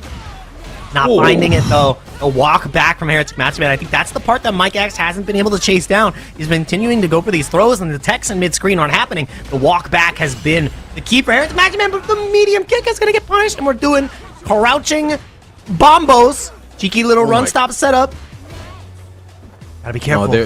We are cooking with gas. This is a really close final game, final round. Less than half life for both characters here. And all Mike is looking for is one whip punish. That's it. You see him doing these slight walkbacks, trying to wait for a throw or bait something out here. Neutral jump. Oh my Punish God, excellently. He's gonna build the bar, and that is huge. Heretic Magic Man with the level 1 and the Alt F4. I salute you on this day. The Mike Express straight on out of the lobby. No, Heretic Magic Man said, "I'll make Mike disappear." Yo, the Alt F4 because of work tomorrow. Oh man, trying to get this. Goes crazy.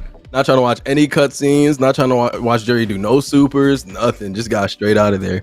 I respect it though. Really solid stuff from both fellas here. But man, that was quite a set.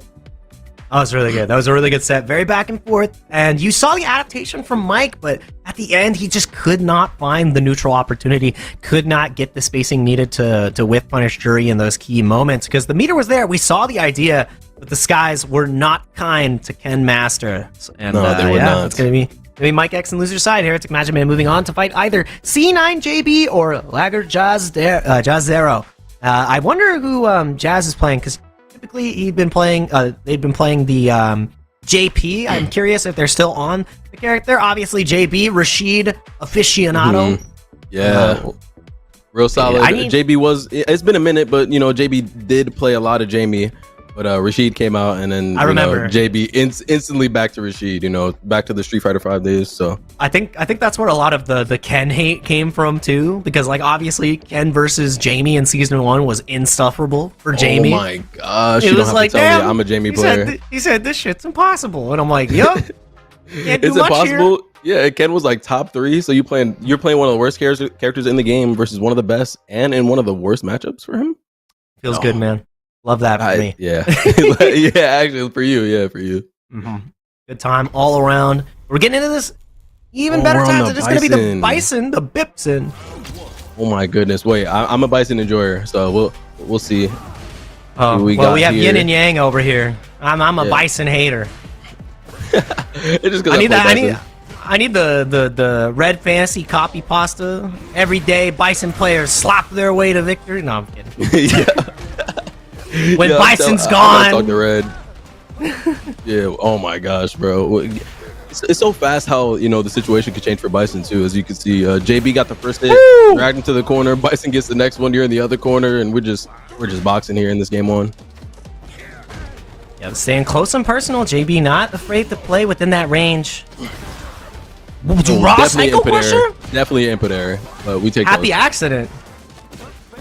Oh, you can't afford to take this next throw as Jazz Zero.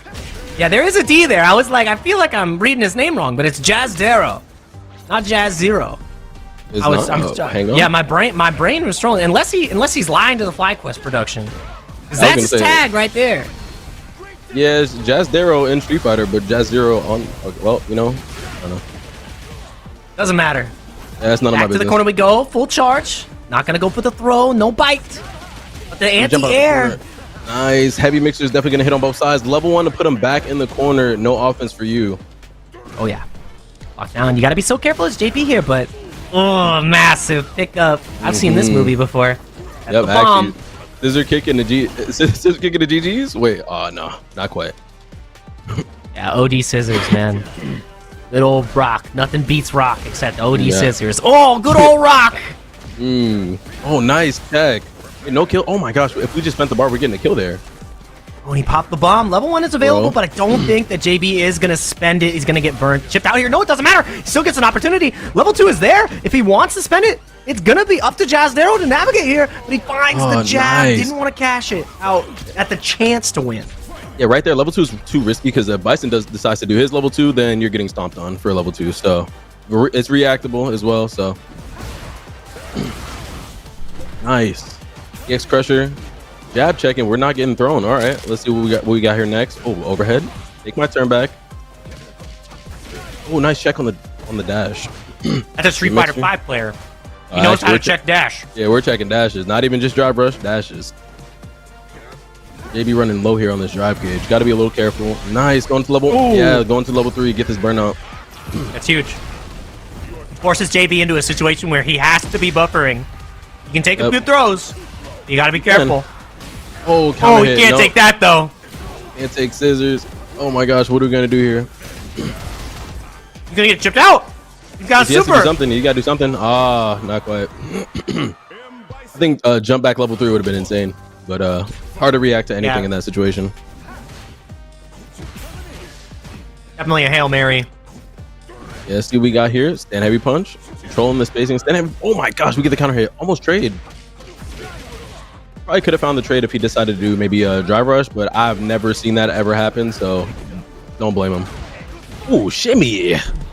Jimi Hendrix. Bro, what's for breakfast? Bro, 2 more. we're taking another one. Up. Oh, backdash. Yep. Was going for the throw there, though. It's so very important to represent the backdash, especially when you don't have a VP on the character. So I really like that from JazzDaro, but doesn't matter. It's scary to backdash against Rashid, man. You can't do it every time. Yeah, that crouch and medium punch is so active where it's like, you know what? I'm a backdash. Oh, I got hit anyway, you know? So. Damn, his normal's out there for that long? And Mixer, damn. Wait, we took the day off on the overhead. That overhead came out really late in the drive rush. Ooh, level 2 is there, but he goes straight through. Love that. What makes this matchup a little bit harder to navigate for the likes of Rashid. Psycho Crusher can get him through a lot of those, hairy situations. The windy city is not for Bison. He's not welcome. No, actually. Well, that was really, oh, nice. Oh, this should be death if he decides to spend it. Oh, nice, being greedy. Being greedy. Bomb is set up. I mean, it's a pretty advantageous situation, right? Because, I mean, you're still 1 strike away. You want to save that bar. You're at the deficit. Looking at the game holistically here. Yeah. Right? But it might bite you. I respect it, but I just feel like in any situation, any competitive environment, whenever you have a chance to close out a round, you take it. At least that's just how I like to play. That's just me. Yeah. And you didn't take it and you lost the round and the game is over. So, you win some, you lose some. Different school of thoughts. You see the vision. Yeah. But maybe we needed to go to the optometrist. Like when you sit in the glasses chair and they're like, 1 or 2? 1 or 2? And you're like, 4. And you're like, no, I didn't. Shut up, Jin. 4, you lost. Yeah, you lost. Get out of here, dude. That's not an option. Like, let me have it as an option. Oh, that's huge. Didn't want to take the 2 throws and take some massive punish counter and loses the round for it. Yeah, he tried to tech again, but the spacing from JazzDaro was really, really good. He was really close. I actually thought he was in throw range. I would have got shimmy too. Bro, we throwing again? Oh no, not quite. Nice. The fact that he gets bomb into bomb is criminal. Listen, bro, just mind your business. Like, all right, Mr. Backturn. I know what you like. I know what you like. You know me. I know what you like. Yeah, honestly, I can't even hide it, bro. I can't even hide it. Grab. All right, I'm Mr. Fafnir. Oh my God, locked down. That's really? a great clap back here for JB, but I mean, he can potentially build the 2 bars, but JazzDaro feels good here.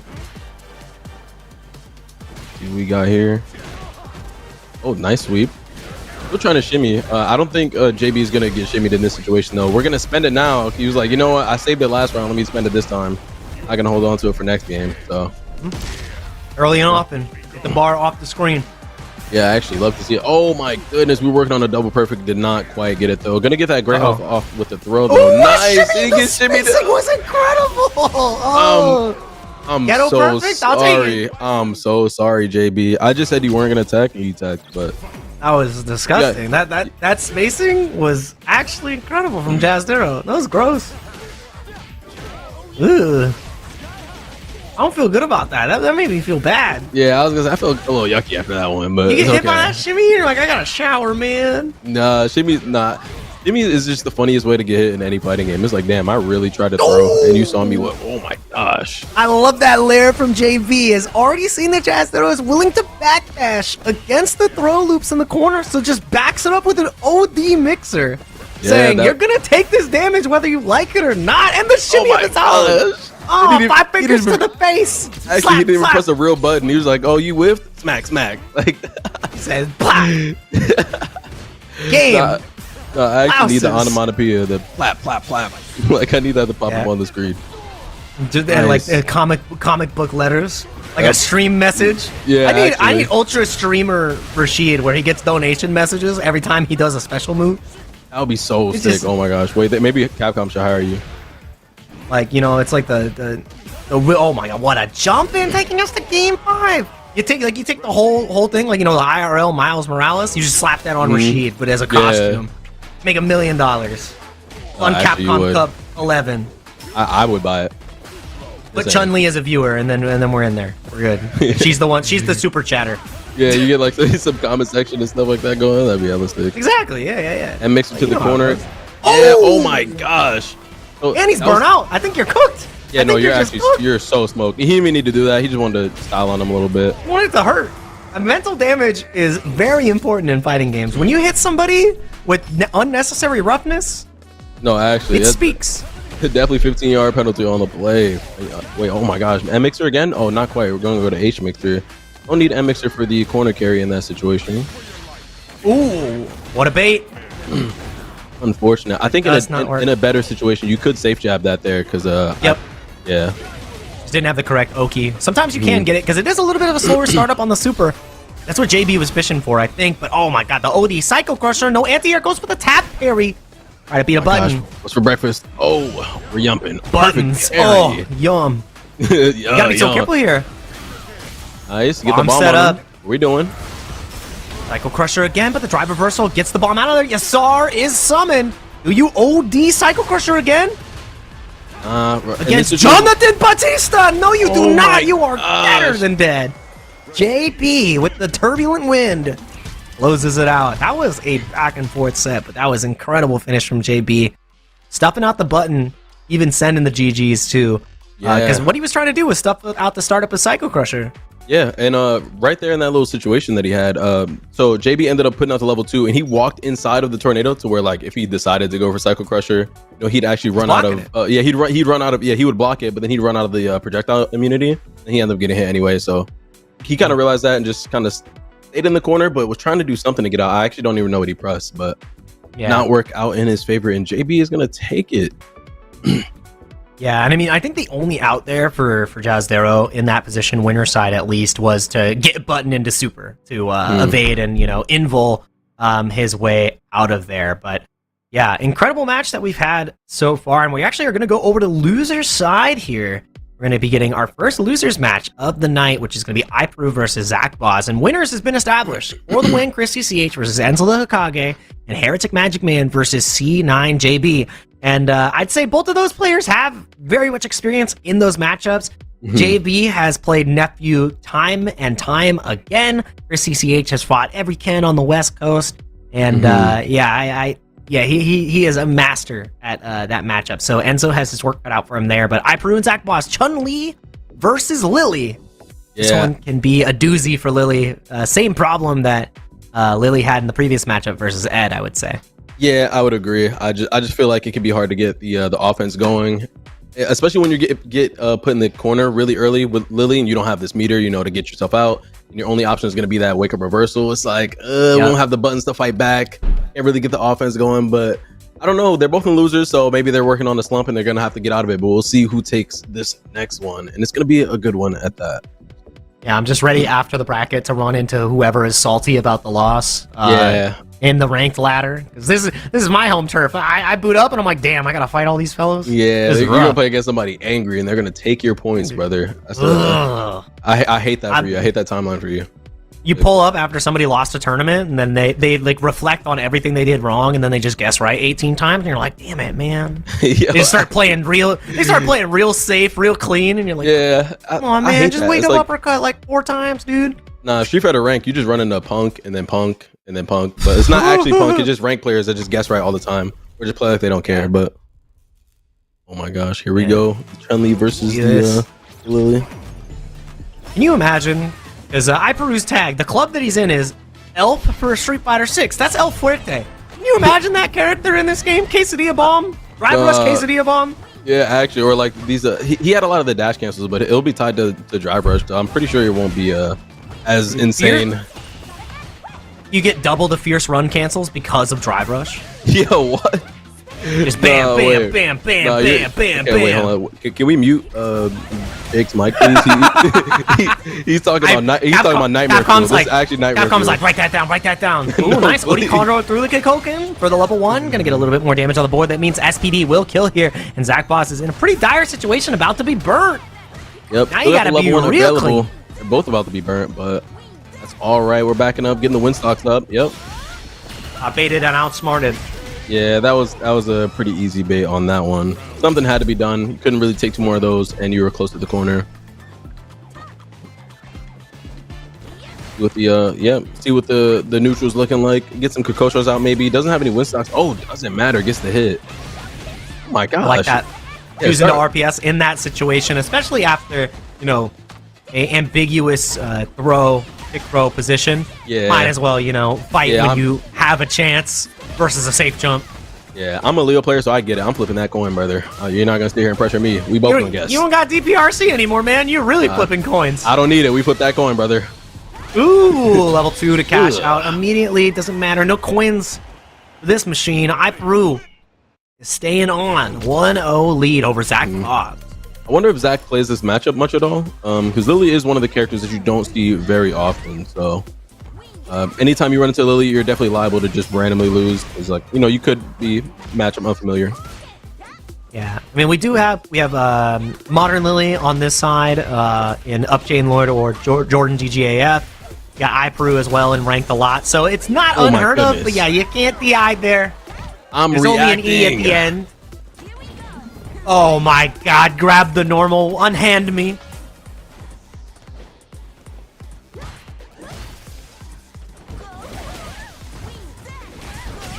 Oh my God! It feels so impossible sometimes, especially when you're not representing like the buttons that you're meant to represent. Just keep getting stuffed in this type of matchup, and it just feels it takes the wind out of your sails. I think that's where she gets the win stocks, honestly, because yeah, truly. Zach Boss is getting ran over right now.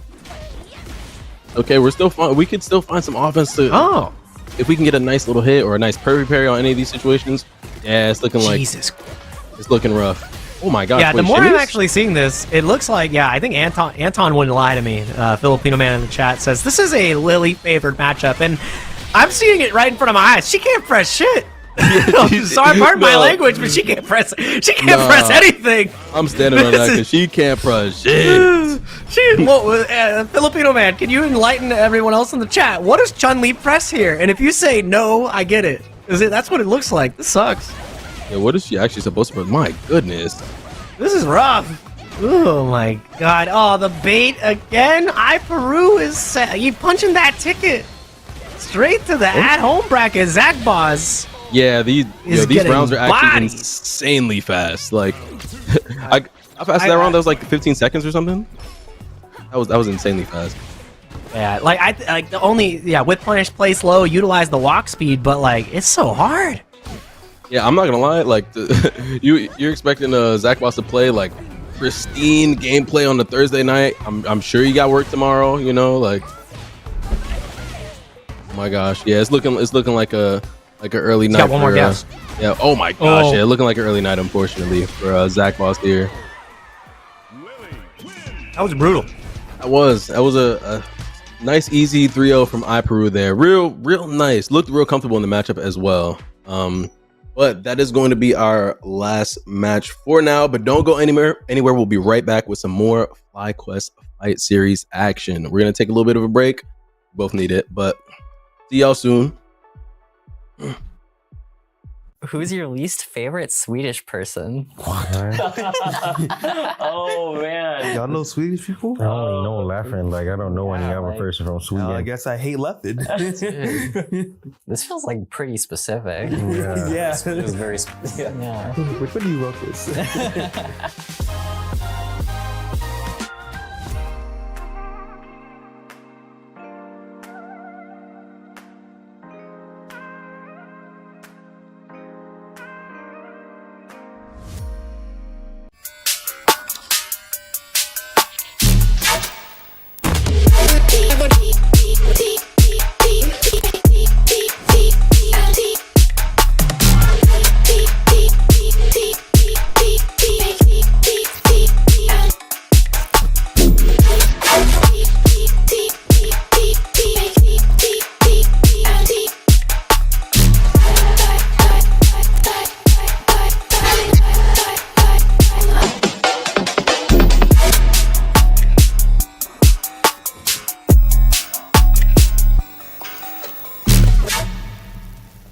What we need is combos. We need straight combos. Everything needs to do at least 50% and then land into a mix-up. We need mix-ups too. New players should play Echo because, as I mentioned before, we need a mix, right? And there's almost no better character to mix than Echo. And it's pretty easy too. Everything needs to be a 50-50. You can't have anything less. No 49s or 51s. Then you gotta get them assist calls. Assist calls. After that, nothing else.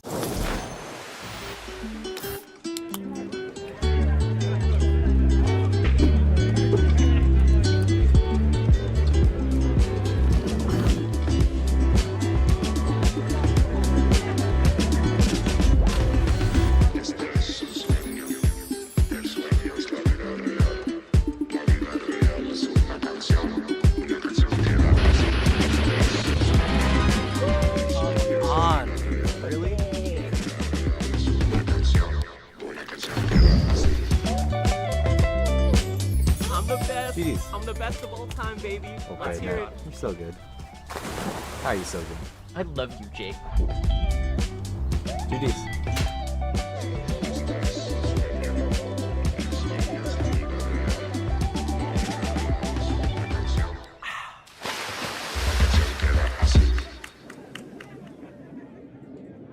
For new players, I would probably recommend Braum for how easy it is to just swing and attack. If you like just being like a big, reliable like support or like tank type of player, I think Braum does that for you. I also think that his moves are pretty big, pretty swingy, can hit from pretty far away. So you don't have to worry too much about movement. That's like the big thing with Braum. You know, just get in there and just hit them and just protect your friend.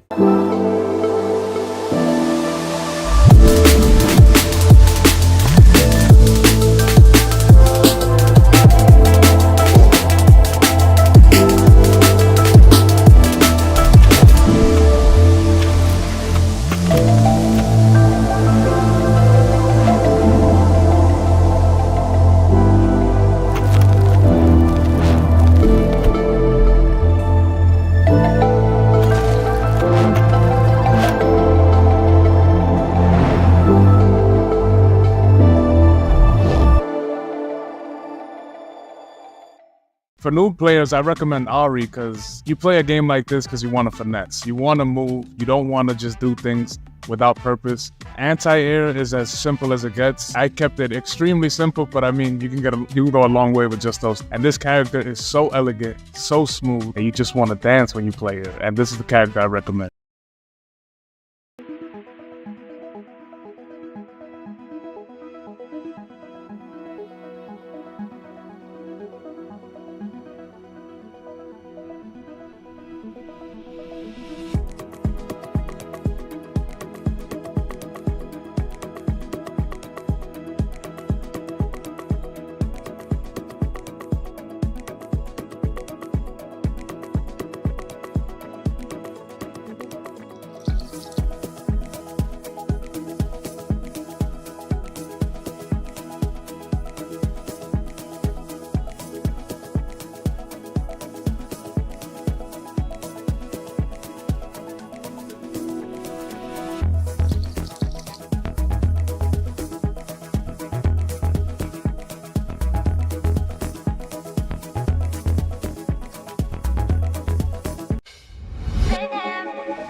simple. Look at that.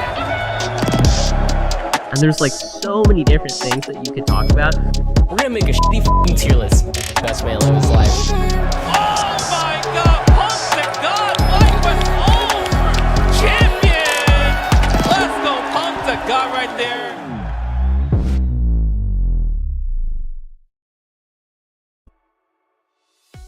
All right. Welcome back, guys, to our Thursday night West Coast FlyQuest Fight Series.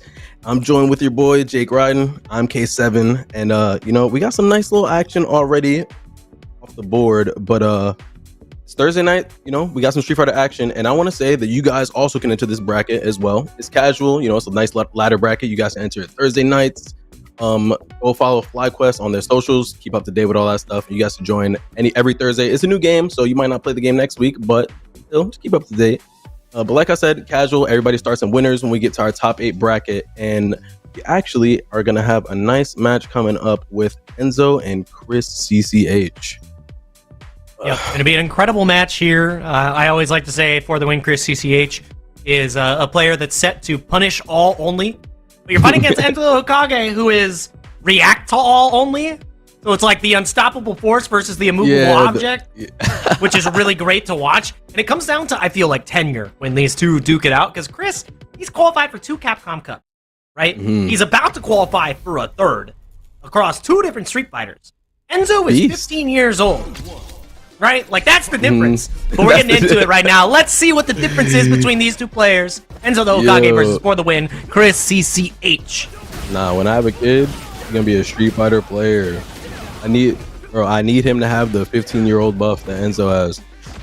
It's insane. Stop it. Well, let's see what Chris is gonna teach him here. Maybe some patience. Oh my gosh! Wait, no, we're not patient at all. We're jumping in. Yeah, that's one of the things that Chris can have a hard time with. What a great combo, though. That was huge. That was huge. Actually, I haven't seen that one.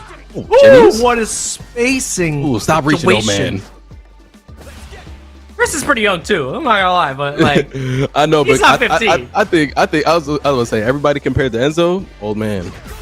Unk, if it's you will. true. Everybody's unk. Everybody's unk to Enzo. God forbid I talk to Enzo and I tell him I'm 24. Goddamn. He says, "Dang." Yeah. What's up, old man? And you're like, "Don't say that to me, man." Yeah, I mean, to be honest, in a couple years I might need that walker, or I'm gonna be retired. Retired at least. Scoop. Oh wow, that was so delayed too. Let's check it out. Pierce into Pierce, trying to bait out the throw, but finds the facing. I think you just kill here with OD. Yes. Yeah. 100% death. You get in the animation as well. God damn, into the OD Jinrai extension, and it's a perfect. Into the 721 hand uppercut. All right, Chris. You gotta lock it. That all started from like one failed anti-air. He just tried to walk under to get a punish, and Enzo ran away with it. Yeah, honestly, Street Fighter is that kind of game where you can really just lose that fast. Oh. Jab. And there's tons of footage for this matchup to study, right? You have all of Japan. Kido fighting out against every single Ed. Obviously, you get to duke it out here. Just the raw Psycho Upper? That's just input error. Yeah. Nah, that's input confidence. That's the APM input errors. Oh, he waited!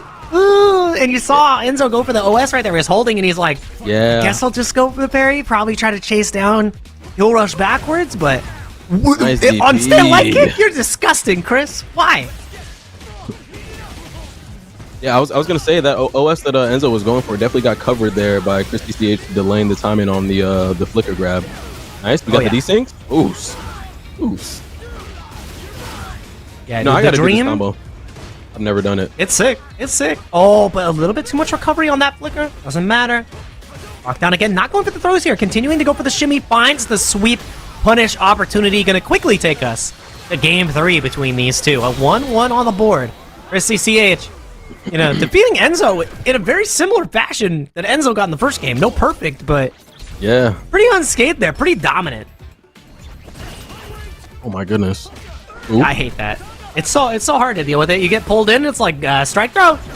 Good time, baby. Do it again. Yep, guess. That's where you roll the dice. Yeah, I think the pool is so cheap. It's like, yep, come here, guess for your life. Like, okay, bro. I'm glad. Thank you. This is if anybody in chat feels the same way, you're validated. All right. Nobody likes to get pulled in by the purple stuff. By the purple stuff. Actually, I hate it. Oh my god, dude! Goodness. Punish all only. Why are you fireballing at that range? Punish all only. Why are you turning green?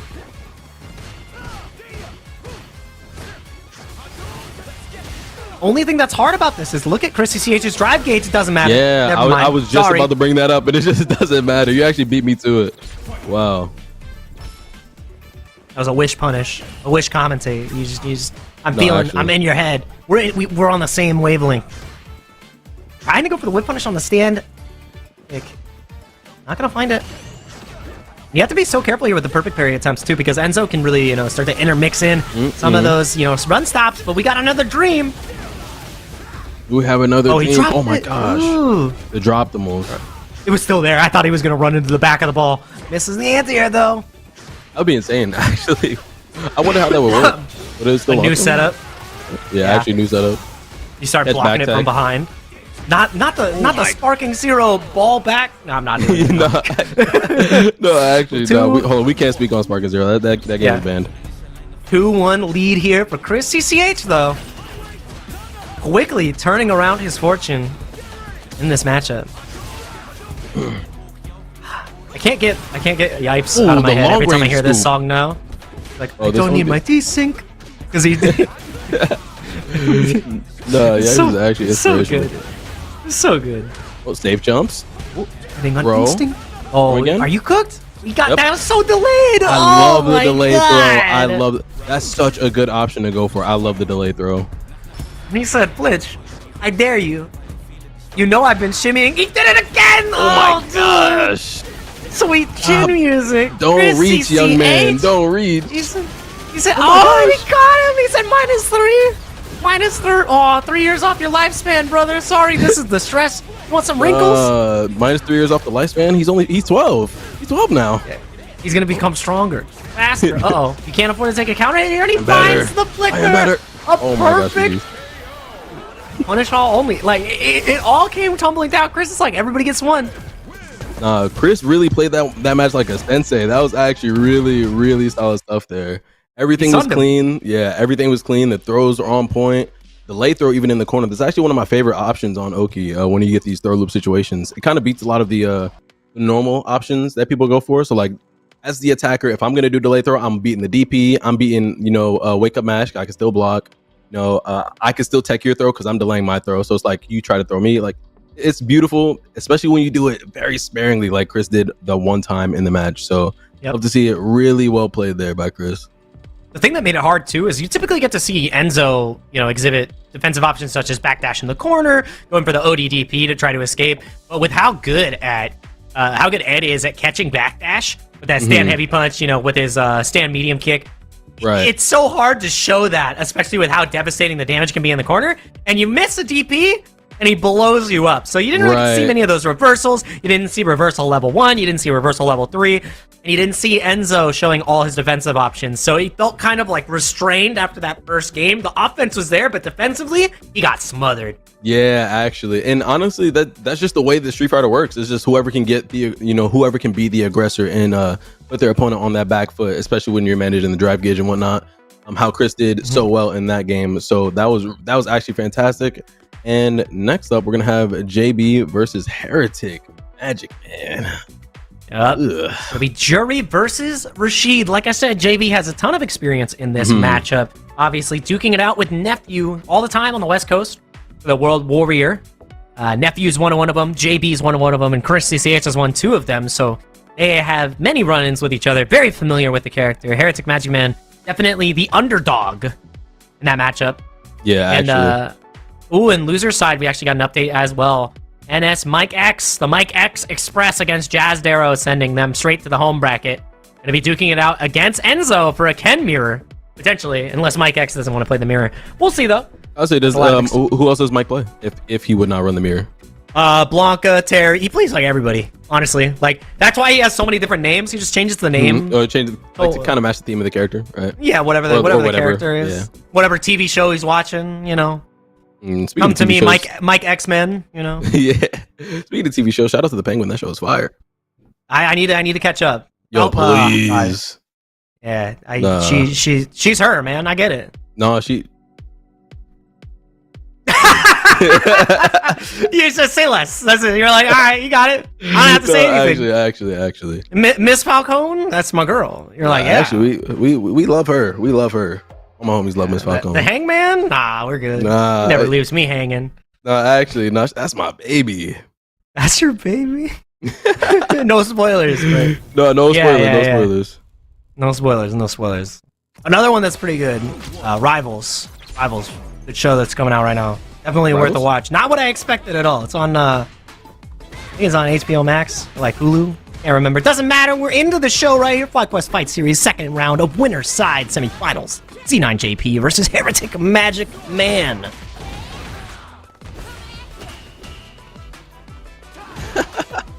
Nice that heavy kick. Sky high. Let's go.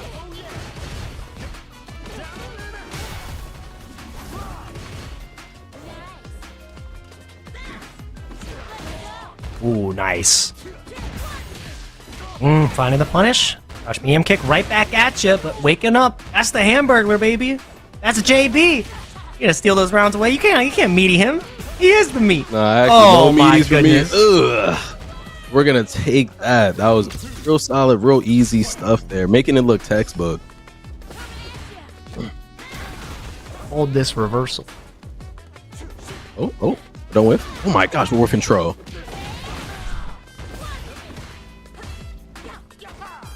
And so far against the overhead, trying to find a way out of the corner. Goodness. The up. Whirlwind shot makes it happen. Eagle spike straight to mid screen. Jalen low. Finds the throw. And now we got level 2 coming straight at you. Careful. Finds the first tech. Dealing with Yasar excellently so far. Finds a counter hit. Lots of drive gauge damage. Goes for the parry. Gets the low block. And a drive reversal. You had to spend 3 drive gauge to escape, but it doesn't matter. Huge whip punish. Oh, nice little Judo frame chop. kill there. Yeah, nice little. Oh, he doesn't find it. Let me kick. Oh, one more throw. One more throw does it. Oh, we baited it. Oh Nah, no, he tried didn't to jab recover in check. time. He Yeah. tried. He's gonna be on burnout here. This is actually such a weird situation to be in. You have level 1 though. You got to be careful with Super Rashid kick. It's up to Heretic Magic Man to make the offensive, confident decision here. Maybe he's we got to could find a do way here. to survive. Maybe a dive kick comes out. He goes over. Oh my gosh. Look, watch and charge. That's actually something you could do in this matchup. That forward heavy kick from Rashid coming out can definitely beat the low fireball. Something you got to watch out for. Low profile the shit out of that. That was crazy. Dude, you gonna try to chip me? Take your turn? How dare you?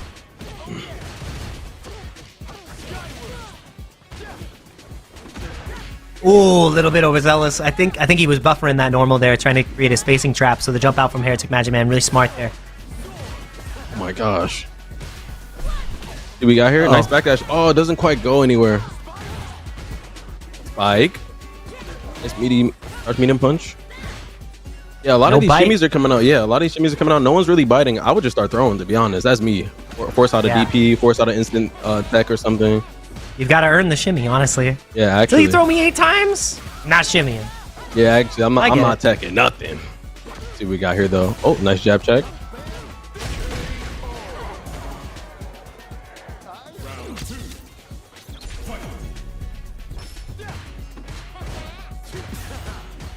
Nice.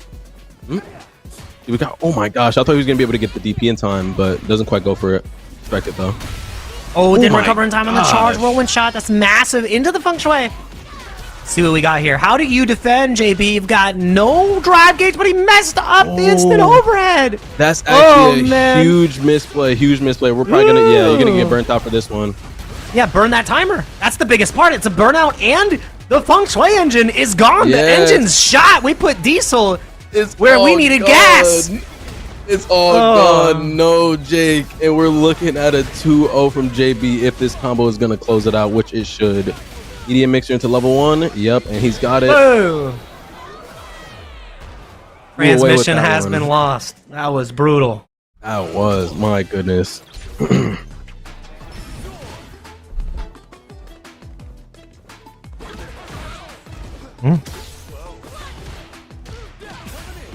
Nice check. Not afraid to press. Active defense, JB. Showing just how aware and locked in he really is here. That was a great whip punish. Amazing whip punish. Anti-air. Nice. Yep. Sky high. Let's see it. X. Down again. Yeah, but you're not really going to get much off of that. Huge punish opportunity. Not willing to take the throw. Pressing on wake up. No punish right there, but now this is where Heretic Magicman can clap back, but not a lot of damage to be had. Takes the throw. JB understands. He can take a little bit more, but he goes for the goodness. OD. I don't even think you can kill here, though. Burn yourself out. Heretic Magicman is gambling. Can't kill here, but man, what a whiff on that DP. DP the ghost right there. And yeah, Magic Man is going to take that round nice and easy.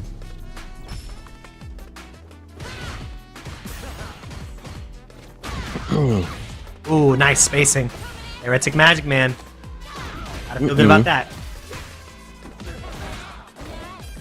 Nice. Oh my goodness. Oh, the punish counter. Nice. He tried to empty jump parry.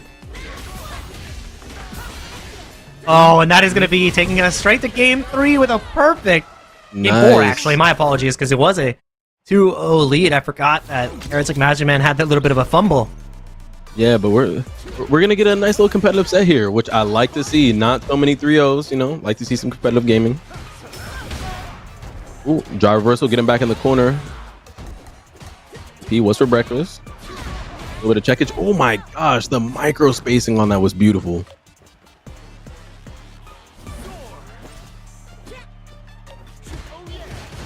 Oh, okay. Oh yeah, and then nice DP defending the air. Doesn't really get Oki off of that, but the angle they sent him at is a little weird, but all right. Nice. Oh my gosh, no confirm. Yep. A little bit scary. Takes the throw. Do you DP this time? Yes! Oh, you called it. Honestly, you might be in everybody's head tonight. Over. Not able to find the confirm. Oh! Punish counter. Counter hit. What do you do? Do we see a dive kick? Do we see a jump forward? There's the jump forward! Yeah, what is going on? Wait, do you have the script? Do you have the script for today? Wait, who wins the game? Who wins the game? It's JB. Hey, no, you actually I fight these guys all the time in ranked. It's my bad. I pick up the patterns. Yeah, I see. You're paying attention. Yeah, we've seen a lot of this ground game from Heretic so far, and JP is not shy on the reversals. There hasn't really been Heretic getting that much more of a punish off of that one DP punish, but that is going to be a massive throw, potentially taking us to a game 5. Heretic Magicman can close this out. First knockdown, I think JB needs to try to establish Jassar, but the challenge right there, active defense again. You turn green, I'm not letting you go for bigger normals. Nope, not on this side. Definitely going to hit a little throw loops as well. Oh, that was huge. Switch to the situation. That's an adjustment. We saw the empty jump parry before from JB, but this time going for the throw tech, understanding that's what Heretic Magicman put out before. Yeah. Be careful, no reversal. Nice, no punish there. I thought it was a whip punish, but and he's gonna die off of this. Yeah, this is death. Yeah, we're just gonna go into level 3, make it easy.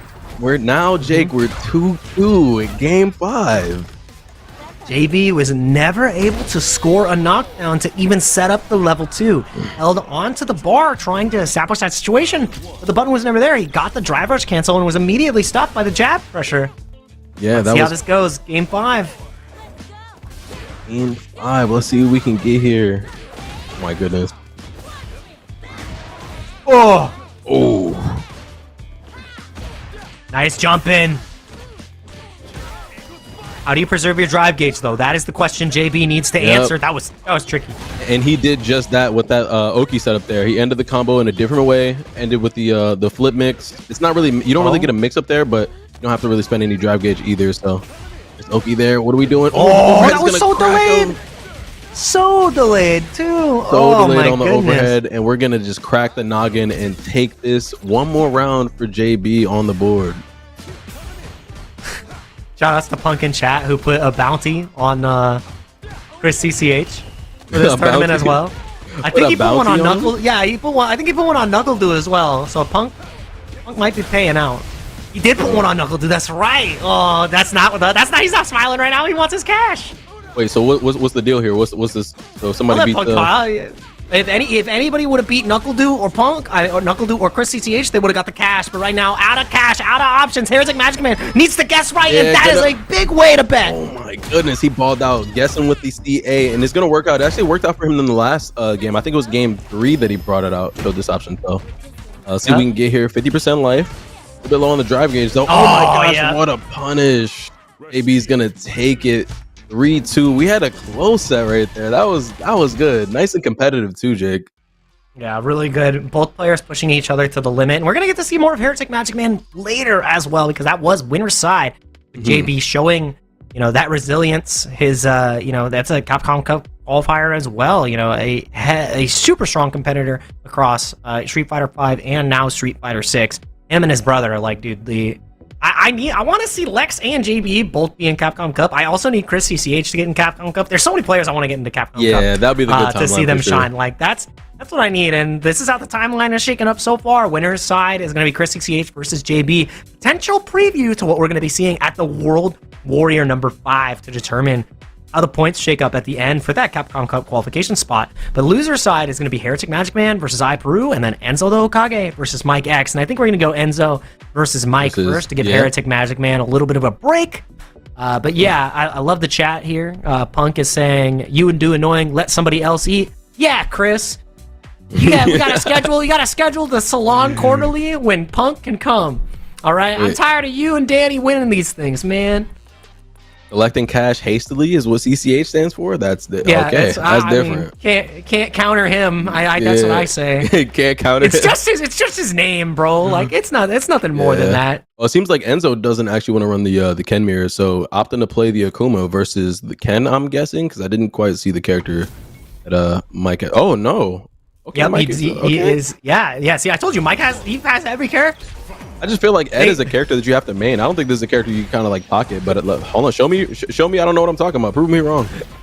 Punk is saying, I'll pull up to the salon. Yeah, don't worry. I want you to come. Seattle's my turf too. I hate Cammy, so I'm gonna be very upset. But I'm happier than ever to watch this match. Great crosscut from Enzo. It's not only the Ken that he can excel on. This is a Shoto prodigy right here. Yeah, actually, let's see what we got here though. Jesus Christ. Jump ins. Oh, I think we try to parry the oh my gosh. Autopilot, you got it. A little bit of autopilot, but that's all right. Come here. Ooh. On the stand light kick, he said, no strings for you. Okay, Mikey. Oh, back throw. Let's see what we got here. Mikey. We're buffering. Yeah, watch the buffer. Take it easy. Don't do too much. Oh my gosh. He's turning blue. Does level 2 kill here? You gotta be perfect. Show me the dream. Show me the dream. You're dead. You're dead. Oh, you're dead. You're mine. Valentine's Day came early. I was so wrong. I was just thinking that it was gonna scale because of the perfect parry, but I guess the super just was like hella damage. It does a grip of damage, and he's hitting them with some pretty psychotic uppers, man.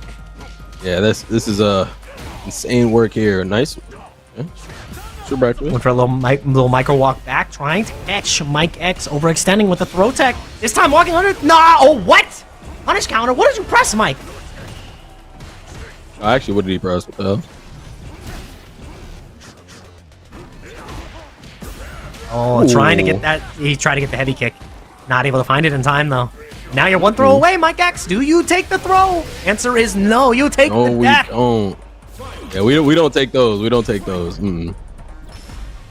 See what we got here though. The round starts have been pretty volatile as well. Like both of these players are really trying to get these matches over with. Like, ooh, went for the empty demon flip, but not throwing to catch Mike in the parry. Oh my gosh, Whip Punisher is so ready for this. What's for breakfast? Well, doesn't use the command dash, opts for the jump in. Or the empty jump, I should say. No crosscoast. Throw. Nice. We get a decent combo here. We get some of that meter back too. This combo lasts forever, so. Yeah, look how much damage it does to Akuma, by the way. It does a lot of damage, but corner carry and the meter back, this got to be one of the best combos in the game. Somebody correct me if I'm wrong, but like, you get all your drive games back. Oh, like, oh wait. Oh, no. Not death. Yeah, if he had CA, I think you go for another drive rush cancel, but like, nah, no CA, no extension. No, right there. I think if you just do EX hell back this for the wall spot, I think you just Adamant Flame, regardless. yeah. Oh my goodness. No gaps allowed. He actually got the hit, so that was just Enzo being active on defense. He got the hit and was just like mashing DP just in case something dropped or a situation like that presented itself. Got the hit. Always be buffering. Don't matter. Always be buffering. Abs. You gotta work on your abs. It's your core values. Always buffer super. Yeah, ABS. Always buffer super. That's right. I hate when that happens. Does anybody else hate when that happens? Like when somebody goes for a throw and you know they're gonna throw you and you try to tech, but they didn't walk in throw range and they messed up, and then you die for it. That's a Street Fighter classic. They did that on purpose. You suck. That's You suck. No, actually, I must. They're just better. They're just better. Level 2. Cash it out. Goodbye, Enzo. Mike X getting around on the board. It is a 1-0 lead. Yeah, there we go. Dude, production is on their stuff. I was gonna say they're on it. They didn't waste no time. Said scoreboards be damned. I'm ready. No, actually, they just don't want to put up the final score before it's there. Yeah. Oh, nice. Watch your toes. We're standing off that. Let's see. Oh, it takes the medium Tatsu knockdown. That's a Shudo classic. You get the double dash. Yeah. Oh my god, what is jab spacing? Understood that Mike X wasn't going for a delay tech. He was looking for delay button to catch the shimmy and said, hold these hands. Hold these hands. We're gonna, oh my gosh, we're checking. Oh, wait, drop the moves. That's okay. Not the worst. We didn't get punished for it, so. Ooh, nice counter hit confirm. Bro, doing it again? Not quite. Oh my goodness. Wait, that was snatcher to trade with the air fireball. Yeah, to catch the just fireball. To create like a zero situation. Both sides be like, forget your jump in, bro. Great block on the overhead, but the backdash comes through. Level 2. I dreamed a dream. Desync combo again, getting a lot of this drive gauge back in burnout. So we get a nice corner carry. Half of our drive gauge is already back. Oh my god, we got clipped. Wait, this could be bad. This could be bad. Yeah, I mean, the thing is, you have that level 1 to defend, right? So it's up to Enzo to say, do we roll the dice? Do we do drive rush overhead? Do we potentially do drive rush command grab? What is it going to be? Drive rush low? He just goes Stampede into the reset. You're a demon. No, I actually, oh my goodness, the decision making was insane on both sides. Waking up, pressing a button, waking up, pressing the button is insane. I think you could have just taken a throw. Didn't have too much time left on the burnout, but it doesn't matter. Mike X coming into this third game, starting off strong. And the commitment to the ed for the entire time too. I'm really surprised at that, especially after being down 0-2 in a situation where you have multiple other characters, but feeling confident that this is the character to duke it out against Akuma. Yeah, because Enzo is not in a position where he has to change anything. He can't. Yeah, exactly. He's not allowed to. I think Mike X probably just has work tomorrow, so he's like, bro, just run it. Bruh. He's about to be in the money. He's trying to get that cash. You don't want to lose here. There's $40 to take home. Ooh. Oh, DP playing this safe though. Oh, even though this is a bad position to really tuck your tail and run back into the corner with low drive gauge. Nice DP. You're being patient. You gotta be careful. He finds the OD fireball. Oh, a little too far for the throw. See, it was on purpose. Nice counter hit confirm on the crouch and light kick too. That was really sick. Mike hit him with the Jedi mind trick. I made you whiff. No, actually, that's actually such mind control. Said, damn, you really wanted to throw the hell out of me. These horns go crazy. Oh, actually, oh my gosh, they secretly got Andre 3000 to do the horns, to do the flutes. It's the new album. Also, can we talk about the dude sitting on the car real quick? The dude with the yellow, I guess, blonde dreads or hair going on. Is he gonna be playable someday? Oh, yeah, maybe. Oh, lockdown! You can't take this next throw, Mike. Oh my gosh, doesn't want to take the throw either. Walking out of the corner. I like his gloves. Sorry, back. Nah, I was about to say his fit is awful, but if you like the gloves, you like the gloves, right? It matches the hair. I think that's the goal. Oh, you don't have enough. Goodness. Does he kill here though with the CA? He's trying. I think we're gonna go for it. We're gonna gonna see. It is Akuma. It is James Akuma. Chen, Honestly, if you're somewhere, are you tingling? Akuma plus dead? CA. I think this could be death. It could be death, Jake, and it is. Dude, that was so much damage. Oh, we're going to game 4. Nice. That was really well played. I wasn't sure. That was close. I also was not sure, but we see. Oh, he not quite.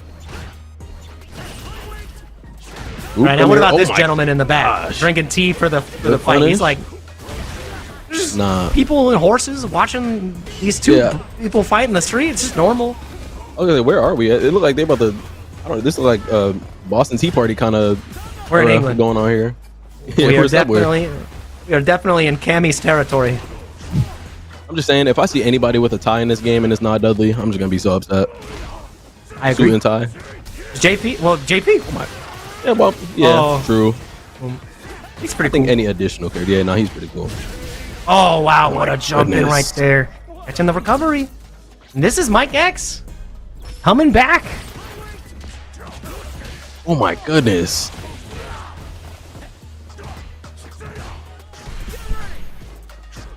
They're both opting for these backdashes in these really like close-knit situations. Yep. Neither of them want to give the opportunity to, give a clean shimmy with a potential walk back. Aw, damn. Nice. Goes empty jump. Mid mix Americans, MMA. Lockdown again. Mid-mix? Nah, that reminds me of that one quote from Lord Knight. I cannot say it on stream, but it's pretty funny. He's like, you lose the mids. I know the other part. Yeah, okay, cool. Oop, okay. Oop it again. Oh no, we're checking. Uh-oh. Package. Mondo big damage. Jesus. Insane damage. Akuma's, bro.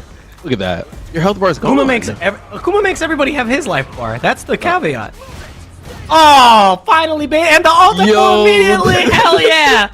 An error occurred with the transmission of the spectating data. We know what happened, Mike X. Mike Express, he's out of there. Nah, wait, hold on. I love that. The DP into Alt F4 to keep it safe. I love it. It's no punish on the DP. It's not a frame trap. It's a window trap. You close the window. I never lost. Actually. What happened? I didn't see a punish, man. That's all I'm saying. I didn't see a punish. I didn't see a punish. No, my dog got on the PC. Turn it off. What happened? Oh man, Enzo Lil Kage. Great closeout there. Not letting that game dissuade him in the slightest. And Mike X, I loved showing off the Ed in that situation, but Enzo's pocket Akuma definitely was up to the task. I was gonna say I'm really, really happy with what I saw from the Akuma coming out of Enzo, because it just shows you got two characters. I mean, they're both Shotos, but you still have two characters to fall on. You flip flop between them and on the matchup. But the Akuma looked really solid. Definitely was not lacking on that. And I know he's playing Ken for a while, but the Akuma does not look too far behind either. So really solid stuff from Enzo there. Yeah, one of the first times we were able to see Enzo without the Akuma, at least in the FlyQuest Fight Series, was to duke out against Noah the Prodigy, where he lost in winner's side against Noah with his Ken, and he switched to Akuma from loser side, and I think he 6-0'd him. 6-0? Yeah, it was rough. It was a rough one. Enzo says, I don't know where the streets are, but you keep saying you're from them. And he hit him that hard with Akuma, and I was like, dang. No, that's actually... Enzo was the industry plant. Like, he was the one. The Akuma player. It's like, this young kid, how does he play Akuma so far? He's actually a robot. Yeah, Akuma doesn't even like the streets. You see that level 3 when he punches your face so hard he cracks the ground? He don't like the streets. He does. He beats the hell out of the streets, man. It's not cool. Yeah, not a fan, but next up, we're going to be having Heretic Magic Man versus iPeru. So here we go. Got the iPeru got back to legend in the meantime, baby. That's my goat. Oh, he's playing ranked in between sets. Oh my goodness, I cannot do that. I don't know how anybody can do that. I do not play ranked in between West Coast, we're all degenerates. We're all degenerates here. We're trying to play ranked. We are in the match right now. iPeru versus Heretic Magic Man, who had a hella close set. Yeah. Now we're getting right into this. Jake, are you a betting man? Are you a betting man? From time to time. Doesn't matter. I have a son now. Can't bet that much. True. So, what's the over under on iPeru throwing out a DP in this first game? I think we're getting at least one. I think we'll get one. He doesn't want to get thrown. Like he never does it against me. I'll say that, but I press that button a lot. Oh my goodness. Oh my god. Evading the first command grab, showing that the skies are favorable for Heretic Magic Man so far. See how this goes. Not able to get the drive rush check. That is the key to this matchup too. Lily has great options to stop the drive rush, but if Jury gets in,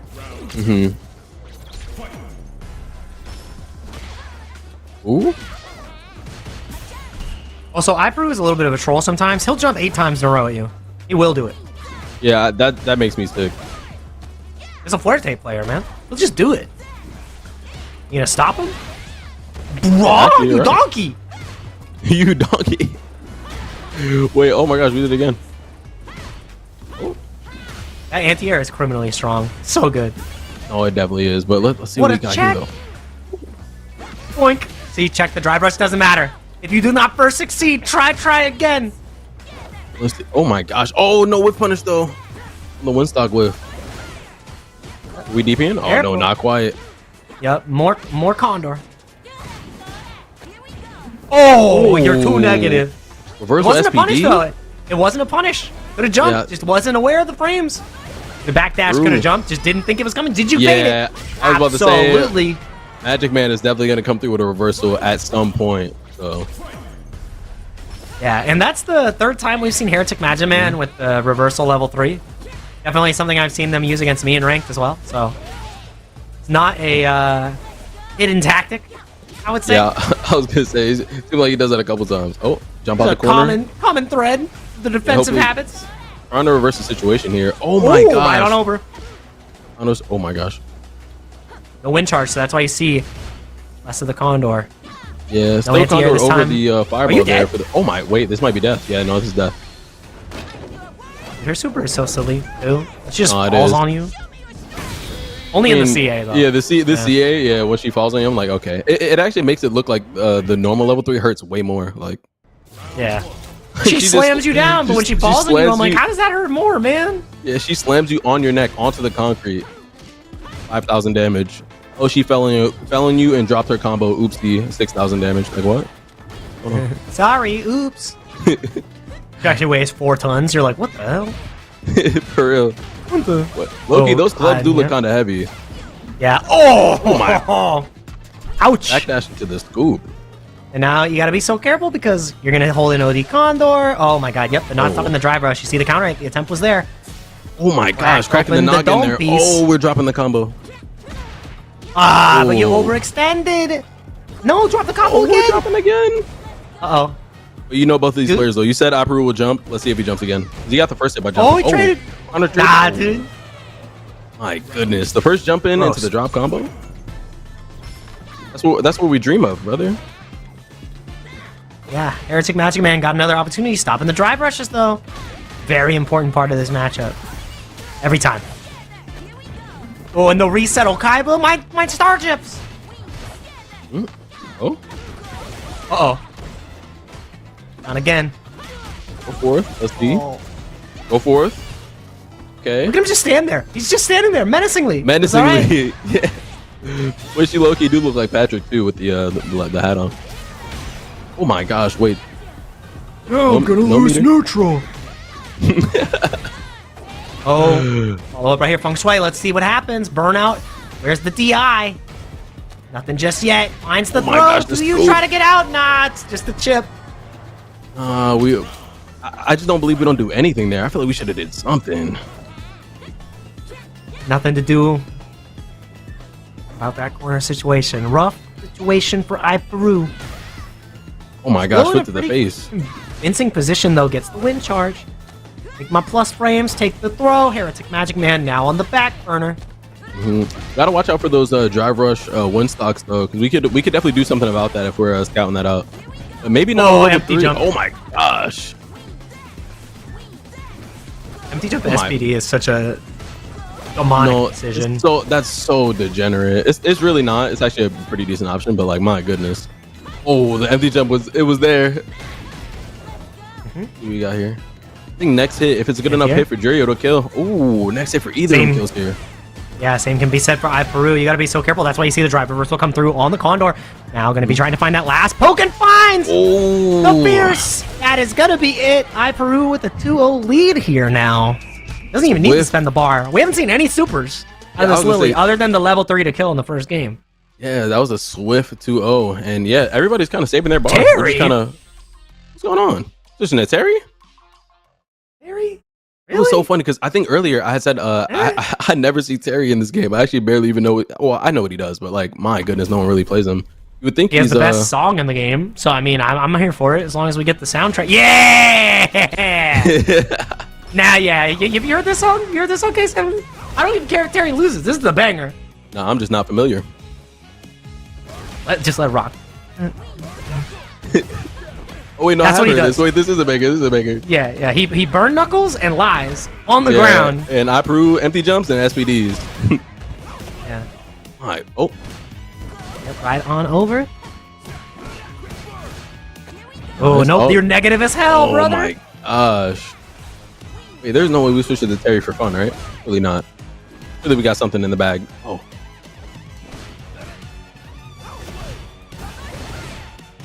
Underwear again.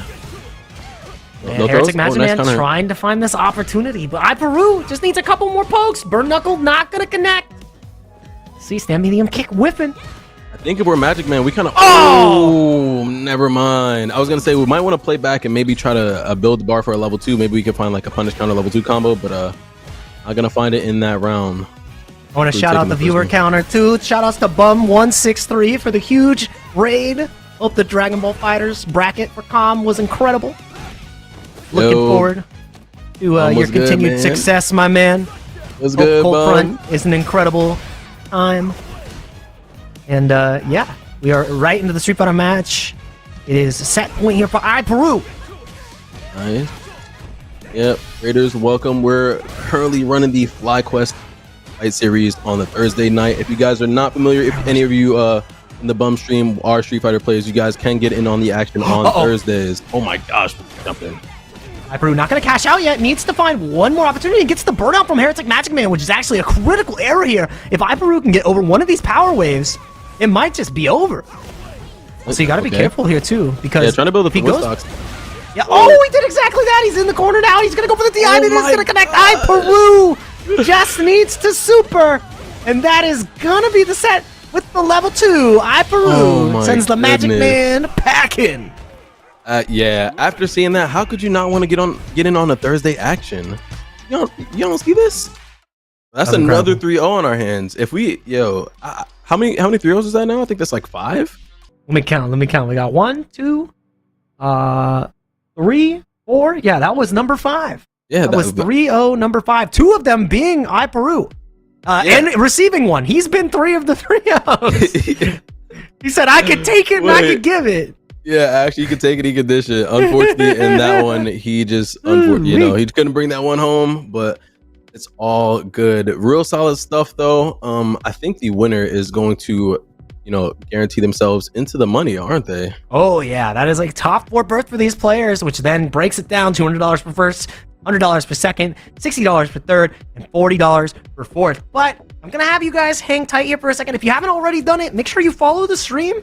If you want to watch even more fighting game action that the Fly Fighters have been presenting, make sure that you subscribe to the YouTube, get in on that action. If you're looking for some incredible merch, FlyQuest has some of that in pocket as well. So we're going to take a little bit of a break before we get into our last sets of the night. We've got winners finals, losers semifinals, and then we will determine who our West Coast champ for the FlyQuest Fight Series number 33 is right after this break. So don't go anywhere. We'll see you soon.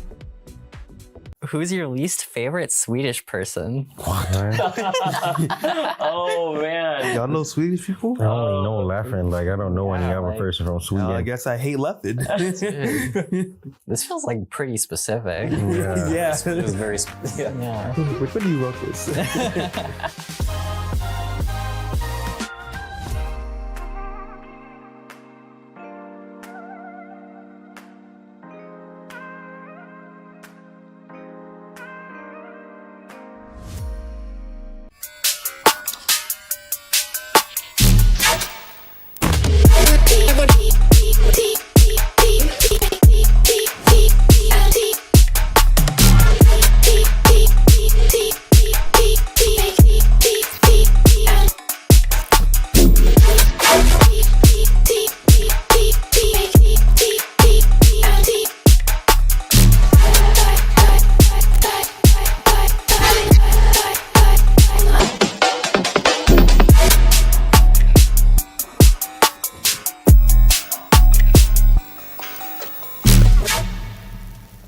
What we need is combos. We need straight combos Everything needs to do at least 50% and then land into a mix-up. We need mix-ups too. New players should play Echo because, as I mentioned before, we need a mix, right? And there's almost no better character to mix than Echo. And it's pretty easy too. Everything needs to be a 50-50. You can't have anything less. No 49s or 51s. Then you gotta get them assist calls. Assist calls. After that, nothing else.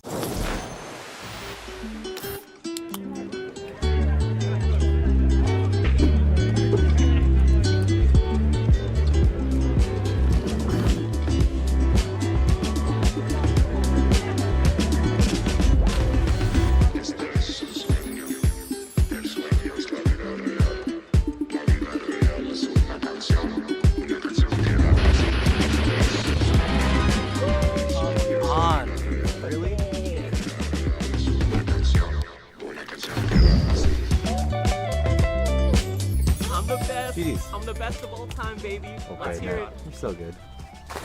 How are you so good? I love you, Jake. GG's.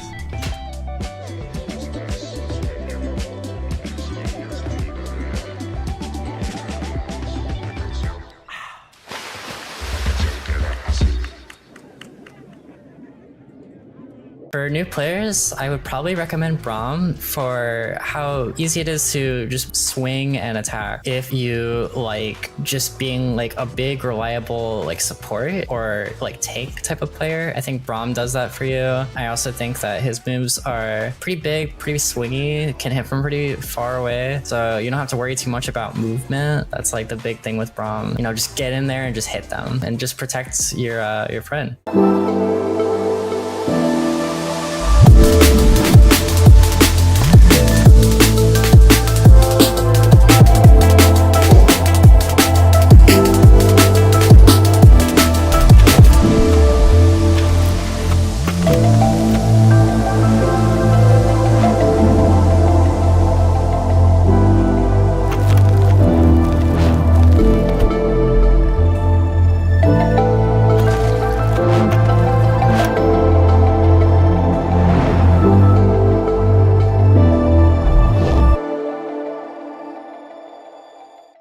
For new players, I recommend Ari because you play a game like this because you want to finesse. You want to move. You don't want to just do things without purpose. Anti-air is as simple as it gets. I kept it extremely simple, but I mean, you can go a long way with just those. And this character is so elegant, so smooth, that you just want to dance when you play it. And this is the character I recommend.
Ray, easy combo, keep it simple, look at that.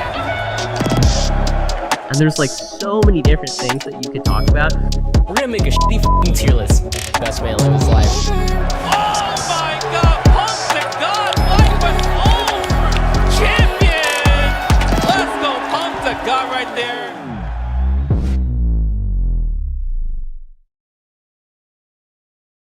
We started with 8 competitors, and 4 remain here for the FlyQuest Fight Series West Coast. Number 33 for Street Fighter 6, I'm Jake Ryan, joined by K7 Show Off to close out the action here for the Fly Fighters. And we had some good action already. A lot of the sets were competitive. We did have a couple of 3-0s. I want to say like about, I think we counted actually 5 of them. But here we're down to our final 4, just like my buddy Jake here said. In winners finals, we got Chris CCH versus C9's JB, and over on the losers side, we're gonna have iPeru versus Enzo. And both of these matches, you can't go wrong with either of them. Definitely gonna see some hype gameplay. I need to see this losers match because I have been hating fighting Lily these last couple of days. I just can't do it. I need this young man to show me what I'm not seeing. Obviously, we're going to be seeing the winner side first. This is a West Coast classic. This is a Street Fighter 5 classic. This is a Street Fighter 6 classic. This is a Wednesday Night Fights classic. Chris CCH versus JB. Before there was any sponsor tags in front of their names. I mean, Chris CCH was CLG before, so you know what? I know who FlyQuest is rooting for, but whatever. It's not rather here nor there. The only place we are is right here in winners finals for the FlyQuest Fight Series. It is going to be C9JB versus for the win, Chris CCH. Let's get it, K7. Oh, that was a beautiful introduction right into the action as well. Shout out to FlyQuest. We're actually, oh my gosh, DPing early like that? But we're going to be able to, you're going to be able to add FlyQuest to that one. FlyQuest Classic on this West Coast side of things. Absolutely. I almost spit out my water. Ooh! with the bait on the first interaction, he said DP, and Chris said, I'm in. I punish all only. Yeah, punish all only. Oh, flip. Burnout. Oh, nice counter hit there on the overhead. I think what we can do here for JB is maybe try to look for this level 2 situation here. Oh my gosh. Oh my gosh. He didn't get the enhance. He didn't get the enhance. Yeah, it ran out. There. I think M Mixer might have worked, but that one does not have quite the upper body involved that H Mixer has. And we're going for the desync routes. Let's see it. Oh, never mind. We dropped those. Can't get them 100% of the time, but can't complain. Oh my gosh. Wait. Radiant Sky High gets him out. Yep. Well, now we're in Chicago. Windy City, help! And throw taking a lot of drive gauge off the top, too. Massive opportunity. You can't really take 2 throws here as Chris, so he's got to be very careful, and that's why you see him trying to combat his way out of the corner. Yeah. And they're holding that drive parry as well. Oh. Be careful. Oh, nice DP. Nice situation. I think one hit actually could just win it for Chris. It's gonna be, if he builds that level 2. Yeah. Oh, wow, but the enhanced jump gets him right through. I think that was that not gonna find it that easy. Yeah, it was Krauser. He's not gonna find it that easy against JB. This is a classic, like you said. So 1-1 is only fitting for the first game. We're going straight to the other side of the screen. You're mine. You're mine. You're mine. You're mine. Safe jump afterwards. This is so grimy. He almost built. He's gonna have 2 bars again. It's inevitable. And I love that. Nice, parry into drive rush OS to stop himself from getting that punish counter opportunity. And no anti-air, he overextended. Wrong flicker normal. I like how you caught that. Definitely a really nice awareness there to definitely drive rush out when you see your opponent closing in while you're holding drive parry. Makes the 2 throws. Can only take 2 more. I don't. This last one is can't take that one. Not getting the perfect parry on. Oh, he messed up the timing. Gosh. He was 2+. UUDP. Nah, drive reversal comes out, has a little bit more gauge. C9JB has to deal with the level 2 coming through. And he does not get the Eagle Spike, but now he's locked down and he's going to get chipped out. That was crazy. The Psycho Blitz afterwards. Rocking a hard place. That happened so fast. That was so insane. So the level 2 started hitting him, and I believe the jump in burned him out. It broke him out and caused the hard knockdown. And he tried to go for Eagle Spike in order to catch Chris to kill him there, and that's what he got burnt out from. That was crazy. Yeah, that was insane. That was an insane last sequence. You might need to clip that someone if you're an Ed fan or Ed player. Oh, nice. Oh, what do you mean? He caught the recovery on the parry. What a delay the follow-up to catch the recovery. What is this punish all only gameplay? He let go of the parry and he got hit by the uppercut. What do you mean? No, who is playing right now? Oh, that's punish all only. This is Chris counter hit. Christopher counter hit. Christopher counter hit.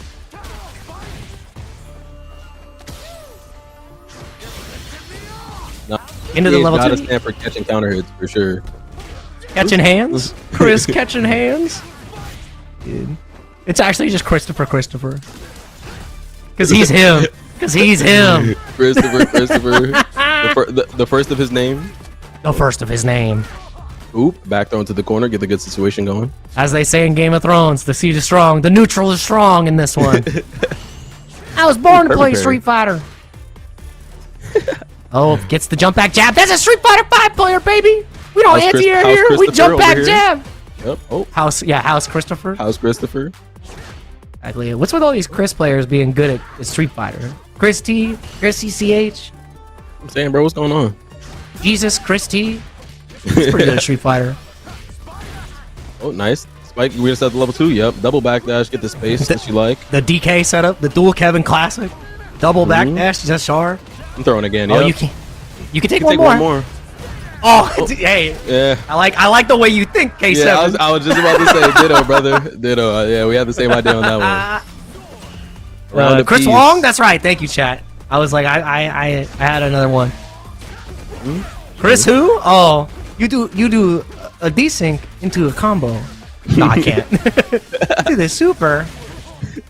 And Mixer, get the level 2 out. Great Desert Storm, we're back in Chicago. That's got to be a scary. That's the scariest level 2 in the game. He take you to Chicago? No. Nah, he sends you to the Bronx. No, not the Bronx. Anything but the Bronx. Not to the Bronx. Lockdown. The thing is, Chris CCH does have level 3 to try to escape, and he has the level 1. A lot of options to get out of here. You just got to look for the red. Always be buffering. Oh, try to go for the heavy mixer there. Gets crouching heavy punch instead. And he battled the attrition. He got through the battle of attrition. He survived, and now look at JB's drive gauge. That's what's so hard. He's going to try to build that 3 bars before he really engages again. And you see him playing a little bit more pensive. Now that he has it, this is where the drive rush is going to come. Shut the... Oh my gosh, bro. Bro, hold on. Could you just get out the future for a second and let us watch the game? My bad. Sorry. Get out the future, bro. This is like the 4th time you did it. It's not. You're not sorry. Don't lie.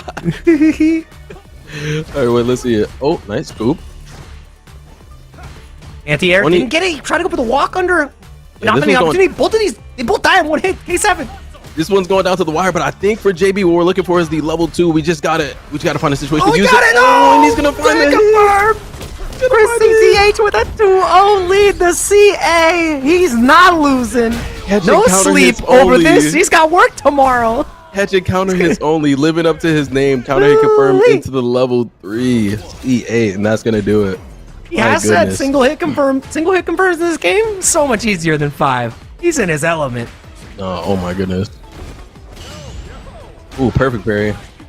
Yeah, see, in these like last second situations where JB finds this level 2, he's got to find ways to create the space and be able to use it. I'm sure he knows this, but it's easier said than done versus someone like Chris.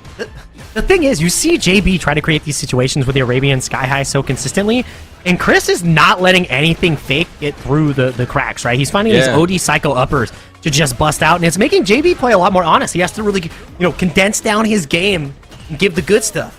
Yeah, 100%. And especially with how active Chris has been on defense, like in these, getting pressure situations, being okay with checking the space. And, oh my goodness, the walk under.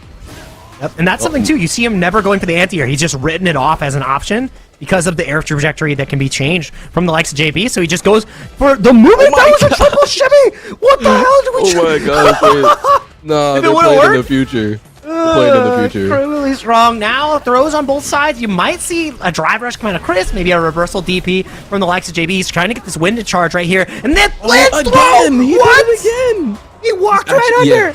No, this is an active decision that Chris is making. This is not something that he's accidentally doing or like, oh, he happened to be close to me. Like, he's actually making this situation present itself time and time again. Oh, he said yes, sir. Not at all. Yo. I'm a category 5. Nah, get us out of Chicago. We don't like it. Stand heavy punch level 3. Get the wind off the screen. That was disgusting. That was 3-piece. Wow, oh my goodness. Yeah, all right. A little bit too much dip on our chip here, but nice tech. Can't be perfect all the time. Nah, actually, can't always catch the counter. Trying to find the opportunity after the charge snatcher. Get in there, not finding the perfect variance in the world one shot, but doesn't matter. Gets the check on the drive rush, and finally the reversal comes out from JP. Trying to go to the corner. Do we get the enhanced jump again? No, it's the Eagle Spike this time. K7, he's running out of space. He's running out of time. The wind is coming. The wind rises. He doesn't have much space, and he's gonna go for the throw. Text it. Oh, but he tried to go for the perfect variance. He survives. It doesn't matter. He's gonna do it. Set point here still for Chris. He had to spend the level 2. JP fighting for his life. No, actually fighting for his life. He's down 2-0. Final game, final round. Gotta make something happen. It's now or never. Rush excellently answered this time. We're not seeing the parry attempts come out from JB, understands the threat of getting punish counter there. The throw attacks are still coming out from Chris, though, and he finally finds the jump in. The charge snatcher was not in the cards. And you can't perfect parry now. Oh my gosh, he almost had it. He almost back. had it. Yeah. It's the throw tech. He cannot perfect parry here because he will die to the punish counter. Overhead does connect. Counter hit right there. And he goes, throw whip. Doesn't get it just yet. Unbelievable. We're surviving the dream. We're going to the other side. He's got a pixel in his dream. JB actually got the hit on that overhead and it comboed, but he didn't convert. Oh, what do you mean? What do you mean? You rush back away from the DI. He's still not out of the woods. He's not out of the woods. He's not out of the woods. He cannot burn himself out. He's going for the charge. Not going to get the air. He's not going to get the air, and he lands. We're going to game 4. He could not find the air. You saw the active decision to try to jump back. It wasn't jump back jab. He tried to go for the jump back medium punch, but it just did not get the angle. And all JB needed was one touch. Chris didn't have the drive gauge, didn't have the health, and we sure as hell have ourselves a game 4 and a set. Game 4, definitely really impressive stuff coming out on both sides. But when a character like Rashid is in the air, jumping off the wall, has an extra air action, you really don't want to contest him. Like a better play is probably to just sit back and let him land or do something else before we decide to get counter hit. But strong start here from Chris, get him to the corner. Consistently, that's 2 times we've seen the backdash on the throw right there as well. Chris is not afraid to represent the option, tried to go for the OD Psycho to get through, but just got caught by the start of the whirlwind shot. A little bit slow on the DP, which makes that more difficult. Blessing and a curse. I mean, I still like the attempt on it. It shows that you're ready for it and you're looking out, right? You're still active on defense, like I was saying earlier from Chris. And I think this level 1's going to close it out. Yeah. Yep. Set point again. Another opportunity to close this one out. 2 bars almost available for C9JB, which is the opportunity he's trying to get. Wants to get potentially an Eagle Spike, but it doesn't matter. Gets the OD whirlwind shot immediately into the DI. I'm seeing red. We're on layer 3 now. Oh my gosh, DP, get off of me. We're letting level it 2 rip. immediately. Let's see. He grabbed! Oh my gosh! He's gonna get the driver run. And he does it afterwards. What do you mean? Get off the screen. It walked under. The consistent decision making from Chris. Dude, he's so good. I told you he's so good, brother. And he goes for the separate dream combo. What is this? Wait. Oh, that was a mistake. I don't know why he lost the corner. Yo, no glaze. Chris is actually playing like the best right now. He playing like the best. This is crazy. I told you, dude. I told you. This is the guy I gotta fight at my local. This is messed up. No, Chris is the GOAT. I'm a fan, bro. No, Chris is the GOAT. Okay, wait.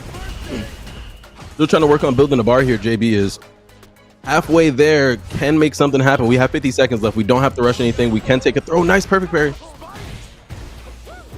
What's it gonna be? Heck. Yeah.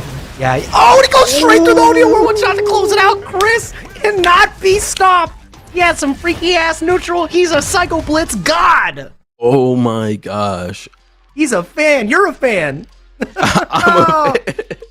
We're both fans. That was crazy. Nah, that was actually insane. Insanely well played to Chris. That was a great set. And JB is still not going anywhere, so we can have a potential of a run back, but still great set on our hands there. Really impressive stuff by Chris. Those DPs are on point. The spacing was on point. The reads are on point. It was just solid stuff there.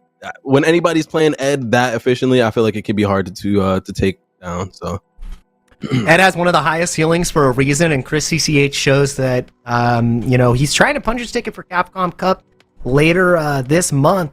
That was incredible. That was incredible. And we're getting right back into the action. Loser side, Peru versus Enzo the Hokage. I'm gonna need to take notes on this one because I hate this matchup. Yeah, Ken I was versus gonna Lily. say you get front row seats to the footage right here. This is the scrolls, if you will. But I mean, if Enzo, all right, he just loses. Never mind. I hate it. I hate it here. We'll see if Enzo is a little bit more versed in this matchup than some of the other contestants were versus Iperu, because Iperu's been on a shred in this losers run, right? Like he's just taking out everybody he's run into. Nice. Find some right spacing for the stand heavy kick, which allows you to enable the corner, which is the biggest part of how you can really shut down Lily here. Now it's going to be the delay tech minigame. How does Iperu escape the corner? And right now, it's Throw City. Yeah, actually Throw City. Oh, what are we doing here? I'm just trying to see the decision making. Oh my gosh, knows that So I think step kick is -5, I want to say, if I'm not mistaken. -4. -4. Yeah, step kick is -4. So in a situation like that, where a grappler such as Lily goes for SVD, great backdash there, catch that out. Yep, and it creates a situation that can be pretty advantageous, and it's safe for Ken to go for too, right? Yeah, so exactly. It's like no skin off him. to go for that opportunity, that option. I'm loving the frame kills too. Enzo has a plethora of frame kills. He's going for, oh my gosh, wake up SPD. You're killing me. Options like that make my brain hurt. Yeah. That's why I hate grapplers. Oh, you too? Backdash again. Yeah. You and me both. Oh, what a neutral jump. And that actually should be the round here. Is only going to have to spend actually all 3 of the bars. Yeah, nah, we're spending Better it. safe than sorry. Kill the rat. Kill the rat. Yeah, I was going to say, a character that I don't like, if Lily's on the screen, you're holding level 3. If Jury's on the screen, you're holding level 3. Right? Like, there's some characters that I just always level 3. It doesn't really matter. Ah, I see. You fought Kite plenty of times. No, actually. No, Kite is actually insane too, so. Oh, whiff? Doesn't find the whiff punish there, though.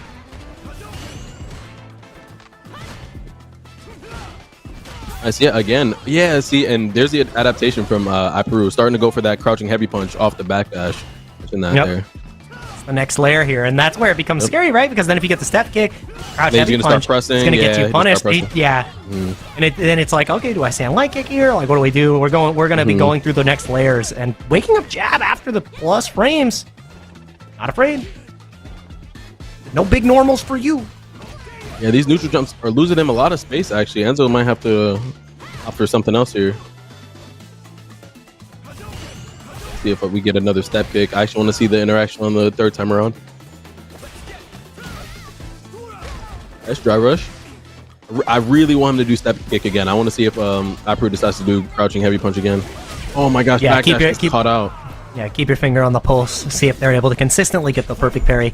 And scoreboard will be updated. It is Enzo with a 1-0 lead right now here. Oh, Tick Throw. Ento, what's good, brother? Sorry, had to interrupt everybody. Yeah, I said Tick Throw and Tento showed up. That's a true MK player right there, baby. Tick Throw to Tento? Yeah. Okay. Oh, throw loops. Survey says 3? Nah, takes the jab. You can't afford to take the strike now, though, but he just goes for the throw tick. Anyways, neutral jump is massive. Gosh. Doesn't spend the bar, jab though. Punish, though. Yeah. I mean, looking at the rounds holistically, that's what you have to do. Enzo is not looking at just winning this round. He's trying to win he's this looking set. for the Trying to win the match. He's got the long game in mind for sure. Scoop. That's oh huge. My gosh, the And driver scoop is gonna do it. A well-hedged bet, just like you made today. Yeah, actually. Oh, that was so good. Little delay micro walk after the jab to get the throw. Trying to get a bait on the throw tech as well. Iperu not biting this time. Not biting, but we do see a little bit into the defensive options of Iperu. We're seeing the delay button there come out. So if Enzo can catch on to that, we could do like maybe a delay crouching medium punch or something, get a counter hit. Yep. Watch for the step kick again. Trying to interlace it with as many different options as he can. And the backdash being answered in a couple different ways now, too. Uh-oh. Yeah, not a crouching heavy punch this time, but, you know, inspired to answer the backdash. But still backdash on the side of Enzo. I hope Enzo will switch up the option here in a second.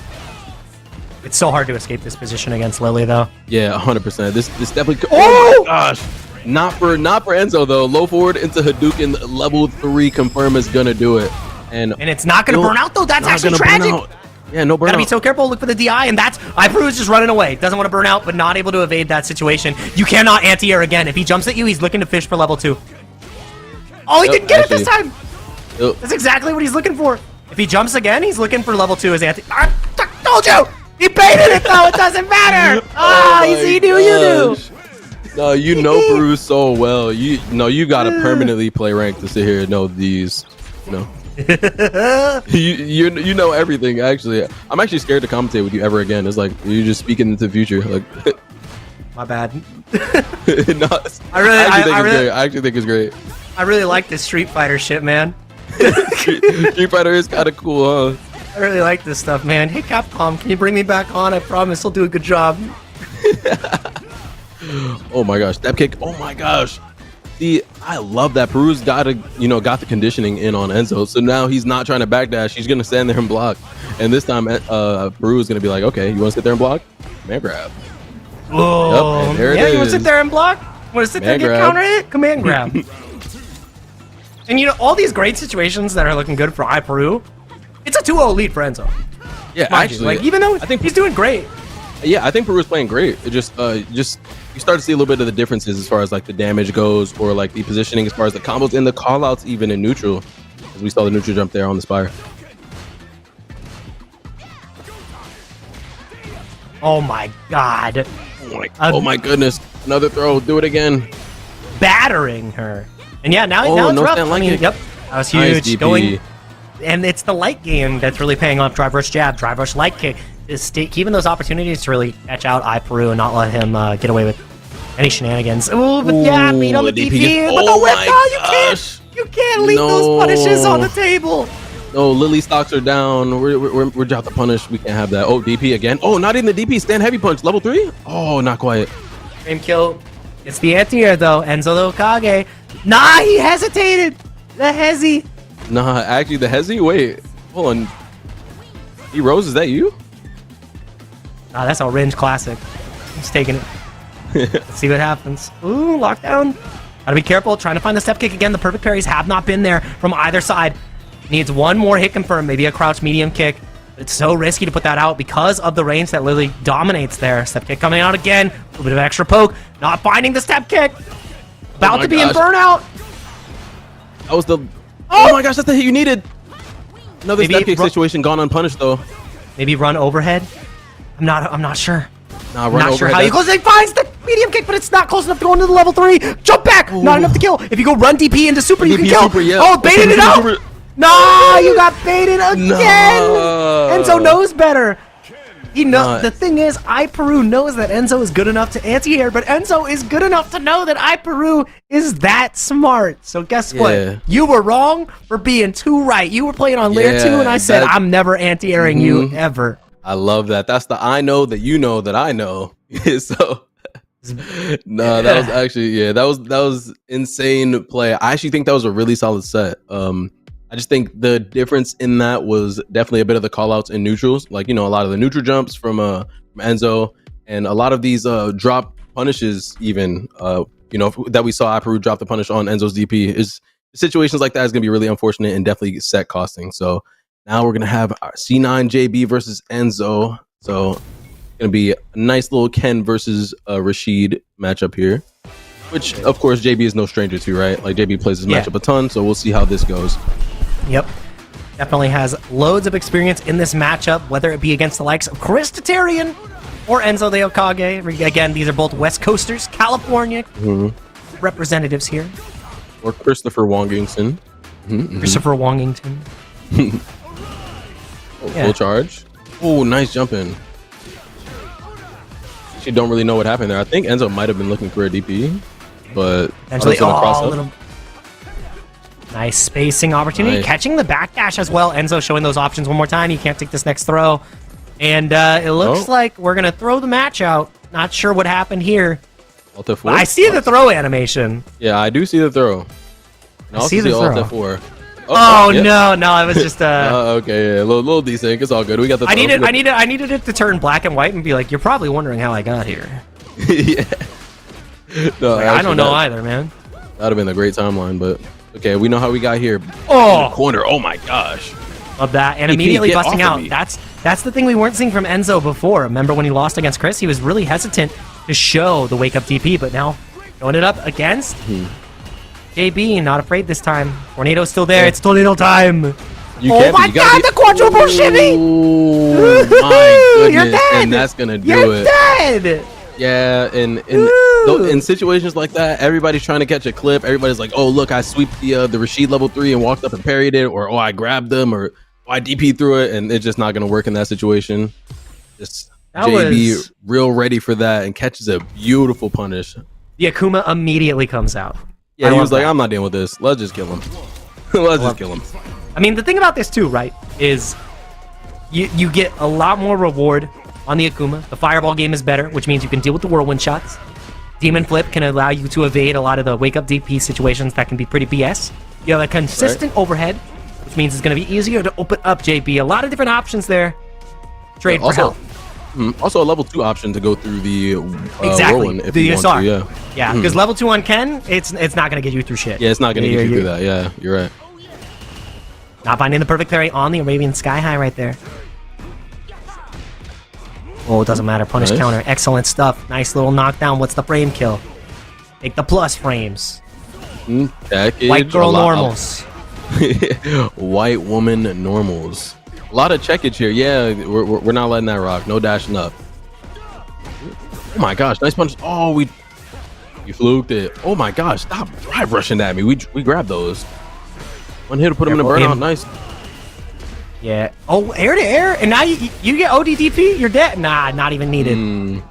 Not needed at all. I think anything would have worked there though, but really solid stuff. Keeping it honest. I think the jump back light punch definitely was the best option there. I think a whiff DP would have hurt so bad. So. Nice throw tech, dealing with the SR excellently, not biting on the shimmy this time. Oh my god. Oh my gosh. You talked about that earlier in the night. Away. I did, yeah. They're so close but so far away. I whipped the throw on purpose, man. Actually, sometimes it is on purpose. Am I right? Oh, can't take this next throw. That's what's so hard here. Finds a jab out. But you gotta save the meter. Your Enzo. Oh my god. I think he got him jumping or holding forward because there was no counter hit. Yeah, it wasn't. I think he was trying to opt for something else there, but still, option worked out. Nice sweep. Still got a full stick of butter here on Enzo's side of things. Working on level 2 again, though, for JB. Gotta be so careful here in this position as well. Wow, caught the OD startup because Akuma kills you next touch. He's got more than enough drive gauge. That's why you're taking the throws. That's why you see JB willing to sit in this situation. But now any touch will kill, whether it be a stand light kick, whether it be a crouch medium kick, and it's actually the crouching light punch that does it. Level 2, we're going to the wall. Boom! Bing! Yep, and that's gonna do it. One game apiece, Enzo and JB, even in this losers finals match. And the thing that makes it easier for Akuma to navigate this matchup as well is the walk speed, right? So you see Enzo a lot more willing to walk, block, and get into JB's face, but stuck in the corner. This is where it becomes hard, right? You get to see Rashid versus Akuma rounds. Right. Oh my goodness. Row comes in. Enzo calculating his way out of the corner. Great delay jab. Not able to get a full confirm, but it doesn't matter. The throw comes out. Crouch medium kick is going to find its mark. JB doesn't have the level 2 just yet, but the perfect parry is going to be more than enough. Akuma doesn't have enough health. Actually doesn't. So a lot of these situations where, other characters would have another guess at it, Akuma just doesn't. So, and is going to find himself falling short of that round. You know what the answer is there? Guess better. Could have reacted in time. Guess better. Be better. What were you saying earlier? You were saying press buttons better? Yeah, press buttons better. Level 2 comes out. Gotta be careful here. Gets the parry out in time. Walk down. Look at the drive gauge. Ooh, and he still gets the full confirm. Yeah, getting hit by that overhead there is just really not common. I just didn't really expect that to happen. But. Hey, everybody gets cracked open from time to time. The late jabs. Once again, anti-air does come through. You have to be so careful as Enzo finds the jab pressure out, but it doesn't matter. He drops the opportunity. He needed to either go into Tatsu, go into DP to get a knockdown to start the pressure, but it is a 2-1 lead for Enzo. I mean, for JB. I actually don't blame Enzo there because I think JB got hit crouching there, so Tatsu actually whips there. If you press Tatsu, you die. Yeah, you have to heavy DP. That was the only option. Yeah. Hard to get that awareness, and that's another one of the weaknesses of Akuma switching from Ken. So, oh my god, about to be in burnout. Pays the corner tax. That is that's a hefty tax. Mine. Oh, we're going to the other corner. Do you level 1, Enzo? That's what I gotta ask. Yeah, we're gonna that's see really here. the only question here. You level 1 though, Jake. He does not. If you're looking at it holistically, that is a bad bet to hedge because you've got a whole life bar and a wild JB to fight, but now it's set point. Not like you got caught up in your words too, so I don't think you would have level 1 in that situation either. I got out of there, man.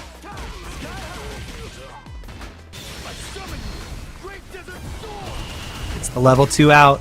We'll get the scoreboard updated here in just a moment as well as we are getting down to the wire because it is set point here for JB. Yeah. It's this losers finals match though, so it's tensions are running high. Oh my gosh. And yeah, that is the end of losers finals. That is going to be an incredible follow-up from JB. Got the enhanced mixer to send Enzo straight down at 3rd place. Still going to be taking home $60 in his pocket. That's pretty good money for a 15-year-old. I'm not going to lie. Yeah, honestly, nice little 3rd place. If I'm 15 with $60, I'm getting a new game. You can get whatever game you want. You get Street Fighter 6 again. Yeah, if you want to. Nah, damn. I'm not gonna lie. Mom got to cover the tax. We only got 60. Damn. True.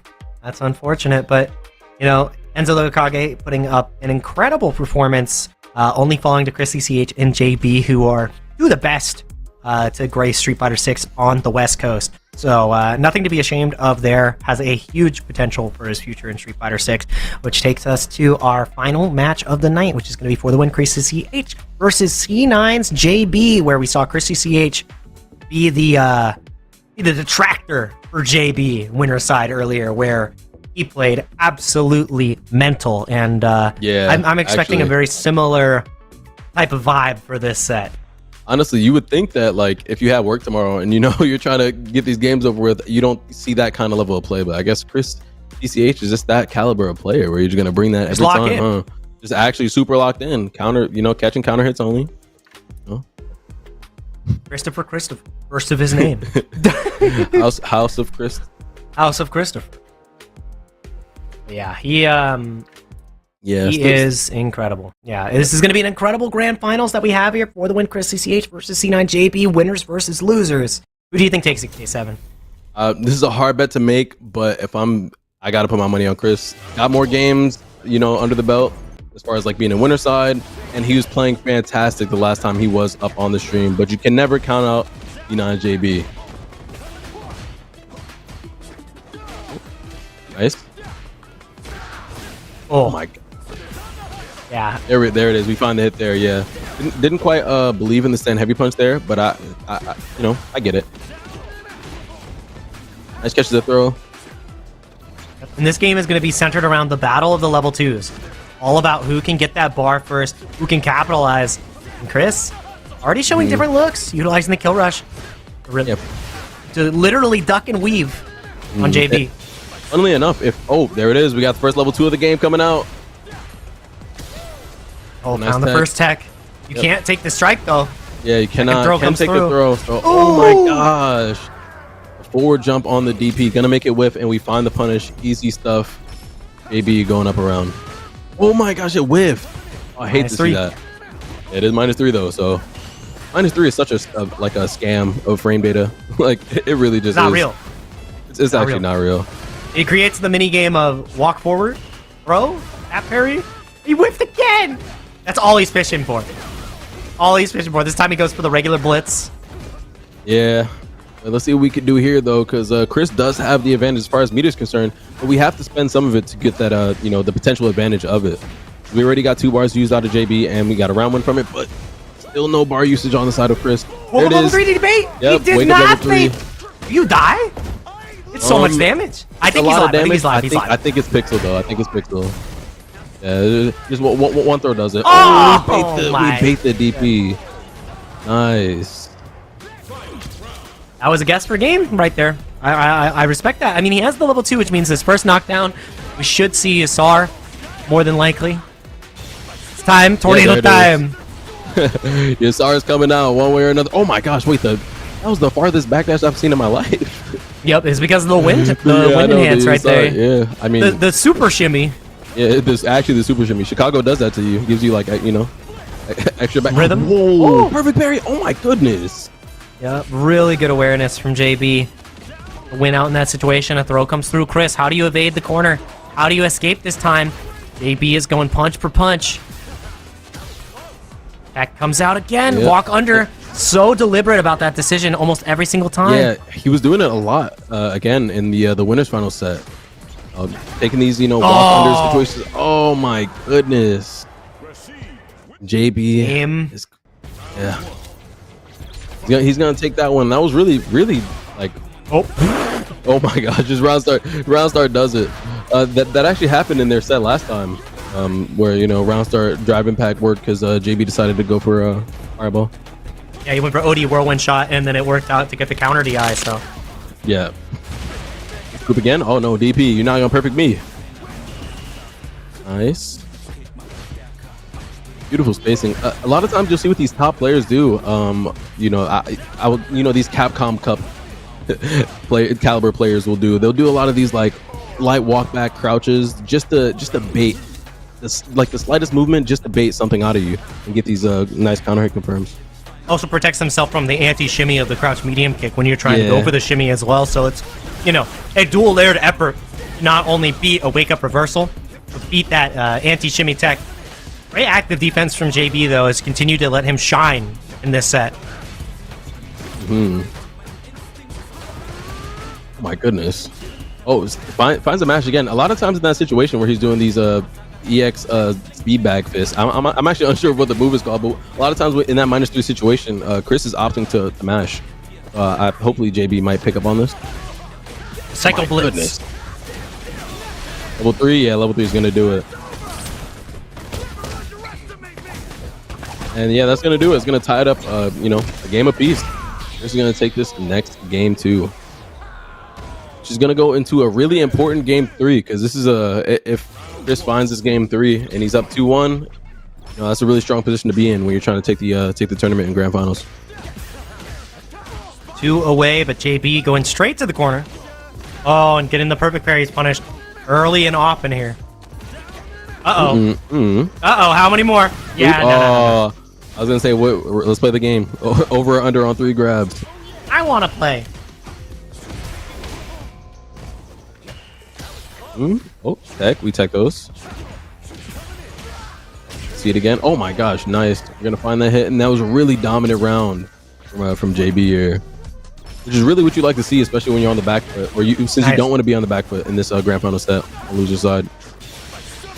Uh-oh. He comes out. He's dealt with it incredibly well so far. Yep. Let's see if he can find. Oh my gosh, nice. Usually JB goes for the overhead there, but right there he opted for the empty jump throw in the perfect parry. He's just throwing him to death. Brother, help! Yeah, actually help me.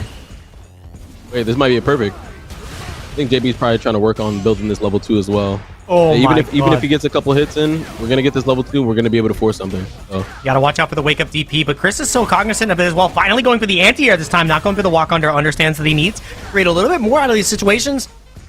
And now we're playing chicken. Oh my gosh, these flicker parries are gonna get himself killed. Oh, nice jumping. Oh, doesn't find the confirm. Okay, he can kill here. Yep, drive rush. Can kill, yeah. He has to spend the CA, absolutely. Gotta spend it, but we're not complaining. Getting the round is way more important than, you know, trying to keep your resources. That's what the bar is there for. You spend it. Ugh.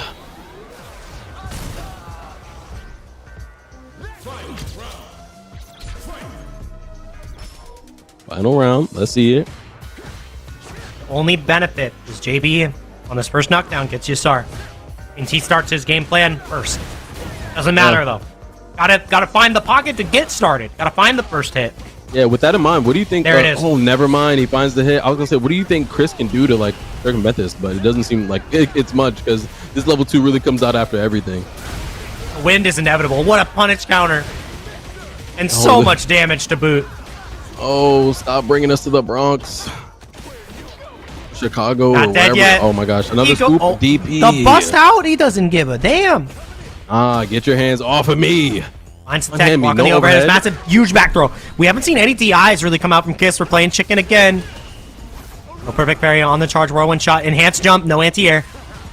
You gotta be so careful. Safe. Checking that space because we need. Oh, nice. Massive. He's about to build level 2 as well. Huge. So this next hit is massive. He's trying to go for the burnout. No, he doesn't get it. It doesn't matter. They traded on the. Oh my gosh, I don't know what that was. I think that was jump heavy kick. It looked like. It was jump heavy kick. Yes.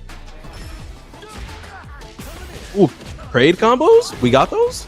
Stop. Lip. Oh, do we take another one? Oh my gosh, we take another one. Oh, we try to shimmy. Doesn't quite find anything for her. They're just kind of walking back and forth. Oh, taking the space to the stand heavy punch. Side switch in the corner. Safe jump. Ooh, nice jab check. So actually, it's empty jump right there. If you actually don't press a button, it is -3. So good thing on JB for actually trying to take his turn back. Exactly. See, lockdown again. Into the corner. You gotta be so damn careful. Finds the snipe with that stand heavy kick. Come on. Oh, we parry those. Huge opportunity for Chris CCH. Gets the bar. Gets the round. Has to feel great about that. Yeah. I actually don't hate that decision from JB because we're still only half a bar away from getting this level 2 out. So, yeah, a lot of get these fireballs out is what we're gonna be looking for. Got the throw. Yep. I think one more will do it, and here we go. Now, next hit's party time. What? Oh, I just wasn't in the playbook. Hyper specific punish. Yeah, that wasn't in the playbook for me. I just didn't see that one coming, if I'm being honest. You get hit by that and you go, what the? Nice. Finds the throw. Finally, they're connecting. The throw techs are not coming out from JB. Finds the low.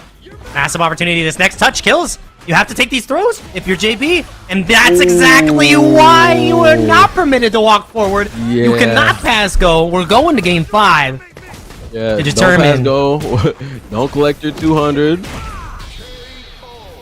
And that's going to be 2 games apiece. Damn, we're going to get another banger set out of these two.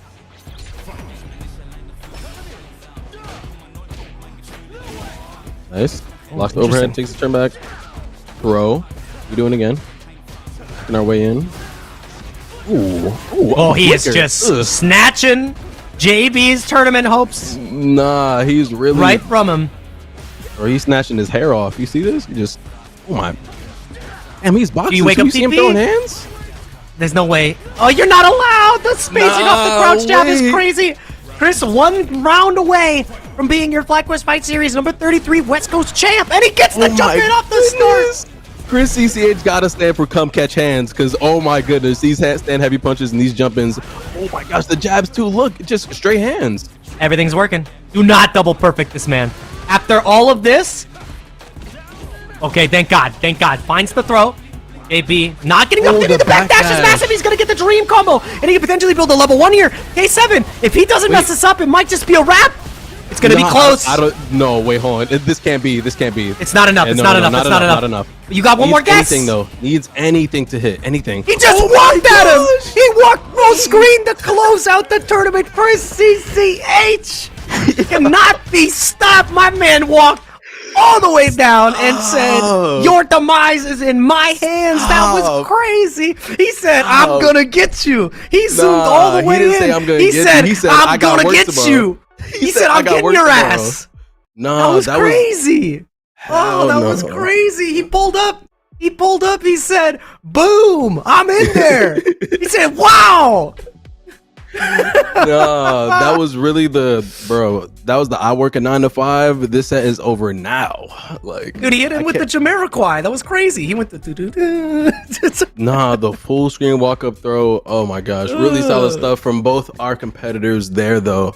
Definitely really solid set. And honestly, if you asked me before the game started who I would bet on, I'm just saying, as a betting man, I was right. But JB still no slouch though. He still did his thing. Really enjoyable set there. And on a Thursday, chilling on a Thursday for you to come and collect, 100, I think 200 for first, and then 100 for JB as well. So I can't complain. Yeah. Incredible top 8 once again, and I'd like to go through our competitors here. We did have Jazdero in 7th place, Sack Boss also in 7th, Heretic Magic Man at 5th, rounded out by Mike X in 5th place, iPeru getting that 4th, Enzo the Okage in 3rd, Chris CCH obviously taking 1st, but JB coming to a close 2nd to close out our bracket. That's how the story broke down. That is exactly how we end the night. Chris CCH is inevitable. Chris CCH on top. Again, if you guys want to see more of me, you can find me at Twitter at BaseJakeRyan. We've got a huge regional here this weekend in Seattle called the Salon Seattle. So if you guys want to watch that, make sure you tune in to see some of the best Street Fighter action. Chris CCH is going to be there. A couple other West Coast heavy hitters as well. K7, tell the people where they can find you. Quite exciting stuff. But yeah, I'm K7_showoff on pretty much all platforms. You can find me on, Twitch, Twitter, YouTube, all that good stuff. Come watch me. I'm a fighting game enjoyer. But before we get out of here, I want to say shout out to FlyQuest. If you guys want to get in on the action on Thursday night for these, the FlyQuest Fight Series, all you got to do is sign up to the ladder. It's free. It's casual. You come, you play what you like. Play against your top level talent. Play against people that are a little bit on your level. But it's at the end of the day, it's still nice and fun for all of us. But yeah, that'll do it for us. And I appreciate you guys for watching. Come check us out next time. Hope you guys, have a good night and take it easy. Peace. Y'all later. Who's your least favorite Swedish person? Oh man. Y'all know Swedish people? I only know Laughing. I don't know any other person from Sweden. I guess I hate Lefted. This feels like pretty specific. Yeah. It was very specific. Yeah. Which one do you work with?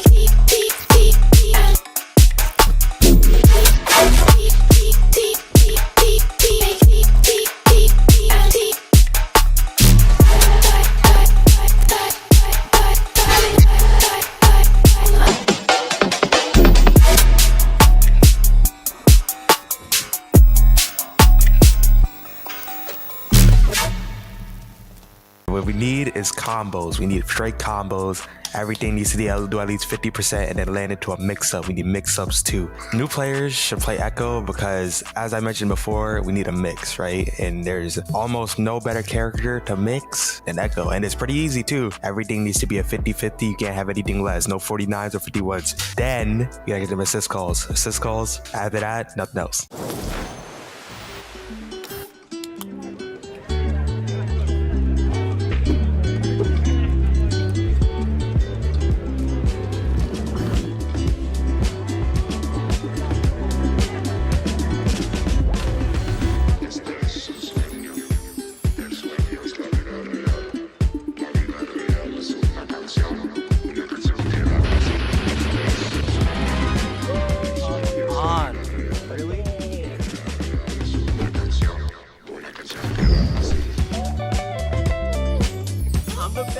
I'm the best of all time, baby. Let's hear it. You're so good. How are you so good? I love you, Jake. GG's.